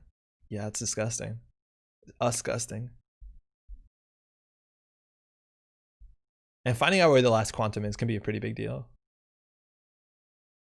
There's also a big chance that their list actually has like main decks inside jobs, right? Because it's a good card, and you do have these prepaids. Bravado going through. There you go. Data Raven, trace 2, and actually breaking with the Begalter. So if they hit another sentry, they might be a bit upset. And there you go. That's the other sentry. Lose a credit and trace 5. You'd much rather have the Begalter for that. I think you definitely trace through this just to have the Begalter flexibility. Oh, boosting it. Bologna, steal, 5 credits. Sanjay down on 0. You're gonna be on 9 credits. Thanks, Paragon. Just 1 and more they needed? Oh, I don't think they accessed with enough. Yeah, it was a Paragon credit to give the Bologna. Oh, wow. I don't get this. 3 credits to increase the strength of Begalter and 3 to break all subroutines. Oh, they just broke it, right? Yeah. They could have saved more money by tracing this and breaking this.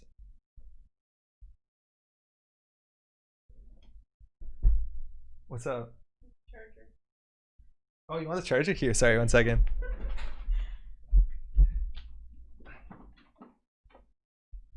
No, you're good. Thank you. Sorry, I had the charger Maddie needed.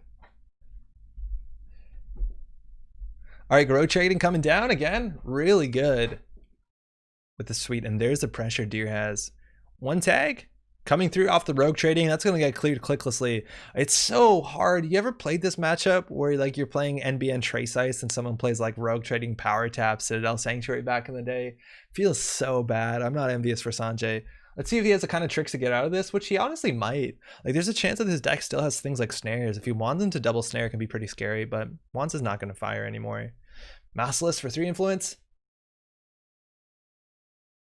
We're going to go through that. Amina, pay 4, you lose 1. Okay, Turnpike, you lose 1, but then you break this for 1 credit after refund. Decks like this were why I love Net Quarantine. Yeah, that was just such a hard card to put into your deck, right? Just hope for the Sunny matchup. Even against this matchup, it's not that big of a deal. Double Rashida into IP block. The IP block again doesn't do too much. Double Rashida. Probably trust the IP block, right? Go back for Rashidas? I don't know. I feel like you trust a Rashida there, right? Like the IP block doesn't seem like an issue when you have 1 link. Let alone Sanjay has to pay a lot of money to install that. And now Sanjay has a good Rashida play next turn, I think. It wasn't hard for me, but I was obsessed with making news. Yeah, right? Okay, I gotta ban this bot, I reckon. 1 second.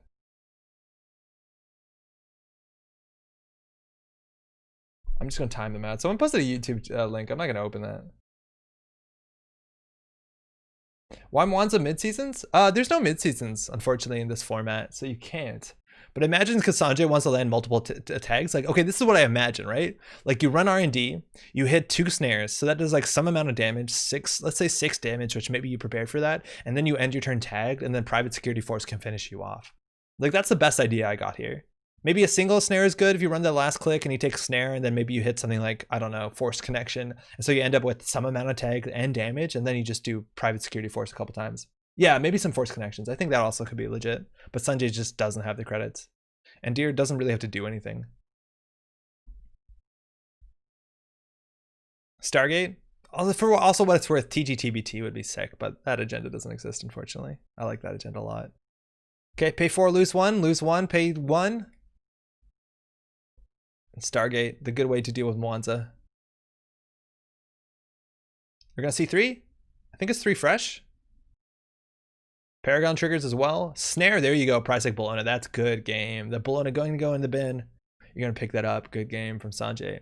And you see, that was the plan, right? Like, have someone Mwanza into snares and then finish them off with the kill squad. Which I wanted to know how many times I fired this tournament, because if people are not expecting Mwanza, that actually can be like a pretty legitimate threat. Because I would play around this assuming this was like a prize sec or anything else that gives a tag. It's kind of neat. Cool, they split. Nice. All right, where else are we? I guess we can jump back into this. Okay, so we saw them play the first game, and now we're into game 2. We're only 7 turns in, and it's looking like we saw Bob play before. They're running Kangamato, they're running Deus Ex. They're also running not adjusted chronotype. Shit. There's this weird, ooh, how did that get trashed? There's this one console or hardware that you can attach to a program and then start paying clicks. It's like adjusted matrix, I think, right? So they're using Deus Ex as a breaker, spending a click on an ice, and then spending like E3 feedback implants credits. It also lets them use Boomerang and Kamato. I don't even think they're on Gabali just because it's twice as expensive. They have 2 artist colony, I think, with the fan side set up, but Brandon is pushing here, and I don't think they're on an APOC list. And Brandon installing on top of Lacosta means that there's a real threat here of viral weaponization, Nisei Mark II, or even just, I don't know, corporate sales team. Who knows? And Sandbox is alive and well. 4 ice. This is a really big deal. 4 ice, let alone I think Brandon does have a single border control in the deck. That does taxingly deal well with cards like this. That's need to spend clicks to get through stuff. And there's the Chrome Matrix, which works really well when your identity gives you extra clicks a turn. So it's hosted, and that's a second Stargate. Oh no, we simulchip back a Stargate, and we're just gonna say, okay, you got your remote, I'm gonna get an R&D. And so now you can click through basically anything for a single click and a credit. You can E3 feedbacks a matrix through anything. I feel really cool. I think this is really cool. I wanna try this in standard. Feel bad I'm doing so badly by the rad ID Chrome Akira added. Sorry, Sanjay? What ID was added? Oh, private security force? Is 03. Yeah, it seems like a weak ID, I'll be honest. It's really hard for that to be better than any other kill option. I do like your Mwanza snare package though. I think that's really cool. I see the logic there, and I think that actually will kill. It's just really hard. That matchup was also really rough, Sanjay. That's like all the tag tech, all the damage tech you could possibly want. All right, Brandon has to figure this one out again. Anything that's res, as long as it's under 10 strength, which is almost everything. Almost everything. You can just start spending clicks and credits to get through. We got to pump up the stats. Yeah, you got to. I just don't know if it's going to make it more enticing, unfortunately.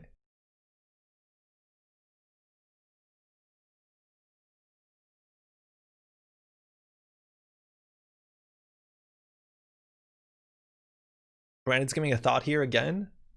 Bot's going to only end up spending about 1 click on this server, so they still have a click to run server 1, and they can deal with 1 ice. Looks like we're not rezzing here. We're going to see 3 cards on top of Brandon's deck. Going to trash one of them again. Didn't even tax clicks, so rezzing sometimes is good for that, just to tax clicks. I think for OKORINA 4, we're going to have to pump up the stats on cool IDs that haven't got much play. I believe that. So we saw Engram Flush on top of the deck. Reverse Infection, a hedge fund of sorts, and Biovault. Probably the really strong defensive card, especially on top of Lacosta. And Ba is going to trash the Biovault, which was 3 cards down. Click 2 drawing up here. Gotten some great advice from Sok and Arzan about that. Oh, about like balance changes? And installing a hyperdriver, having the MU for it, pretty fantastic when your rig is this lean. But we do have a lot of, that's a 2 MU card. Now let's see if the king has something here. Viral weaponization will do a pretty big tempo hit to Ba's hand. House hippos are thinking about the format like 50 times more deeply than I have been, so my new stretch is to copy off their homework. Yo, I'd love to see what that is. I support pumping up the ideas that force deck building towards a certain direction that isn't in the standard meta. I think that makes a lot of sense, right? Like to give you options to build to the thing that you're struggling to build within faction. I think that is really cool. Sokka, would you say really quickly like which IDs you think fall into that camp? Because there is a lot of IDs that get like no representation in this tournament that have really cool effects. Also, that's awesome that like House Hippos is in on that. All right, second ice in R&D, that's good. Again, that will tax up the matrix. We have something click slowly rolling through here. So either something that doesn't matter or a Biovault, like something that just anything. I don't know. The Cyberdex Fire Suite it could be. Or 5-3 that Brandon doesn't want to invest in. Rachel needs a bit more influence to actually have a Breaker Suite, but she's really cool. Yeah, because she has less influence than actual like straight Apex, right?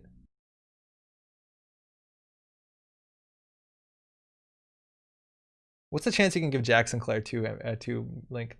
In my view, the coolest thing about the format is that it opens viable deck ideas that are fairly brand new that haven't existed before. Yeah, Sokka, I 100% agree with you.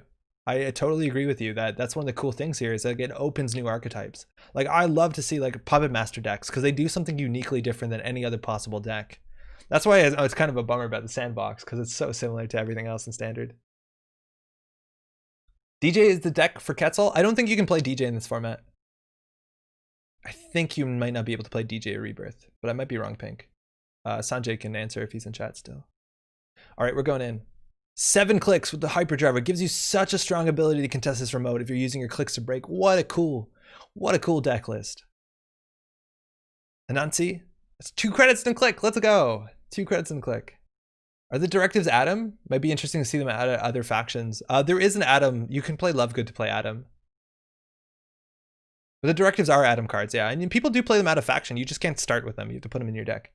Because the text to start with them is specifically on Adam's identity. You can DJ in Rebirth, but you also have to pick real IDs, not fake IDs like Omar. Okay. So you have to do... I'm not sure what that means. I think that means you have to do OKORINA IDs. Or just fuck Omar, I'm not sure. Utopia is also super cool, but in playtesting, we couldn't seem to find a good deck with only 10 influence on 50 cards. Oh, Utopia is the pay. Is that the cheap install or is that the 2 credits per counter?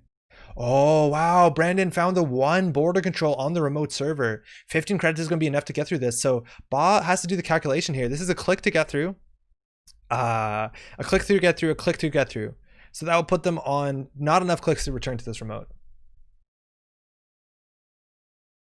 I mean, you can play the directives as your ID. Oh, right. Yeah, they're not connections. So far, the limitation is unique connections, but I do agree with you that there's probably some cool ideas that could be like you can play as an asset or you can play as any resource, even a program to some extent. I think that there would be interesting decks that could exist outside of standard.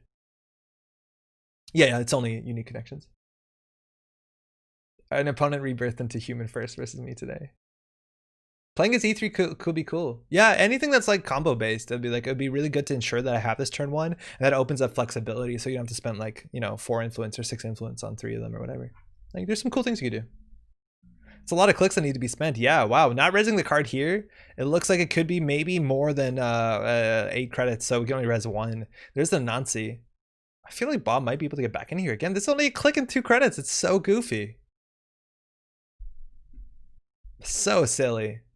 And at the end of the day, if this is an Obakata, like Brandon's been doing this, like letting you get through it and then just saying, okay, you can access after he's taxing you out, which seems like the right play. Mind you, the Stargate is still alive and well, but I think it's only 2 new cards.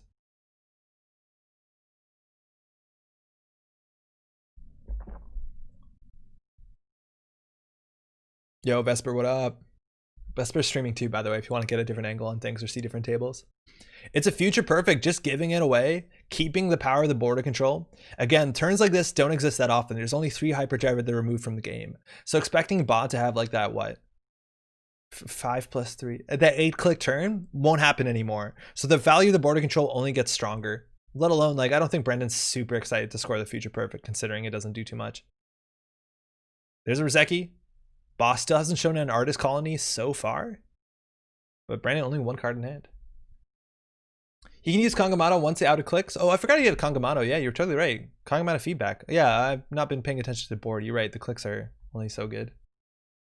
I'm not allowing people to select non-unique connections for prizes. In general, I was hoping to do people only, but if someone spins me a good theme, I'll probably buy it. Okay, you guys have your work cut out for you, Sokka.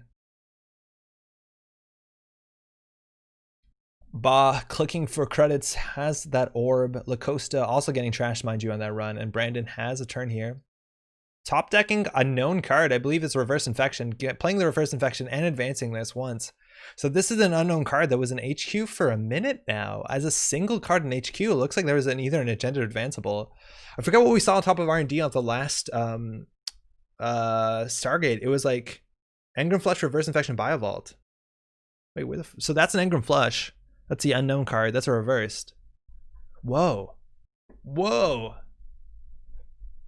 Does this deck run Temple? I don't think it does. I think it's just enough with Beth and Hyperdriver. Maybe Algernon is even better than Temple. I don't know. But Temple does seem cool. Algernon probably isn't good enough. I don't know how much influence Algernon is. Is it on Artist Colony or Chila though? We saw Artist Colony last time we saw Ba. I'd be surprised if it's on Chela. All right, we're stargating in.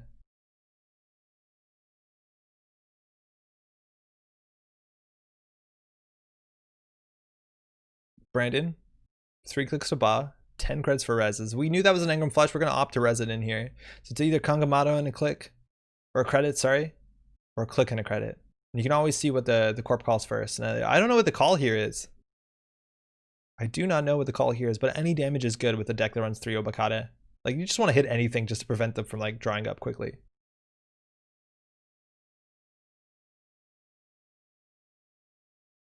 Brandon going for a resource here? I don't know what that targets. I guess Artist Colony. Oh, we're breaking it. So it looks like there are resources in hand. So it's a click and a credit with the Matrix. Damn, that's cool. And second ice on R&D, again, 8 credits is probably the upper limit of the cards in this deck. Actually, that's not true. Brandon does play cards like Susan, but it's a Malinzi, which you can probably spend a click and a credit and just take a net damage or mill 2. I don't know if it matters. Looks like we're just gonna break all of it. I guess that's probably worth a credit, right? I like to see the bosses playable. They might be too good as playing Director Haas. Oh yeah, Director Haas rotated though, Pink. So technically it's not standard, but I see what you mean. Also, all of them would be broken. We saw Sandstone, NGO front, IPO. Okay. Now the thing is, Brandon doesn't have money to score something out here. Unless it's an NGO front, you could do advance, but nothing else really. Yeah, I think all the executives, the directors would actually be broken. -2 hand size, that's a problem. The board, you could just play only 1-pointers and the runner could never win, besides decking you. And you'd play the, what's her name, Victoria Jenkins, and just hard-hitting these people for days. Or play like MC Informant, it'd be disgusting. Because like the downside of those cards are they're trashable and they're worth points. And once you remove that, oh my god. Oh my god. I would be very excited though to see like those characters show up in ways that I actually see play in the meta. Maybe the runner needs 2 less points to win? Yeah, the board would be a problem though still. But yeah, maybe. Why not try, you know? Brandon advancing once. Let's see that NGO front. There you go. Brandon up on 8. And we know what he drew into. He drew into NGO front into IPO. So we're just going for the IPO. So we know it's an NGO front in hand as well. If Ba wants to spend 1 click running through HQ. Probably more than 1 click considering how this rig is set up. But not a lot of money. There's our data dealer as well. They have Artist Colony and Data Dealer selling away their fan site for 9 credits. My lord. Stargate coming back. You can't stop me. It's a cool fan site. It's expensive. Engram Flush. Resource landed last time. Probably Brandon can repeat that call. And again, it's clicking a credit, clicking 2 credits. So 1 Eli of value in all your expensive ice. So obviously in hindsight, but like, oh, I guess with hindsight it doesn't matter, but you just want as many subroutines as possible against this deck. You want a Sai Santan, or sorry, you want a Komainu over a Sai Santan.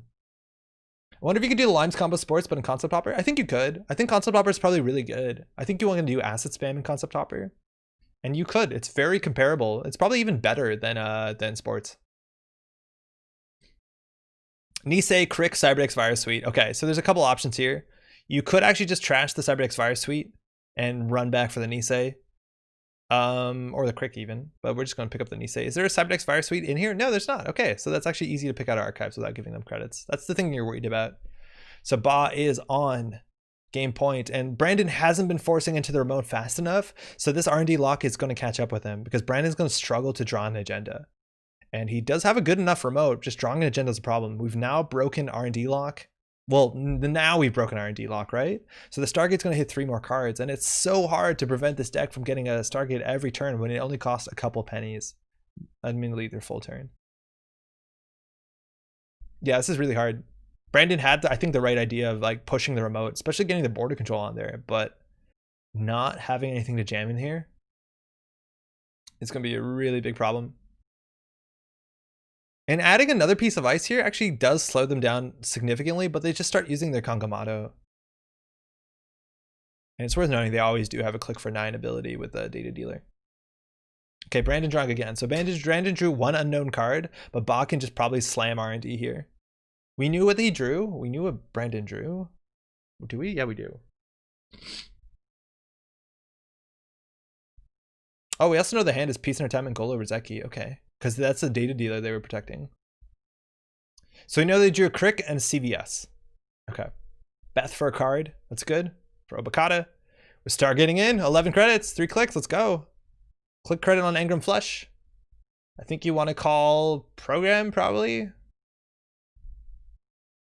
Yeah, Program hits 2. Naming Program. So that's a click and a credit. Yeah, looks like Bod's going to definitely have the ability to close this game out.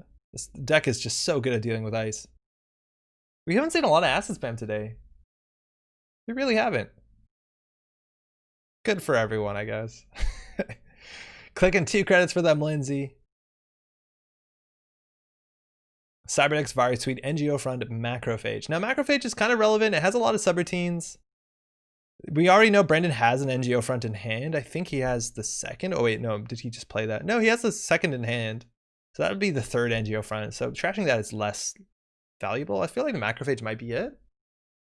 So we know now they'll have 2. Brandon will have 2 Cyberdex, Virus Suite in their hand. And eventually 2 NGO Fronts. So there's 1 unknown in HQ. I don't think Ba has to do anything here. Just clicking for draw.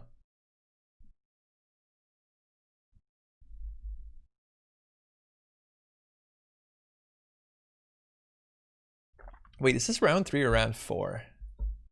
This is round 3, right? Yeah. Yeah. Oh, Arizan also sweeping round table 3. That's a really big deal, I think. Because Arizan goes from bottom of 6 up to 12. And it puts them potentially in around top 4.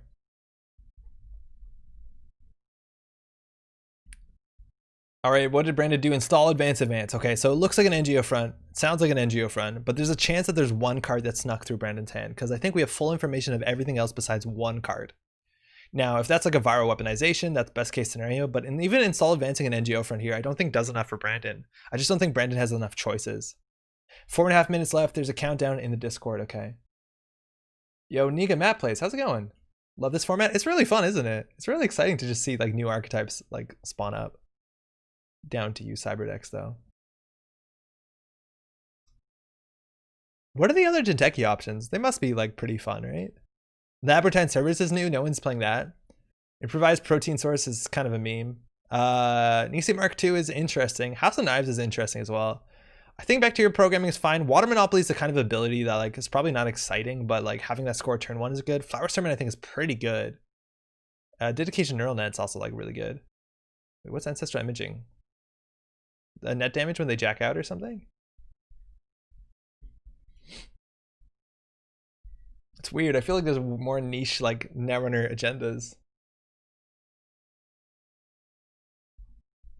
All right, we're running server 1 again. Ba can just put them on the NGO front because they understand time is in their favor and this server they can deal with. Any good kill strats? I guess the meat damage 5-3. Kill strats. You should check out Arzan's Flowers Tournament. Okay, Sokka, we'll try to do that next game. Any good kill strats? Yeah, the Wayland one is pretty good because Punitive is lethal and you can play a 3-2 deck with Punitive, which is fun. I think the NBN has a bunch of lethal ones. Like if you play, what's it called? Puppet Master, you can get some cool Junebug kills. I think that's relevant. Here, 1 second. Oh, no, never mind. We're good. I'm going through the border control again. This is clicking credits. Turn 3 this round, I killed Chris with high risk C-Source subcontract double scorch. That is the good kill strat. That is the one. That is the high risk play. There's all these like weird niche Wayland cards that I wish saw more play, but like I understand why they don't. Like subcontract. I think we did actually end up seeing voting day or election day or whatever it's called. Talk dirty to me. It was good. I can't believe Sokka didn't say damn I'm good in chat. Okay, I took my 2 headphones out, but I can only find one of them. Now I'm scared. Where's the other headphone? What did I do with it? Brandon's thinking here, 11 credits on the res. Again, 3 clicks left, so in theory, Brandon could like sacrifice an ice here and a border control to ensure something gets through, which would actually put Brandon on game, not only on game point, but in the lead if it comes to time. Ooh, there's Susan. Feels like a Susan, and it is a Susan. And this is a big deal for 2 reasons. Firstly, that's a single click to get through. Feels really bad. But also now Brandon doesn't have the credits to threaten out any agenda here. Oh, no, not true. It could be a 4-2, but doesn't have the credits to threaten out a 5-3, which would mean that we're just on game point. We're just Kangamadoing through for free. Again, that's why I don't like this thing compared to other stuff, but I guess it doesn't make a big difference with E3. And we're through the Nancy. The question is whether we're going to eat the border control here. I assume it's just an NGO front. Oh, but for real, where's that other headphone? Those are not mine. Those are Maddie's. I'm popping the border control. Wow. Whether that's a play just to force Ba to tunnel here because they don't have the clicks to get back through it. They've used all their Kangamados. Wait, was that turn they used all their Kangamados? Yeah, it looks like it. Wow. So saving their clicks, just respecting the border control. So again, this is now just click, click, click. They can't get through without letting some part of this fire. Play some loud music through the headphones. That would be a good thing, but then I'm kind of worried that they would actually also play through the stream. You know?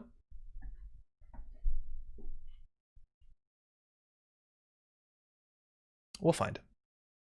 I think one's back in the case. No, probably not. All right, and we're selling the fan site, the drug dealer. We're back on 9.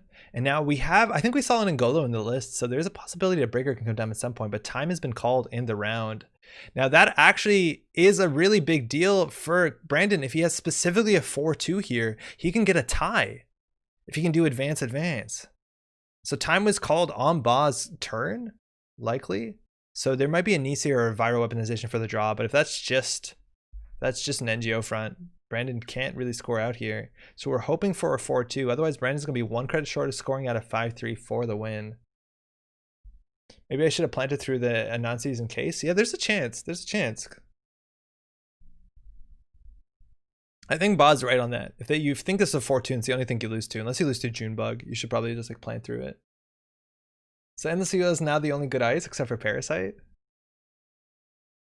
For what it's worth, just playing like Navi Mumba Grid shuts down almost this deck entirely, but it's a pretty niche meta call, isn't it? Oh no, the Icebreaker actually gets this ability. So no, it doesn't even shut it down. It shuts on E3 though. No, E3 isn't even paid ability. Okay, shuts on the Kangamato. They could have Deus Ex to get in. They do actually have Deus Ex, you're right. And if they run it, it's a Junebug, they just pop the Deus Ex. But yeah, they could always just Deus Ex the last Anansi, which I think is the right play. I think they click through one of these. Swordsman? Yeah, Swordsman, they'd Kangamato it. I wonder if they have a real killer. I think they would just Kangamato the Swordsman. But yeah, that could be a problem. How's it going, Jason? 10 strength AI with Matrix. Yeah, Anarcho, that's it. It's good. Because they have like so many clicks with Beth. Whatever happens here, King won the first game. I don't know what's happening here because Brandon isn't scoring out. So it doesn't look like he has it. They might just be like sorting it out in voice comms. Uh-oh. Yeah, there's an Apex ID. It's Rachel Beckman. Looks like a good game. It looks like Brandon doesn't have it. So 5-3 coming through. Clicking for credits. Beans. Okay. Okay, what I'm going to do, round is going to start real soon. I'm just going to try and find that headphone. Apologies. Res all? What do we got? DNA tracker. It's an agenda. It's an agenda. Brandon's 1 short. It's actually an agenda. Wow. Because he said res all, right? And res all would res everything that's not an agenda. That's the only card you can't res. So that actually looks like it's a 5-2. And he would have won, but he's 1 credit short. Yeah, 1 credit short. Whoa, that's wild. Brahmin, aka Sate Zero, won a regionals with Justin Matrix Day 6. Heck yeah. That sounds like a Sate Zero type deck for sure. It's a tough call whether to res or not. Susan just 1 credit too expensive. But you could say that about any ice as res the game. That's wild. Good games to both. Okay. Okay, give me 1 second. We're gonna have the final round coming up. I'm just gonna mute myself to just search for something. Actually, you're right. I can just play music. No, but I did disconnected because they've been off for a while. My Kingdom for Subliminal, right? Right?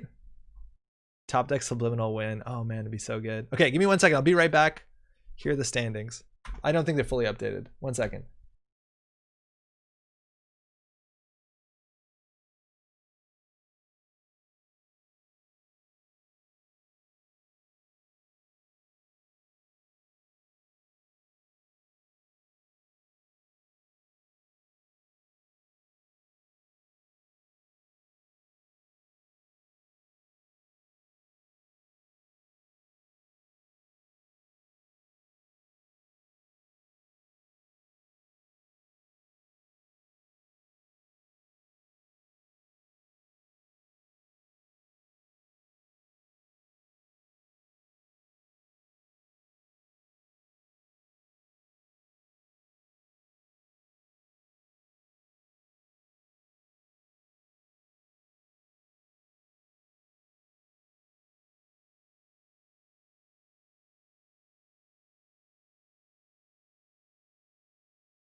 It's behind my mug the whole time. Okay. So this looks like the updated round, the updated scores. Sorry, I've been blocking it. But Sokka right now, trying to look like our 2-time reigning OKORINA 3 champion, is on 15 points. I think that's X and 1, right? Because 18 is the highest score. And then Zanzibar or Pit is showing up, just like submarining a bit. Brandon, Arazan, all also doing really well. And then we have the 10 Ba taking, I think, 2 ties at this point. No, 1 tie. Yeah, that's how math works. And then we have a couple players here. And all right, this could, in theory, be, if Sokka needs to lose a game for this not to be Sokka's. Well, actually, no, Sokka's strength of the schedule is probably a bit weak. Maybe not. Maybe not. If either of these players sweep, it could be different. All Canada top 4? Wait, really? I do not know where Pitt, Zanzibar, and Arzan are playing from. That's cool to hear. Well done, Canada.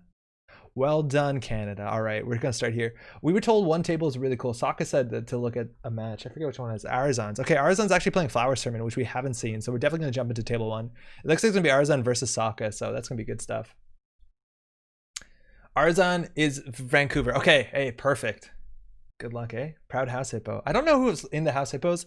For those who don't know, House Hippos is a team of, I think, largely, if not entirely, Canadian players that work together to do like testing and stuff and, you know, prep. I'd love to hear a published list of people who are in there. All right, so Flower Sermon, it's a 4-2. It gets five counters, and you can use a counter to reveal the top card of R&D, draw 2 cards, add 1 from HQ on top of the R&D. You can use it once per turn. It's a really big deal if you're playing something like Political Dealing, because you can score agendas out of hand. It also means whenever the runner runs R&D, after they've committed to access, you can put some garbage on top of it, like a snare, and that can be really, really scary. Let alone you can use that once per turn just to like draw through your deck pretty quickly. On the other side, we have Jesminder Serene, who is going to become Aesop's Pawn Shop, and we saw Sokka's actually on an Apocalypse list. If I'm not mistaken, that's a 45-15, and I think we need to check what Flower Sermon's numbers are. Looks like it's also 45-15, and very importantly, it's a division. Yeah, 45-15 both. Okay, so pretty standard stuff, but it's going to be cool. Again, having the scored off the top is a really flexible identity, and that's what makes these decks so cool, is where you can build into this. Not being like, oh, this is my cool ad deck, but it needs me to score rebranding team. This is like, okay, turn 1, you can ensure your goofy combo works. That's a really big deal. All I know about House Hippos is that someone played a House Hippo Anarchlist at Worlds, and it did not include Hippo. Shake my head. Well, the thing is that the House Hippos aren't actually real, so you shouldn't have expected a House Hippo. You were fooled by television. Time for some skateboard tricks. Exactly. All right, double ice into credit. Again, these players know each other's decks, I reckon, so there is some respect here for an Apocalypse. We also didn't see much other R&D pressure from Sokka. Like, we didn't see an indexing. I think we might have seen a Stargate, though. Okay, you got Sokka, Solomir, Thyke, Ghost Meat, Sid, Dumbbrick, Arzan, Saztug, The King, Shooflor, myself. I'm missing some off my head. Oh, Phil also here with Maxima. Thank you, Parallel.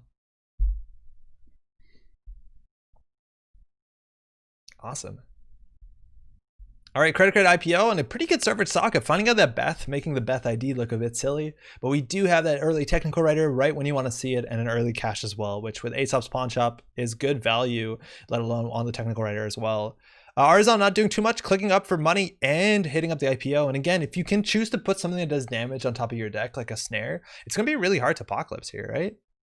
Because if you access R&D without a replacement effect, you're going to eat that snare. So we'll see what Arzon is doing with this. We haven't seen this list all day. Hedge fund, credit, playing it slow. Centrals are iced. Money is good, but Arzon not pushing for a moat, maybe respecting that Apocalypse threat. Could we get Mr. Phones as an idea? I meant the pretty infamous by this point. I think the connections have to be unique. So Mr. or technically Mrs. Phones after some point. It's also hard because no one has 2-link. Yeah, maybe. I don't know. Is that an exciting idea? Just a credit a turn. Just Rizeki.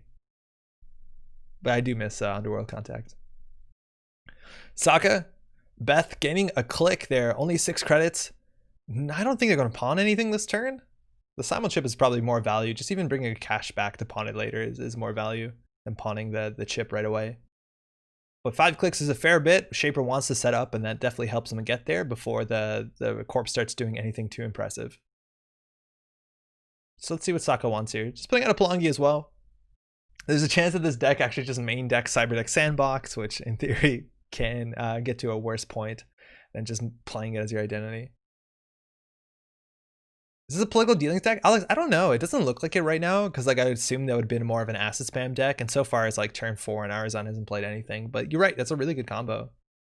That's what I would have expected. Not really exciting. Just fun to see the old art. Yeah. The thing is you wouldn't see the old art. You'd see the new art. I think. All right, we got Akamatsu, just something maybe to pawn, but regardless, it gives technical writer credits. And then we do have Breaker in terms of a lady. It's only a fractor, breaks really cheaply, but with the threat of Pelongi, together they can do can do a lot of work. Compromised employee. Yo, that was a cool card. That was a really cool card. I missed that in my Los D-Res decks or whatever. Arzon continuing to draw through their deck. Now we have a remote for the first time and 2 remotes. Okay, so now looking a bit more like political dealings. We don't have anything too strong to pawn here. Maybe you can get away with the Akamatsu mem chip. I think political dealings is only 3 to trash, maybe 4. But this might actually be something a bit more horizontal. Maybe waiting to draw 2 assets to jam on the table. Dirty Laundry, we're going to be checking something out. We're going to have still 6 credits if I'm not mistaken. Pawning the mem chip for 3. So let's see where Sokka goes here. Maybe you roll a dice. Maybe you have a good read. Arzon always goes server 2 agenda. Always. Sokka actually undoing the click. Bring that back. Going to draw up once and now Dirty Laundry in. I think that's I don't know how, well, why exactly. Yeah, maybe looking for something else. And there's a Macrophage. Okay, so we know Cyberdeck Sandbox, like in every deck, is going to show up here. Now the traces are actually pretty relevant. So I imagine you're just going to use the Pelongi to make this a barrier and start breaking through it instead of like busting through the traces. Because you can use the Pelongi, lose the Pelongi if either of the first 2 traces fire. So Sokka probably going to have to end up spending 4 to get through here, which is not honestly too bad considering how big this ice is.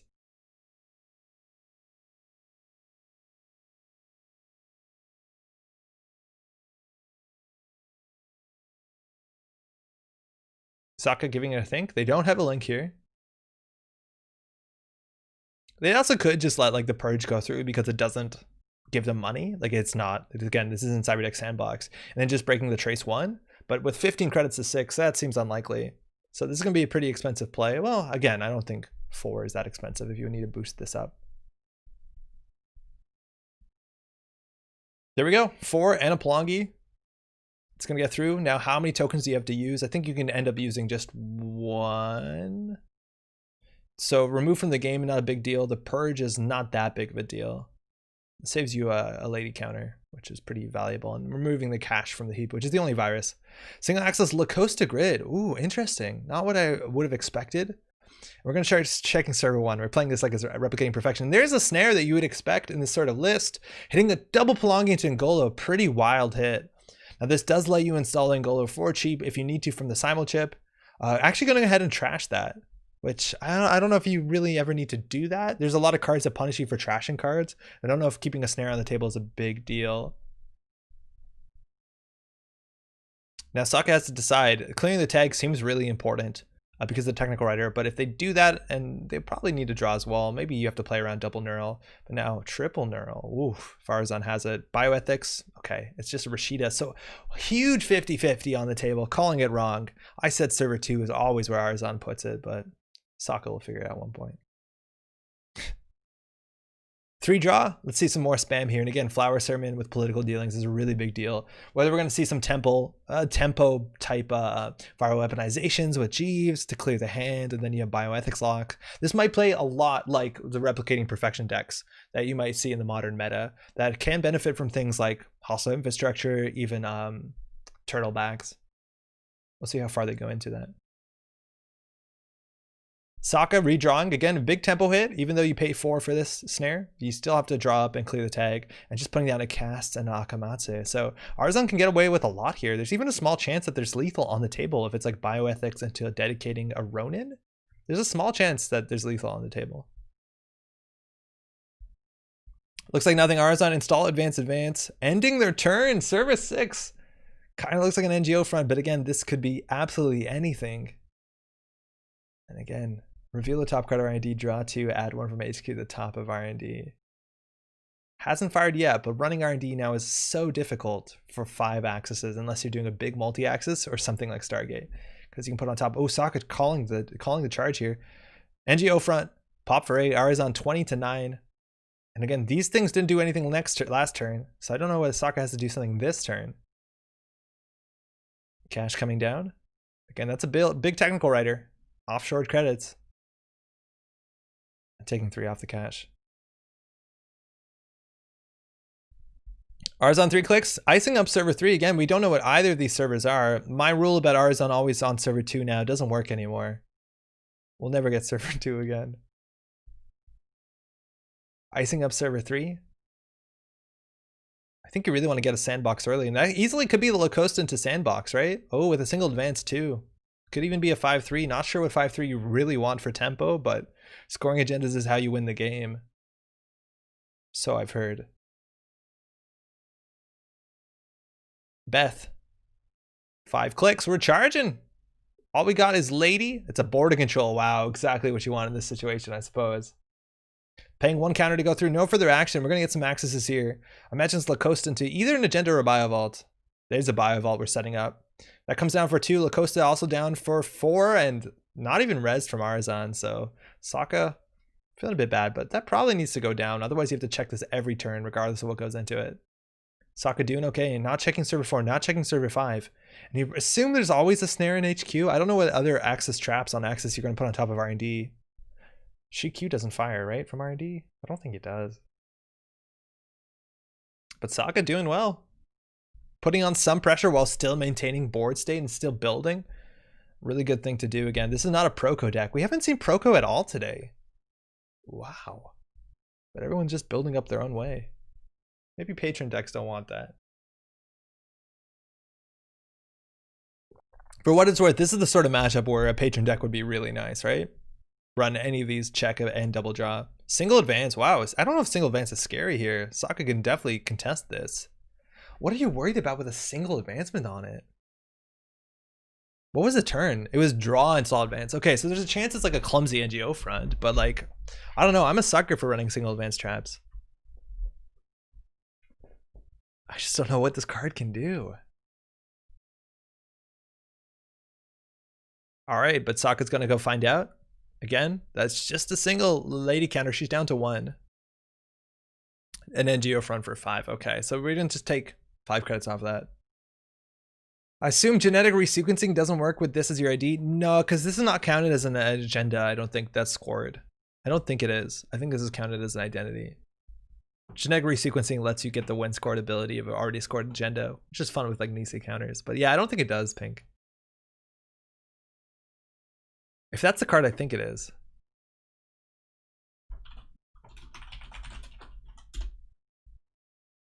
Yeah, no, it doesn't work, unfortunately. Because it's not in your score area. I think that's the more damning fact.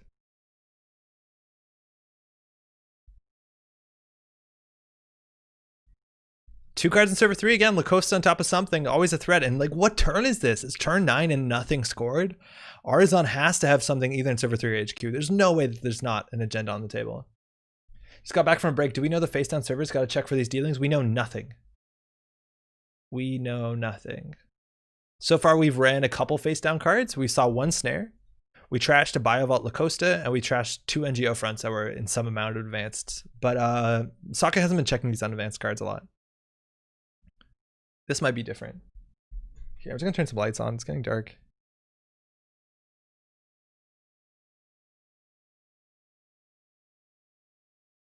That's better. Sokka drawing 1 has the full 5 clicks from Beth. 10 credits still in the technical writer. That's 35 credits. And the thing is, like, it's really hard for them to Apocalypse off if like Flower Sermon can put a card on top of the deck like a snare. So you really need something like an indexing. You need something like a Stargate. You just need something that runs R&D without taking a real access. Putting down to Ika, playing a Compile as well. Going to be able to contest this remote server. Compile lets you install during the run. So now you can bring out a code gate from your keep for free. And we know there's an Ngolo in there. MU might be a problem. You can always trash the cache. You also could border control here straight away just to goof with the Compile. Compile installing a program from the heap. It's going to go on the bottom of the deck right after.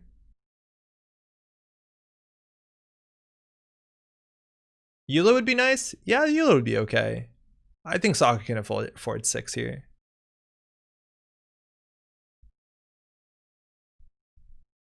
Anger and Flush. Okay, so we're actually just going to pull out a Palangi. Cheaper than Golo, no MU issues. But the thing here is you just install this and reset it, which is pretty good. I left for a few hours. What did I miss? I don't know, like 4 rounds, I guess. It's been pretty cool. We saw Sokka play a high-risk investment in a really cool way, which has been fun. We've seen a fair bit of Jinteki Glacier. And this is the first time we see Flower Sermon, which is awesome. Sokka right now is X and 1, and I think Arizon is X and 2. So this is probably the game that decides the top player in this whole tournament. All right, we're making it a barrier. Wait, really? But then how do you lady through it? I guess you summon chip your lady. That's 4, missed 4 rounds, jeez. Last time I was Brandon versus Analyze Chris. Yeah, I think that was 2 rounds ago, maybe. Okay, so they made this a barrier, which is interesting to me. Because that means that they're going to have to commit to simul chipping back the lady mid-run. Oh, no, because they still have a counter on it. Never mind. I thought they were going to use that counter, but they had 2 left. Okay.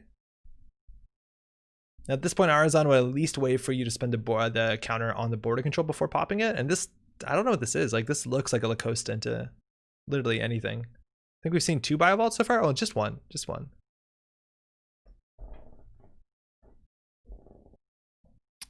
I assume they're talking in chat. I don't know if things are frozen on my side. I don't know why there's a big freeze here. Can you resize the window? Can't see the runner ID? Oh, yeah. That's just because they're running here. Hold on. It's a pawn shop. That's probably better. When this arrow shows up, it stretches the board in a weird way. Yeah, it's a pawn shop. Okay, undo click. Okay, so they were definitely talking through something. They're going to redo this turn. They have to simul chip the lady. Oh, there is only 1 counter left. Oh, okay. They have not yet broken it. You missed high risk, sea source, subcontract, scorch. Damn, I'm good. High risk, sea source, scorch. Wait. No. Sea source, subcontract, scorch. 4-card combo in like turn 3 or whatever. It's wild. Okay, we're doing it again. Okay, yeah, because they didn't break it. You're right. They just painted it. So now they're painting a sentry. They're gonna move the Ika, so it's 2, 3, 4. Sorry, 2, 4, 5. So 2 for host, 2 for break, 1 for sentry. That's kind of awkward because now they're committing to sentry breaking that all the time. What's happening? Wait, what? They reinstalled the Palangi? What? Why? I don't get it. Why did Sokka do that? So they made this a sentry and break it, and then they immediately re-Palangi'd. Huh? So it doesn't go back into the deck. Oh, because it's a compiled. Right. We've been so far off of that. And now we can go back and re-Palangi. Interesting. I see what you mean. Because when the run ends, add the program to the bottom of the stack and they'd rather have it in their heap. Okay, that makes kind of... But they already had one in their heap. Does that really matter? Does that matter? I guess you're right. They have to repaint this turn. All right. Snare. Woo. Good thing they didn't let the Engram fire. So that they lost a Simul chip. That's a big deal. That's the last Simul chip. A Harmony AR Therapy, which is maybe the only one in their deck, and a Beth, which is fine. And Sokka only has 0 clicks. So in theory, like if this is bioethics into neural, that's game. Doesn't look like it. They'd have to res that before the mandatory draw. Yeah, that's the last Simul chip now on the table. Install on server 3. My God. Arzon's been doing a really good job of having Sokka run into snares, the one card you think they might keep in their hand. But it's definitely doing work here. Install double advance again. If that's an Obokata, you're kind of shit out of luck here. And this is also like the really interesting fork. Yeah, it could be an Obokata. It looks like an Obokata, but there's a chance it's just like a viral weaponization. So if you drop this turn specifically, it's kind of trash for you. And we don't know what these cards are. So maybe they're like team sponsorships and like this spirals out of control. Like if that's double team sponsorship, oh my God. If there's Neurals, they probably summon for them. Yeah, you're right. That's also a possibility if you to panic draw for this. This is a clickless card draw. Potentially clickless, well, 2 card draw even, right? Beth giving the free card draw definitely helps Sokka. Sokka up to 4. They understand they can run back here if they really want to. They didn't die with 1 card in hand after ending their turn. So draw again. You could Palangi go through this. It looks like we're going to do that. It's only 3 credits. This is the most Ika I've seen in any tournament. I've never actually seen anyone use Ika. Palangi makes the sentry. Ika breaks for 2 for boost, 1 for break. Single axis here. That's the Obokata. Sokka's going to go ahead and take it. Losing a Nakamatsu, technical writer, another technical writer, and self-modifying code. So Sokka again only 1 card, and Arzon didn't kill last turn. Yeah, you can summon twice between the runner's last click and your first click. Yeah, it's only once a turn, right? That being said, the second summon is technically less impactful because you only draw you have to redraw one of the cards you put on top of your deck. But yeah, you definitely have that option here.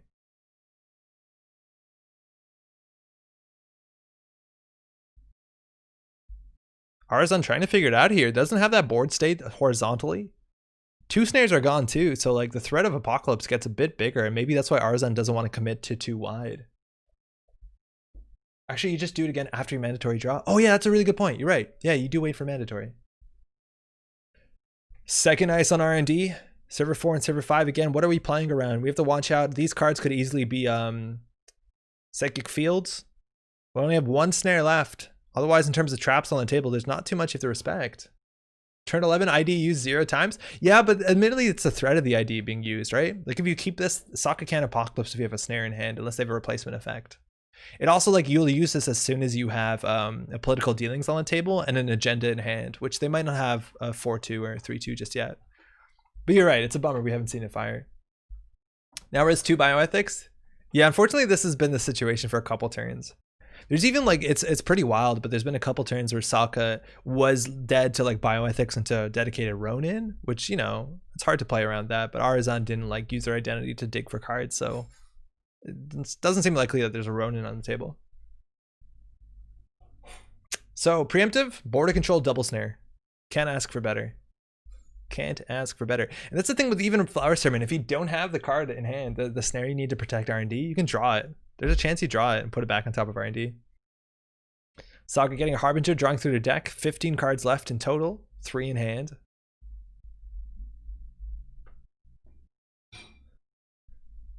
Arzon drawing twice. Outside of server 3, going to cost you an extra credit, but has something to jam into. And so far, we have 1 Lacosta down, 2 Biovault. Beth, credit. Sokka, rebuilding. Shaper will be just building. 14 credits on the technical writer. You can use money pretty liberally. liberally when you get this technical writer down early.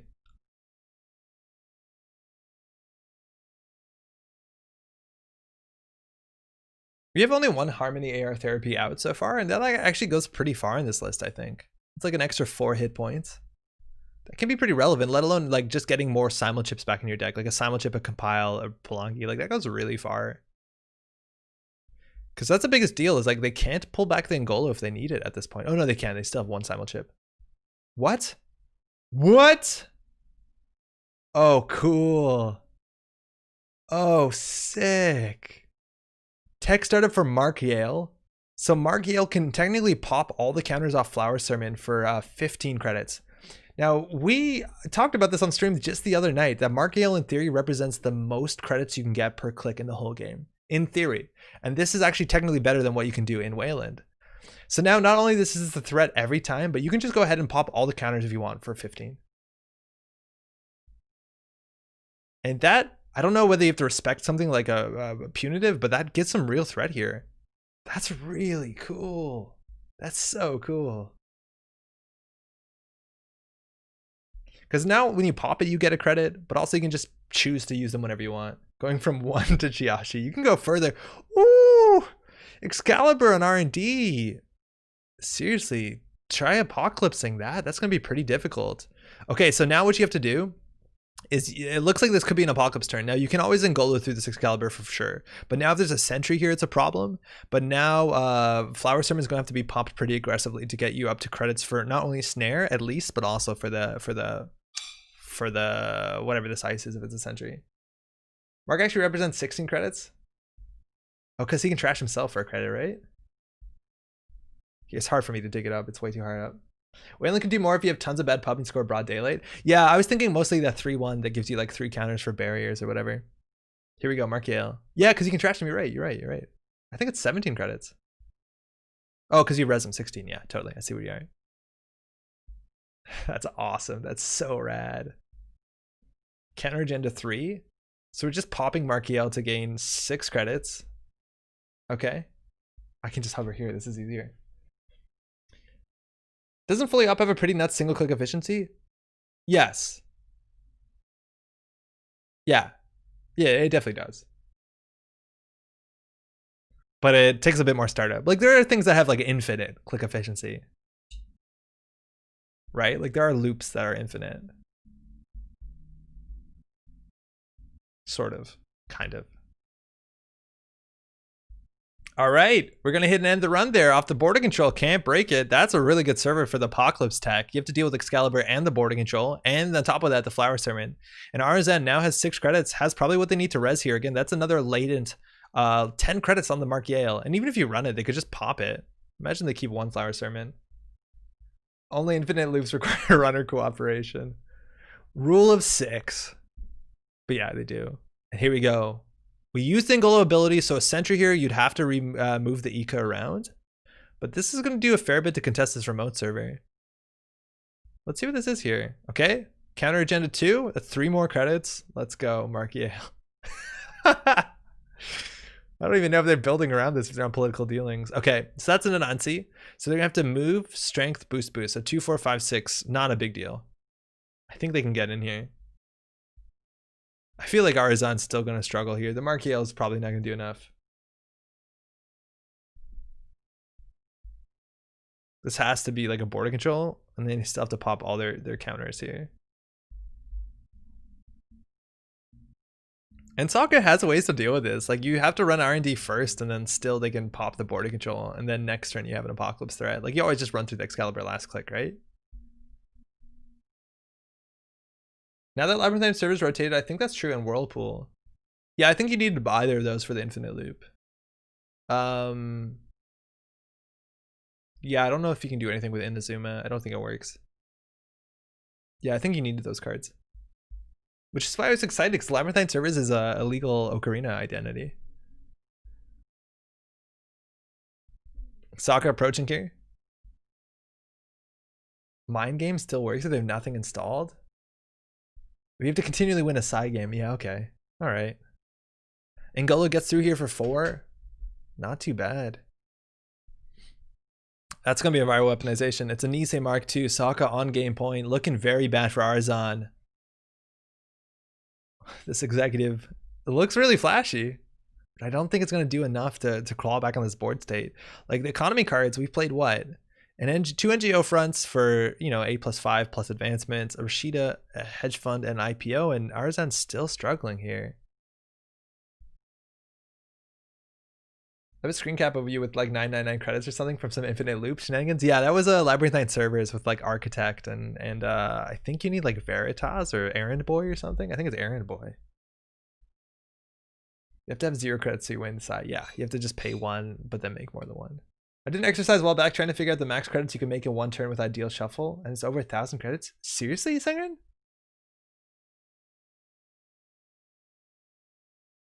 How?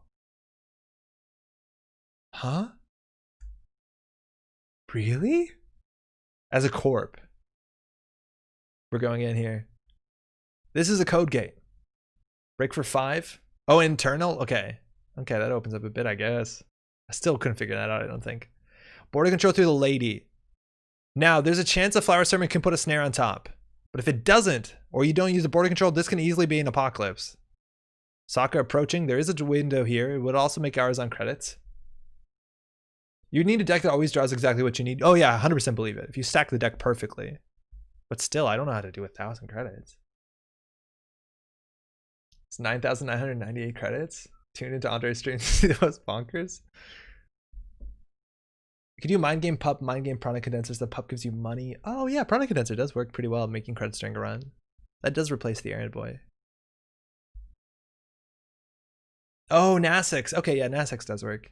That makes sense. Scarcity is still the most horrifying thing in that image. Oh man. Masscoms and Brian? Yeah, but you only can do so many clicks. And Masscoms doesn't work on turn 1. Like, I think this is turn 1. But Masscoms is, yeah. You can make a lot of money with Masscoms for sure. Or sorry, we're running through here. We're just tracing through here. Against the Purge doesn't matter. We have more link to do any of this. Like, none of these subroutines matter. Simon chips are gone. So it's just trace 1. Okay, I'm just gonna open that photo.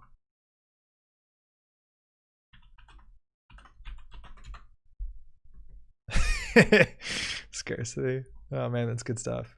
Yeah, that thing. I forget what that thing was called. Data loop? No, that's not right. What was that thing called that said you have to go back to the top? You have to derez it. Core set, love, who knows? All right, we're through.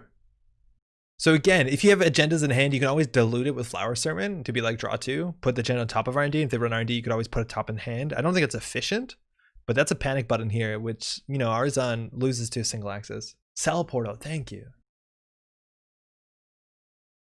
Approaching HQ, let's see if there's a trigger here. You can always Flower Sermon.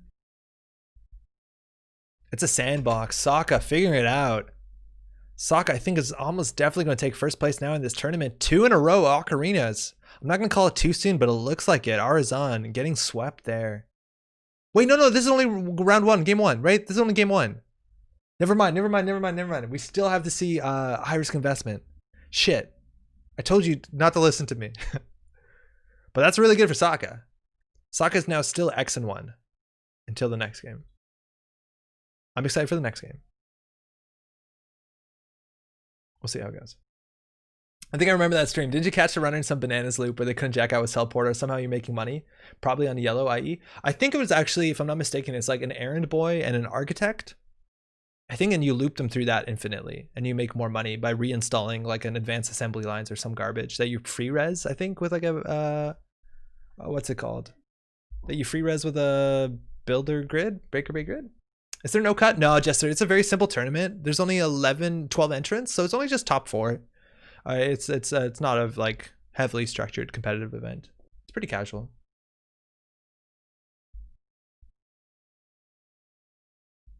The card had really cool art, but looked terribly shrunk. It had cool art. Nothing will top my favorite Cell Portal plus Batty combo, where you could hit Cell Portal with Batty during the encounter, so the runner just encounters 3 TLDRs and 3 wormholes 4 times. And the pup at the end has more subs than the number of atoms in the universe, and the power of the number of atoms in the universe. Really? Whoa.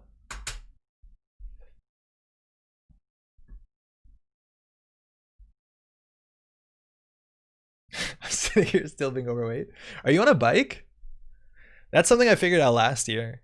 Is that I got an exercise bike before they were really hard to get in quarantine, and then I just put that like basically right here, and then I would just play like video games or watch stuff while biking, and it was a really good deal for letting me play a lot of video games and also staying in shape, hopefully, or getting in shape, somewhere between there. It was good. Highly recommend it.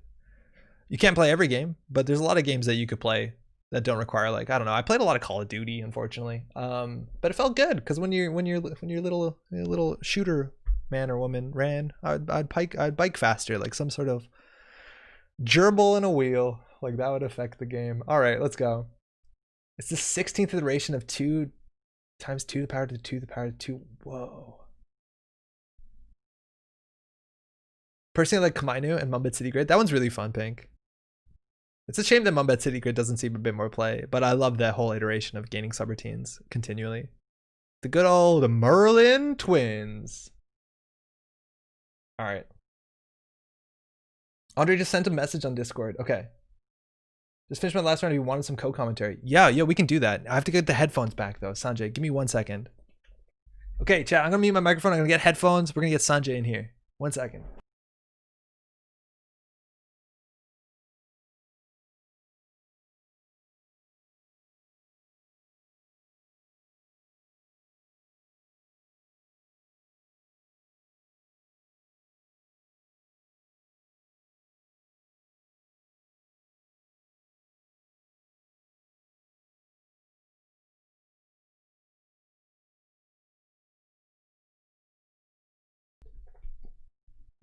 There's a cat down there. Okay, hold on. I just need to make sure my audio settings are good, and we'll pull Sanjay in. Headphones, these seem like they should be good.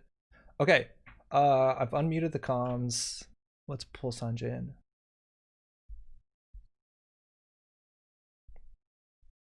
Hello. Hello, how's it going? It's going good, dude. How's the tournament been? I'm just Let me wanted. mute you on Twitch. Sorry. No, you're good. Hey, fun fact about this matchup we're watching right now. This is the third time in 2 tournaments they've met each other. At the top table? I think so. Yeah. We had this thing last tournament where we only had 6 people, and by the 4th round, it was impossible to pair things such that no one repeated an opponent. Right. And they drew the short straw and played each other twice. Awesome. And now thrice. I mean, they keep on winning, so they keep on getting pushed near the top of the table. So yeah, they're doing good. Yeah, I hope they enjoy each other's company. They're co-house hippos, is my understanding. Yeah, I think that's right.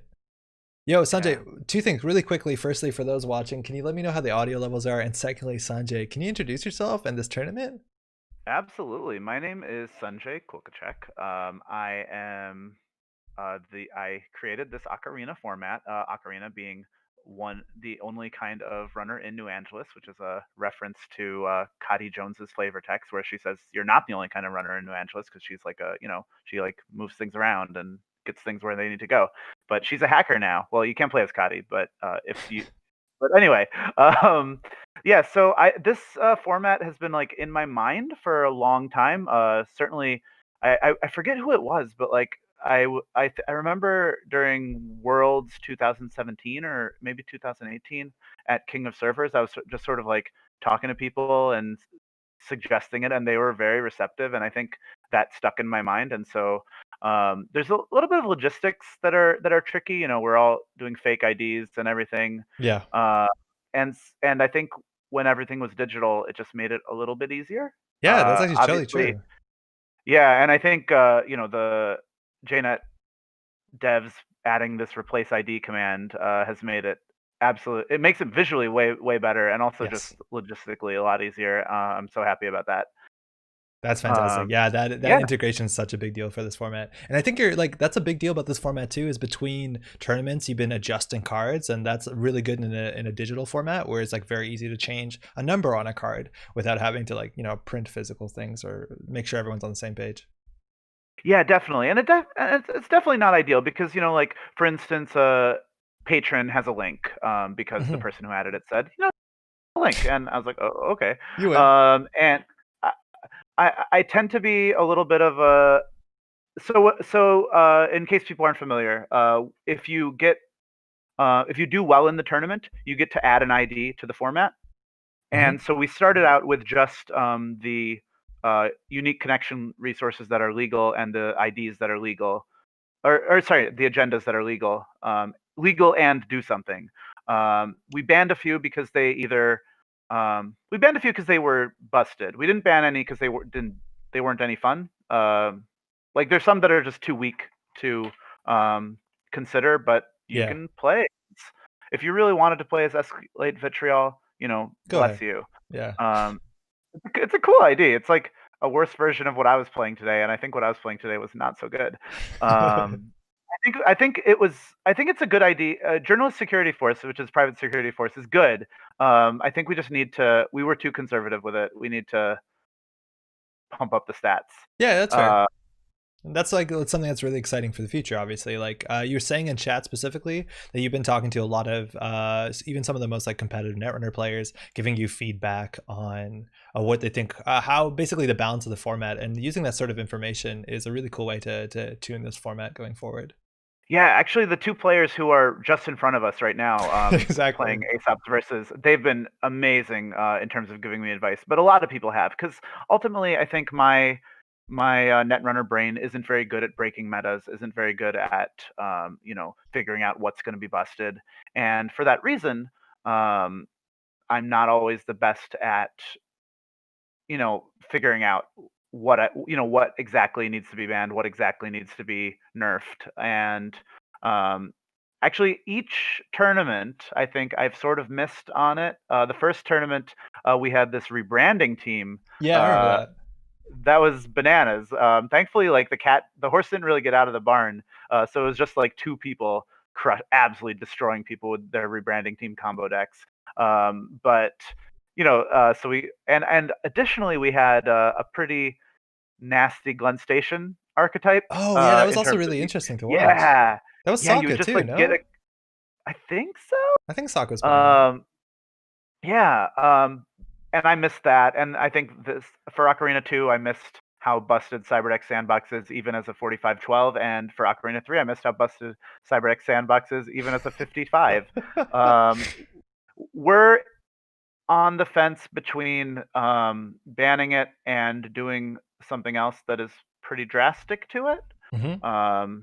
But maybe that's a spoiler, so I'll keep that to Okay, myself. that's fair. Sorry, I didn't mean to be enigmatic, but yeah. But the fact that I have other people, both through them winning and adding things to the format, and just there's been a lot of people that like are giving me their opinions. It makes it a little bit better.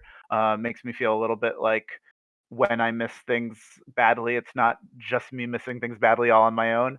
Um, But like, okay, Sanjay, it's really, yeah, really difficult. Like, imagining this oh yeah, meta yeah, with yeah, like, yeah, yeah. nobody expects anybody to do that perfectly. Oh yeah, yeah, yeah. It's not like I think the thing about it is that because I'm trying to make a balanced format when it isn't perfectly balanced, I do feel bad about that. Even though I'm not playtesting, there would be it would be ridiculous for me to expect to succeed, but Yeah, I'm trying to succeed, so I still want to. Just like how I perform in a large Netrunner tournament. It's I don't practice, and then it's ridiculous for me to expect to make the cut at Worlds, but then I'm like, oh, I didn't make the I cut. did This do sucks. it. Um, Yeah, and does that mean I should practice? No. It just means I should keep on having my hopes really high and just have them dashed dude, every you just time. got And super that's what I'm unlucky, doing. man. You just I agenda know, flooded yeah. round one, and Yeah, then those it's bad over beats. from there. Yeah, that happens. Uh, um, have you seen much of what? Oh, there's a Reaver. That's four friggin' influence. Yeah, I so love it. I think Reaver is really cool, right? When you can ensure Aesop's is on Yeah, in the early game. But like, this is what's so rough yeah, about this matchup is like, I don't know if Arzon has tech, because like Sokka's matchup is, I think it's very dependent on Sokka drawing poorly or having tech. Because we saw this like as soon as turn 3. Oh man, you missed this, man. It was like turn 3. Sokka was against Chris, I think, and he apologized in the chat first, but he pulls off his combo, which is high risk investment to get the runner's money, so you can ensure the next C source fires. And then you play Subcontract, which allows you to play 2 operations if the runner's tagged for a single click, Scorch Scorch. So unless Arizon has a Sokka's way to the credit differentials is irrelevant as long as Sokka has yeah. 6 credits.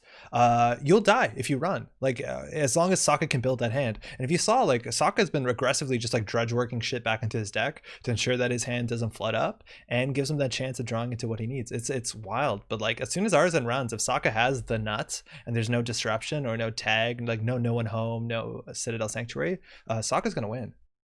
Yeah, I don't. Arizon isn't just putting down their brain chip and making their hand size 9. That's what I do. Yeah, right. Well, we need that Apex console. We need a heartbeat in here, and then you're gonna look really silly. Ooh, yeah, heartbeat would be great. Heartbeat ace up, not bad. They're not too bad. I guess that's asynergistic, right? It's a bit asynergistic, but it gives you Yeah. that you don't use heartbeat until you die, so whatever. I think we saw that at Worlds, huh? Right? Yeah. Are there any decent chop decks that Yeah. aren't standard? Yeah. Are Oh, there? aren't Haley? Oh, aren't Haley? Oh, that's a bit harder. Um. There definitely is. I think the core package is just so strong that it definitely is. Haley just generally does it the best because installing stuff cheaply or for free is the best with Pawn Shop. But yeah, I'm in no doubt you can do it in Cabinet, so you can just do it in any shaper that's good enough. Maybe you get free card draw through Lat.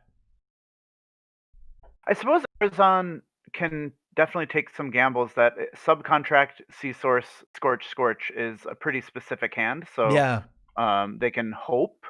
I'm assuming Sokka has all 3 of all of those, but this is where the Stargate's really good, because as soon as you see one of those pieces, specifically a Scorched Earth, the chance of Sokka having everything outside of Archive Memories and waiting another turn is really, really difficult. So I do like that Stargate, but again, Sokka could just win this turn if they have exactly those 4 cards.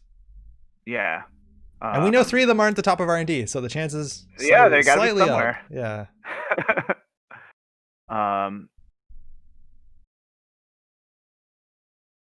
I wonder if Sokka's even on government takeover. Just F it, as low agenda density as possible. Arizon's going HQ here again. If you run once, you might as well run twice. If the sea source doesn't get any worse. Sea source is only 2 influence, so they could use biotics. Yeah, you're right. I guess they could use biotics. You could do biotic instead of subcontract. That's another way around. There's probably a couple flexible options. I think it is delightful to I think one thing with Ocarina is that when it comes to say hey, I'm going to hide my government takeover on Glen Station, nobody gets to see it. Is that a good archetype? I feel pretty safe saying no.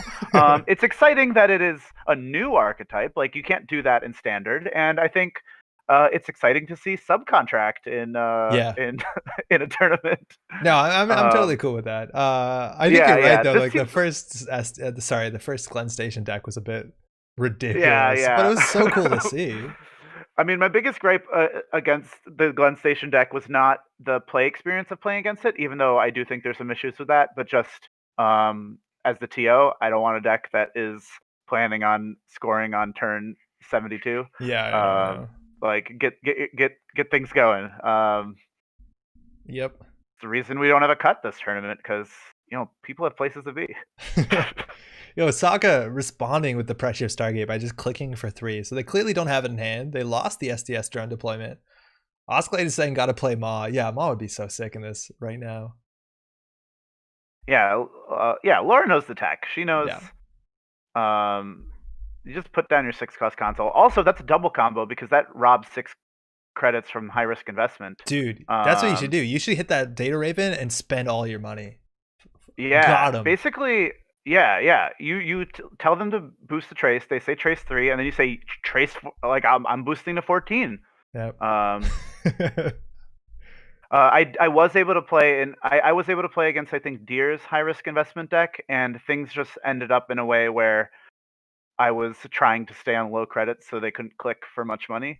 They scored 2 5-3s and just needed to find a hostile, and I was just, and they had some kill plans, but I just didn't want them to. So we were just I had 5 tags and they had no credits. It was weird. Keep the money low. Yeah, I think high risk investment is a ID that I'm a little scared of, but I think it is. It's a cool one. Ooh. Okay, so Oh, big turn. okay, all right. They hit the C source off of the Stargate, and they see the first combo piece here was a subcontract. Instead, now Sokka is going to jam on the Interesting. remote, install Advanced Cityworks project. So the credit differentials are actually pretty far apart. You're going to get 5 credits off that daily cast. You have to run this, take 4 damage. Now, does that mean Sokka has punitive? I don't know. But as soon as you run this, right, you take the damage. That means this, you can do C source into single scorched, and it's probably enough after the high risk investment play. I wonder. Yeah, because we're Sorry. just counting without knowing what's in Sokka's hand, how many combo pieces he's found, and of course, if he only needs to find one Scorch, it's a big deal. And I think I haven't been paying close attention, but it does look like Arzon has been very attentive to finish most of their turns with only with at least 4 cards in Yeah, hand. if you do Um, less than 4, you definitely like probably just die on the spot, right? yeah, you're just making it easier. Just one fewer combo piece that they need. I wonder if there's any Interestingly, like. Sorry, oh, go ahead. No, go ahead. I was just gonna say that I wonder if there's any ridiculous combos where like you C source and then you subcontract for like C source boom, or you definitely need more money than at that point. But like, Ooh. there's some weird things you can probably get away with. I don't know if you have boom in this list though, and it looks like Arzon just gonna keep that pressure on with the Stargate. Cityworks project probably gonna be scored out, putting Sokka on 4 credits, which means that they can't threaten the kill combo, but they clearly don't have it. We're seeing like every card that's coming into HQ, and they didn't have it turns ago.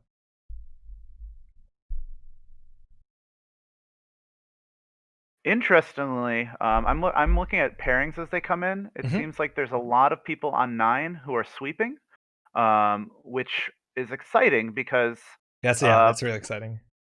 the way prize support works in this tournament is that top 2 and anyone who is tied on prestige with top 2 gets the prize. So Oh, no um, way. yeah, things are lining up in a weird way. You're gonna run out of connections. I'm suspecting collusion here. Um, I think there are a few people who can make it hard to, because I think now Chris, Laura, and test running, or no, Chris, Laura, and meeting adjourn are all on 15. Whoa, okay. If there's 2 splits at the top tables, actually, and there is already 1 split at the top table. Actually, I think we're gonna have like 17 million people Uh-oh. at Oh, tied for you're gonna run second. out of I IDs, mean, that's man. You're gonna have to go to fine. original Netrunner. Whoa, they could. Well, that'd be harder to do work with replace ID, but Oh, we'll get there eventually. um, yeah, and I think one of the guidances I've been giving to people as more things have been the pickings get slim. We have like, I don't know if I would have allowed somebody to pick patron after Ocarina 1, but patron's a really cool ID. Hmm. It's nice to see run based shaper, and patron is not a unique connection resource. It's just a person Oh who likes yeah, elephants. right. I forgot about that. Yeah, yeah. And so maybe people will yeah, it'll also be it'll be wild if we have like 7 IDs added. That'll be some real. Yeah, that mixes it up. Yeah, one of the tough things is that, like, I sort of get my feet under me with the IDs that are in here. It's like, okay, I think I understand Glen Station. I think I can balance it. And then somebody's like, oh, well, what do you think about Hades Fragment? Um, Ugh, I don't want to play against that. yeah, it seems sick. You could just like play Econ Warfares forever. Yeah, it goes on the bottom of your deck, right? I think so. Yeah, so you have to like consult Oh, aggressively. you could like sneak out agendas, just put the government Yeah. takeover on the bottom of your deck. That's You rude. can do that anyways in standard, but nobody does it. I think it's just Yeah, an honor yeah. system. Yeah, there's those yellow. There's like one of the yellow people, the NBN people, Yeah, yeah. There's not only who does that. that. Oh shit. Yeah, It's she her was the deal. broken part of one of the broken parts in the ad deck. But also there's Yeah, excuse me, there's like that one upgrade that when they access it, you can put any cards on the bottom of your agenda on your deck, excuse me. cool. Remote HQ or something like Yeah, that. that sounds right. That sounds right. Okay, yo, what is this? Sokka Disposable triple HQ. advances here. Disposable HQ, that's it, right? Oh, not Lily Lockwell, actually, it's the other one. There's 2 characters that came out in Date and Destiny. It's the other lady. Uh So CityWorks Project now is on 3 advancements, and Sokka was considering the turn when he got up to 2 whether he wants to score or not, and he decided not to. So this is a 5 damage hit. The thing is, like Arzon, if Arzon finds a single point somewhere, even if it's just like a hostile, he can just go into that CityWorks Project hopefully and steal it, and not have to worry about anything else. Server 3 NGO front, I don't even know what that is. Interesting that this is actually the last game of the tournament. Everything else is Yeah, wrapped up. yeah, everything is wrapped. Oh, I see what you mean. Yeah, yeah, okay. Yeah. It also means that it's very exciting whether what the result of this is, because Sokka won the first one for what it's worth. oh, Sokka won the first one. That's Yeah. worth a lot actually, because then Sokka's gonna definitely be. Whoa. Okay, we're gonna have 1 million people on 15. That's hilarious. Because Sokka, that means Sokka's gonna be on 18 and is uncatchable. Arzon is playing to get to 15. Yeah. Chris, Laura, and I think Meeting Adjourned are all on 15. Whoa. Barem, where's Barem Wu? That might complicate things. Oh, Barem Wu got swept, so they're on 10. So that's gonna be at least 4 people. That's fine. It also means Sokka's gonna get to add 2 things to the. Yeah, as we've been shouting this format. out, Sokka won last weekend, right? Yeah. Playing And different also I'm decks. thrilled. Yeah, different decks. They were on Patron and Cyberdeck Sandbox. Yo, And there's a Salem's Hospitality and Archives. You can subcontract that out. Make sure the iPad Worsens are in oh hand. That's some good tech. man. And Sokka doesn't have it just yet. Looks like they're advancing the CityWorks up to 5 and going to score it out. It looks like they installed something over it a bit too soon before scoring it. And we're off. We also see Elizabeth Mills. Trashes locations. That's actually a really good tech against specifically, I think, the Citadel Sanctuary, which will definitely goof up this deck. Yeah, one of the things that is interesting in terms of playing around like Seesaw Scorch is that some matchups you can wait until things are safe, like you've found your tech cards and such. But if you're playing a matchup like this where you don't have tech cards, you need to make them have it, because if you just sit back because you're like, oh, they're going to kill me if I run, the longer you wait, the more likely they are to kill you if you run. And I think Arzon's doing a good job of that. Yeah, 100%. Because I think you're right that like Arzon doesn't have a lot of tech, which actually surprises me, given that Sokka and Arzon are I think collaborating. It surprises me that Arzon doesn't put like a sports hopper in their deck. Not that that would be that great, but just like, why is there not a no one home here? Or maybe there is. I don't know. Yeah, maybe he just hasn't seen it yet. Oh, looks like we're popping there. Border control on last click Arzon, going through most of that ice and hitting the border control. So server 2 looks like something important, a false lead. What is this? Oh, Atlas. So now Sokka has that audacity threat. And okay, wait, no, this is silly. But can you do ridiculous stuff with like C-Source? No, there's no psycho graphics in this list, but you could probably do some silly stuff. Wouldn't that be amazing? Yeah. Yeah. Subcontract is such a delightful card. It opens up so much like combos that you just want to speculate about what's possible. Yeah, it makes me wish that like CI was a Wayland ID, so that like we could have seen that those disgusting. wild subcontract piles. And like the credit differentials, there's like maybe Arzon doesn't care too much, but like there was a turn where Sokka had more money than Arzon. Arzon's economy kind of dried up here. Aesop's hasn't been seeing those. We've seen 1 Harbinger, 2 cash, and nothing else really for a while. Misdirection got pawned, I think. Where are the daily casts? Where's everything else? Oh, we saw 1 so far, I guess.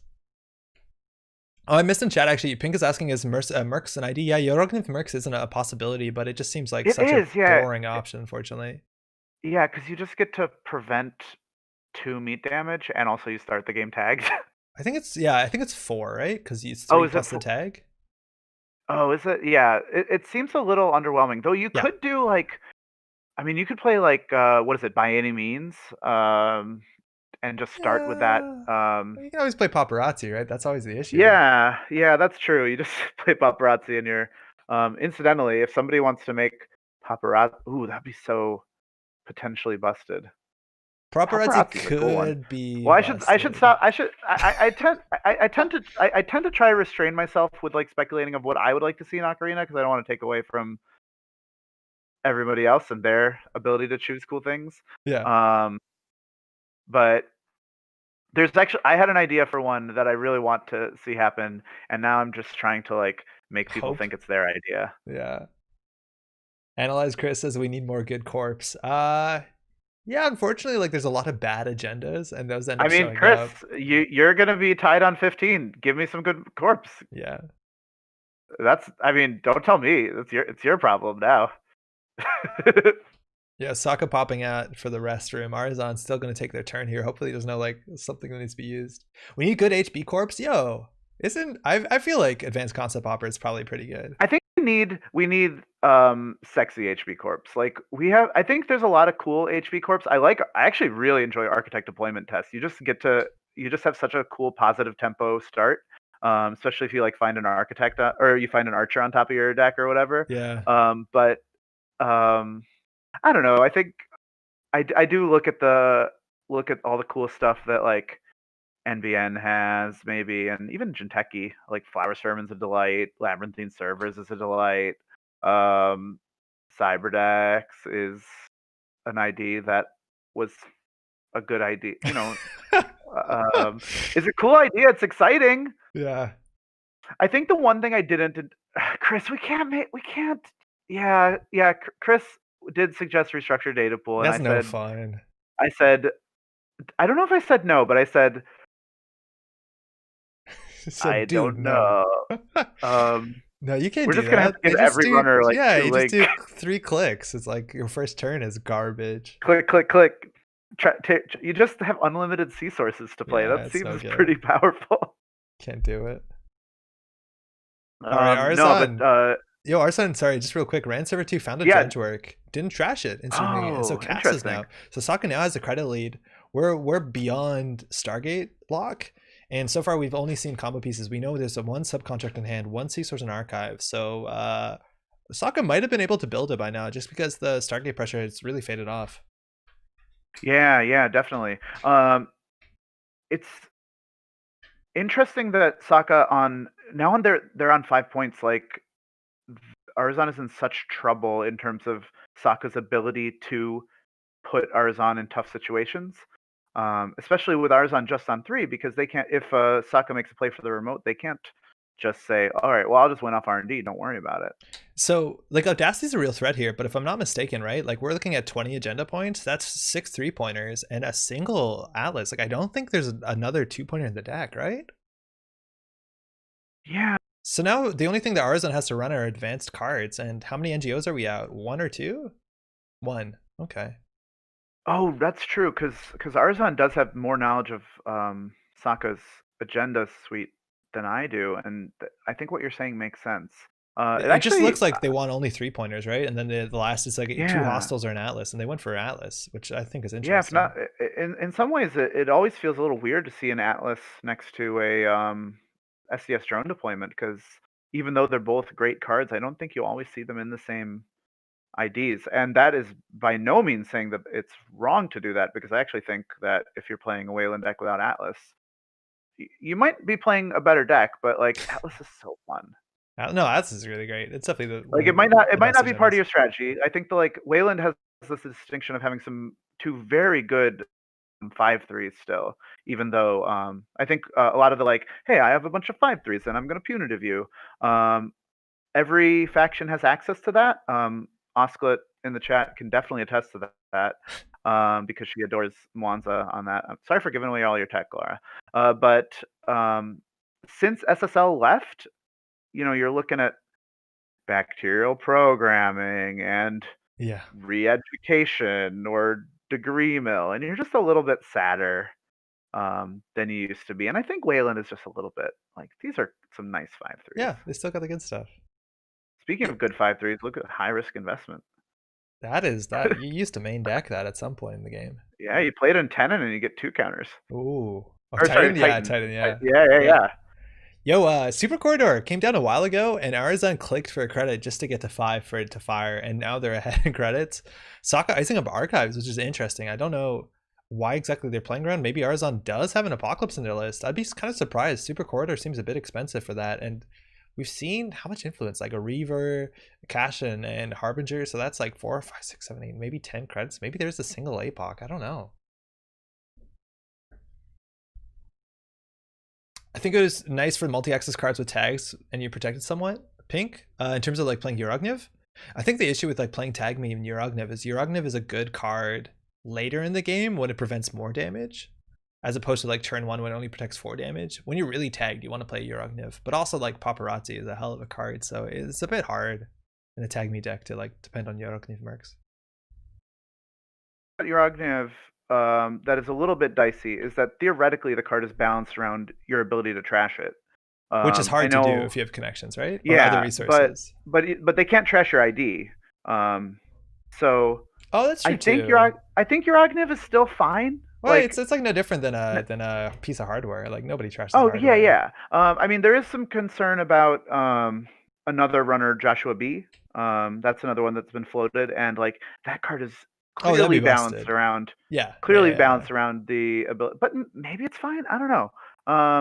That's another one that people have suggested, and I've been a bit of a Grinch about. No, I agree with that. That would be really the Yeah, best denying idea by a people their fun. mile for a tag. Oh, here we go. Stargate hitting a Surveyor and Oh, IP on the hey. mouse list. So no combo pieces yet. And that is actually the first successful run Arzon has made in a minute, which matters a fair bit because not like unlike hard hitting news, C-Source actually needs a successful run. Yeah, it's been a while since I've played C-Source, and I was just in a tournament where me and my opponent were playing, and I C-Source scorched them, and some other people were watching. We were playing live because Oh no. we're in a COVID bubble, Yeah. and the chat, like, we've already shuffled up, and the chat is just like, you can't just play C-Source. Wait, JNet let you play it? No, the real world let me play it. I was playing in Oh. Oh, I person. see. I see. Yeah. Wait, Arzon now just triggering off on top of Sokka's turn. Self-motivating code into cash. That just offshores the Ooh. credits a bit so that if you do a high-profile target, or sorry, a high-risk investment, you don't get as much because you can keep the credits on cash. I don't think it matters though. Like Sokka just needs, I think, 8 more credits than you. Sorry, 8 more. Actually, does it matter? No, you just need shit. I'd All right, have I to do the could get math. my That's such a cool. That's such a cool play, man. Playing around high risk investment is just the most fun thing in the world. Yo, get out your algo tradings. Sokka has 8 credits. But time, as you called Sanjay, only 2 minutes left in the round, which definitely favors Sokka, who's ahead on points. Arzon knows the next 2 cards in R&D isn't going to be it if Sokka doesn't draw. Sokka could probably just purge here and play defensively. Credit card IPO, even more money though. Doesn't have the combo just yet. And okay, so how much money you need? You need to play C-Source, Scorch, Scorch. C-Source gives you +1 credit, so you're ahead on 1 if they don't have Link. So you need about 8 credits more than them, 7 credits more than them. So if you use the ability, yeah, they might not just have had it. They might have been credit short. There's a thing here where Arzon really wants to end the game on Sokka's turn so that they get 1 turn of being With no messing around with repercussions, just servers going. with no repercussions. Yeah. Yeah. No, it's a very good point. Playing to time, it gets really Yeah. tricky. Not Yeah. running One two of the things again. that I like about the online play is that everyone can keep an eye on the timer, so it makes the sort of gamesmanship of that a little bit more fair. But you don't bring Though your even watch and synchronize it at the top of the round like a spy. You're missing out. It's so fun. Yeah, that's true. Yeah. All right, I have typed time in the round and just am ready to hit enter, looking at the timer whenever I see it. All right, Sokka getting that 3rd ice up there on R&D, just trying to weather the storm again. This list only probably has 7 agendas, but there's only 16 cards left in R&D. What the heck is in server 2? Oh, we know actually. Sorry, it's a drudge work singular. Arzon now on 12 Yeah, like credits again. I want surprise just to go click click click click click, just gain 5, go. Oh, Sokka should be, I think. I think Sokka should be, especially if there's a border control in R&D. Yeah. Now the issue is because Ooh. Sokka scored the Atlas, assuming that every other agenda in the deck is 3 points, that if Arzon gets a single really good Stargate like we're going off now, like that's probably game. Like I don't think we're gonna get a tie. I think we're gonna get a full win, if anything. Sanjay, time in the round, okay. So Arzon basically has these 4 clicks after the Stargate. So this is the most important Stargate. We know there's no border control. And also like you can't flow the Data Raven because Sokka does get a reprisal turn. Yeah, I think this is more sporting that things are ending on the runner's turn because these Wayland decks do build themselves on the harsh repercussions of Yeah, I think you're totally intrusions on their servers. I think it's nice when everyone can keep an eye on the time though at the same What? time, it's like that's Ours is not. taking the tag. Ooh, I guess that makes what? sense. No, because you can clear the tag. You can clear the tag last click if you really need to. They can't clear a power counter. They'll trace it. They'll trace it. Oh, they beat. Oh, they broke the. Oh no, Oh. SDS drone deployment. That's probably it, unless Sokka can have some punishment Ooh. here. So Sokka has one turn, and we know that there's no combo pieces off the top unless you need the Salems, but you're not going to be drawing into that. We know there's a subcontract in hand. So they trash the SDS drone deployment. That's an archives. So even if there's a border control, you can run the border control. Can you break it? You can break it once, and then it doesn't exist anymore. You still have a simul chip. I think you're totally fine. Compile, my God. Ooh. Yeah, they also have simulchip to go get a cache if they just need a little bit of Clickless 3. Yeah. I don't think Sokka has anything to res here again. With 0 credits, though, actually, as long as it's not a barrier, this could connect. It is really liberating to be playing in the East Coast tournament because I had to say cache the whole time last weekend. It's a West Coast thing? Very tedious. No, it's an Australian thing. That cache, like the data cache, is pronounced cache. So like the pun just doesn't work in Australia. Is that an accent thing, or that's just like how lever sort of thing? No, because they'll say cache. Just the word cache and the word cache are different. Have different pronunciations in Australian English. Wild. Okay. Yeah, important.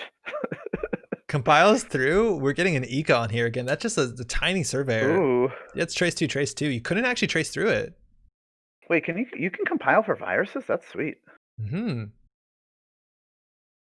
Or they compiled for eco, right? I guess you can compile for viruses. Well, I think they compiled for the.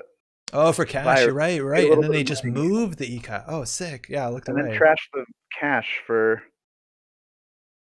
Well, this is weird. Okay. So Arzon can just credit, remove tag. But there you go, simulchip for free. So they don't even need to. And now Sokka needs to like figure out if they have a hostile in their list, which looks 0 to none. And still have some sort of combo, and they have comfortably 5 cards in hand. This looks like really easy. And just keeping the money on cash on the case just instead. So just rude. in case. So rude. Though you certainly don't need a lot of money to C-source somebody when they're on 0 credits. No, you don't even need a high risk. Sam clicking the cash. I still think they have the money. The question is whether they need the subcontract. The problem is like the C-source. We've seen 1 trash so far. Okay, looking at archives. What's in archives? There's a C-source. There's already C-source is the only really scary thing. So there could be a bunch of cool stuff in the hand. You can do this. So like, they use the high risk investment. Now they're doing a C source. So they could actually have they need to do like Salem's and to hit 2 of the same card into Scorched, unless they have double Scorched. Sokka might just be doing this for show. If they have Salem's into Scorched, you have to hit 2 of the same card. I feel like them clicking the high risk investments makes. Are they on boom? No, there's only a single tag. Boom. They're C sourcing again. Subcontract to subcontract? What happened? He had it. What? He had subcontract C. His hand was scored, subcontract C source. Wow. Arizon did not make it out alive. Wayland is a dangerous. That's incredible. Wait, did they have 3 C sources? 2. They had 2 subcontracts. They could have, if they had more operations, they could have played more operations. What happened? They could play all the operations they wanted. Oh my God. I was thinking they'd have to do something like draw into Salem's and like double hit, but that was incredible. And the double hit actually would have hit. They had double ladies in their hand. I hate to point this out, but another line they could have done is C-source, Scorched Earth. No, I think they needed to high risk for money. Maybe not. I don't think so. They had $10 and Arzon had 3. Okay. Does that actually work? Wait, hold on. 2? Okay, so you're at... They had 10? Yeah. No, I'm sure they needed the subcontract. Let's not worry about it. Oh, man. What an ending. That's incredible. Yeah. That wasn't necessary, but the subcontract was just going through the deck. Does subcontract draw a card? No. I wish it did. If subcontract draw a card, that would be so exciting. So that was Sokka 6-0? Yeah, Sokka swept. Okay, well that is exciting. Wait, I'm pretty sure Sokka swept. Let me just. I would double Okay. check. Yeah, don't quote me, please. Yeah. All right. Sweet. Sweet. Sweet. All right. That finalizes our standing. Yeah, they were just stunting there. I don't think any of that show was necessary, but we're thankful that it happened. All right. That's you have 6 people that have prize support. Yeah, Vesper in Discord is mentioning that if anybody who is eligible for prize support wants to do a finalist speech, hit him up because and I don't know if that goes for you too, Andre, but yeah. That's really exciting. So we have 1 at 21 and then 5 at 15. So, oh, sorry. Yeah, 5 at 15. So all the way from all the 15s and the 21. There's a big jump between that 15 and 21. Well played, Sokka, winning 2 of these in a row. Now they have to come up with like 4 ideas of cards to add to this. This is the biggest addition by like a huge margin. Just one. I decreased the prize after the first tournament. Oh, okay. You only had one. So choice of runner. But Sokka's gonna get that too. Yeah. Yeah, right on. Yo, wow, we never saw Pitt play with Bagat doing obviously very well, better than their Cyberdeck Sandbox, if I'm not mistaken. Yeah, Sandboxes actually didn't perform well. Music to my ears. Like the King is at 15 only won 1 game with Sandbox. Zanzibar only won 2 games. Chris only won 2 games with Sandbox. Like the runners are doing way better. But I think that might just be a meta thing with the runner versus Corp. I feel like the Corp IDs, yeah, might be a bit weaker. But Oscillate on the concept hoppers, winning 12 games in a row. I'm telling you, I want to see Laura's deck, but like that looks good. I'm convinced that's a good idea. Damn. Also, Page Piper, we never saw it. We never saw those decks at all. Jurned on Stim Dealer. What the hell is this? That's awesome. Women in the red dress did okay. Well, it only won 1 game. I wouldn't say okay specifically, but the test running did perform pretty good in that tournament for sure. Security Force 1-0. Is Sanjay, you still there? Yeah. I was just typing up some stuff. Hey, no worries. Yeah, maybe I should. Yeah. Let's see. Yeah. So I guess you went through the list. There's a lot of. I'm actually thrilled because I like this. Hey, anybody tied with Prestige win. It does mean we're going to be adding 9 IDs next time, which is a lot, but it's okay. Yeah, that's all right. And maybe they should coordinate with each other. I don't know how that's going to work. Yeah, what happens if 2 people say the same thing? I might need to make a group so that. But yeah, we actually had multiple people thinking about Patreon this time because it's a good choice. Yeah, I might need to I might need to like make a little group on Slack for these people to like talk to each other so that they can feel good. Yeah, that's dope. That's fantastic. This is OKORINA 3 Part 2. Again, Part 1. Is Part 1 streamed somewhere that you can watch the VOD? Yeah, covered Part 1. They did a great job. And sorry, you cut out for a second on the name. Oh yeah, Vesper. Okay, perfect. Who's also streaming today? Yeah, twitch.tv/Vesper_DBS if I'm not mistaken, right? Yeah. Super cool. So you can check that out there. It's all there on Twitch if you want to watch the VOD. How many players were last week? 6. 6. Nice. Okay, cool. And Sokka. Yeah, we had twice as many people and twice as many winners. Kind of fun. That's dope. That's super cool. Well, I want to give a big shout out Sanjay for organizing this. Also, like going out of the way to organize a time zone that makes less sense for you, but more sense for still a lot of people in the world, which is fantastic. And continuing on with the OKORINA, which is fantastic. I want to give a huge shout out to everyone who played today and got to interact with this wild new meta. Congrats to Sokka for pulling off a couple times, and everybody up there, everyone who played today, like that's absolutely fantastic.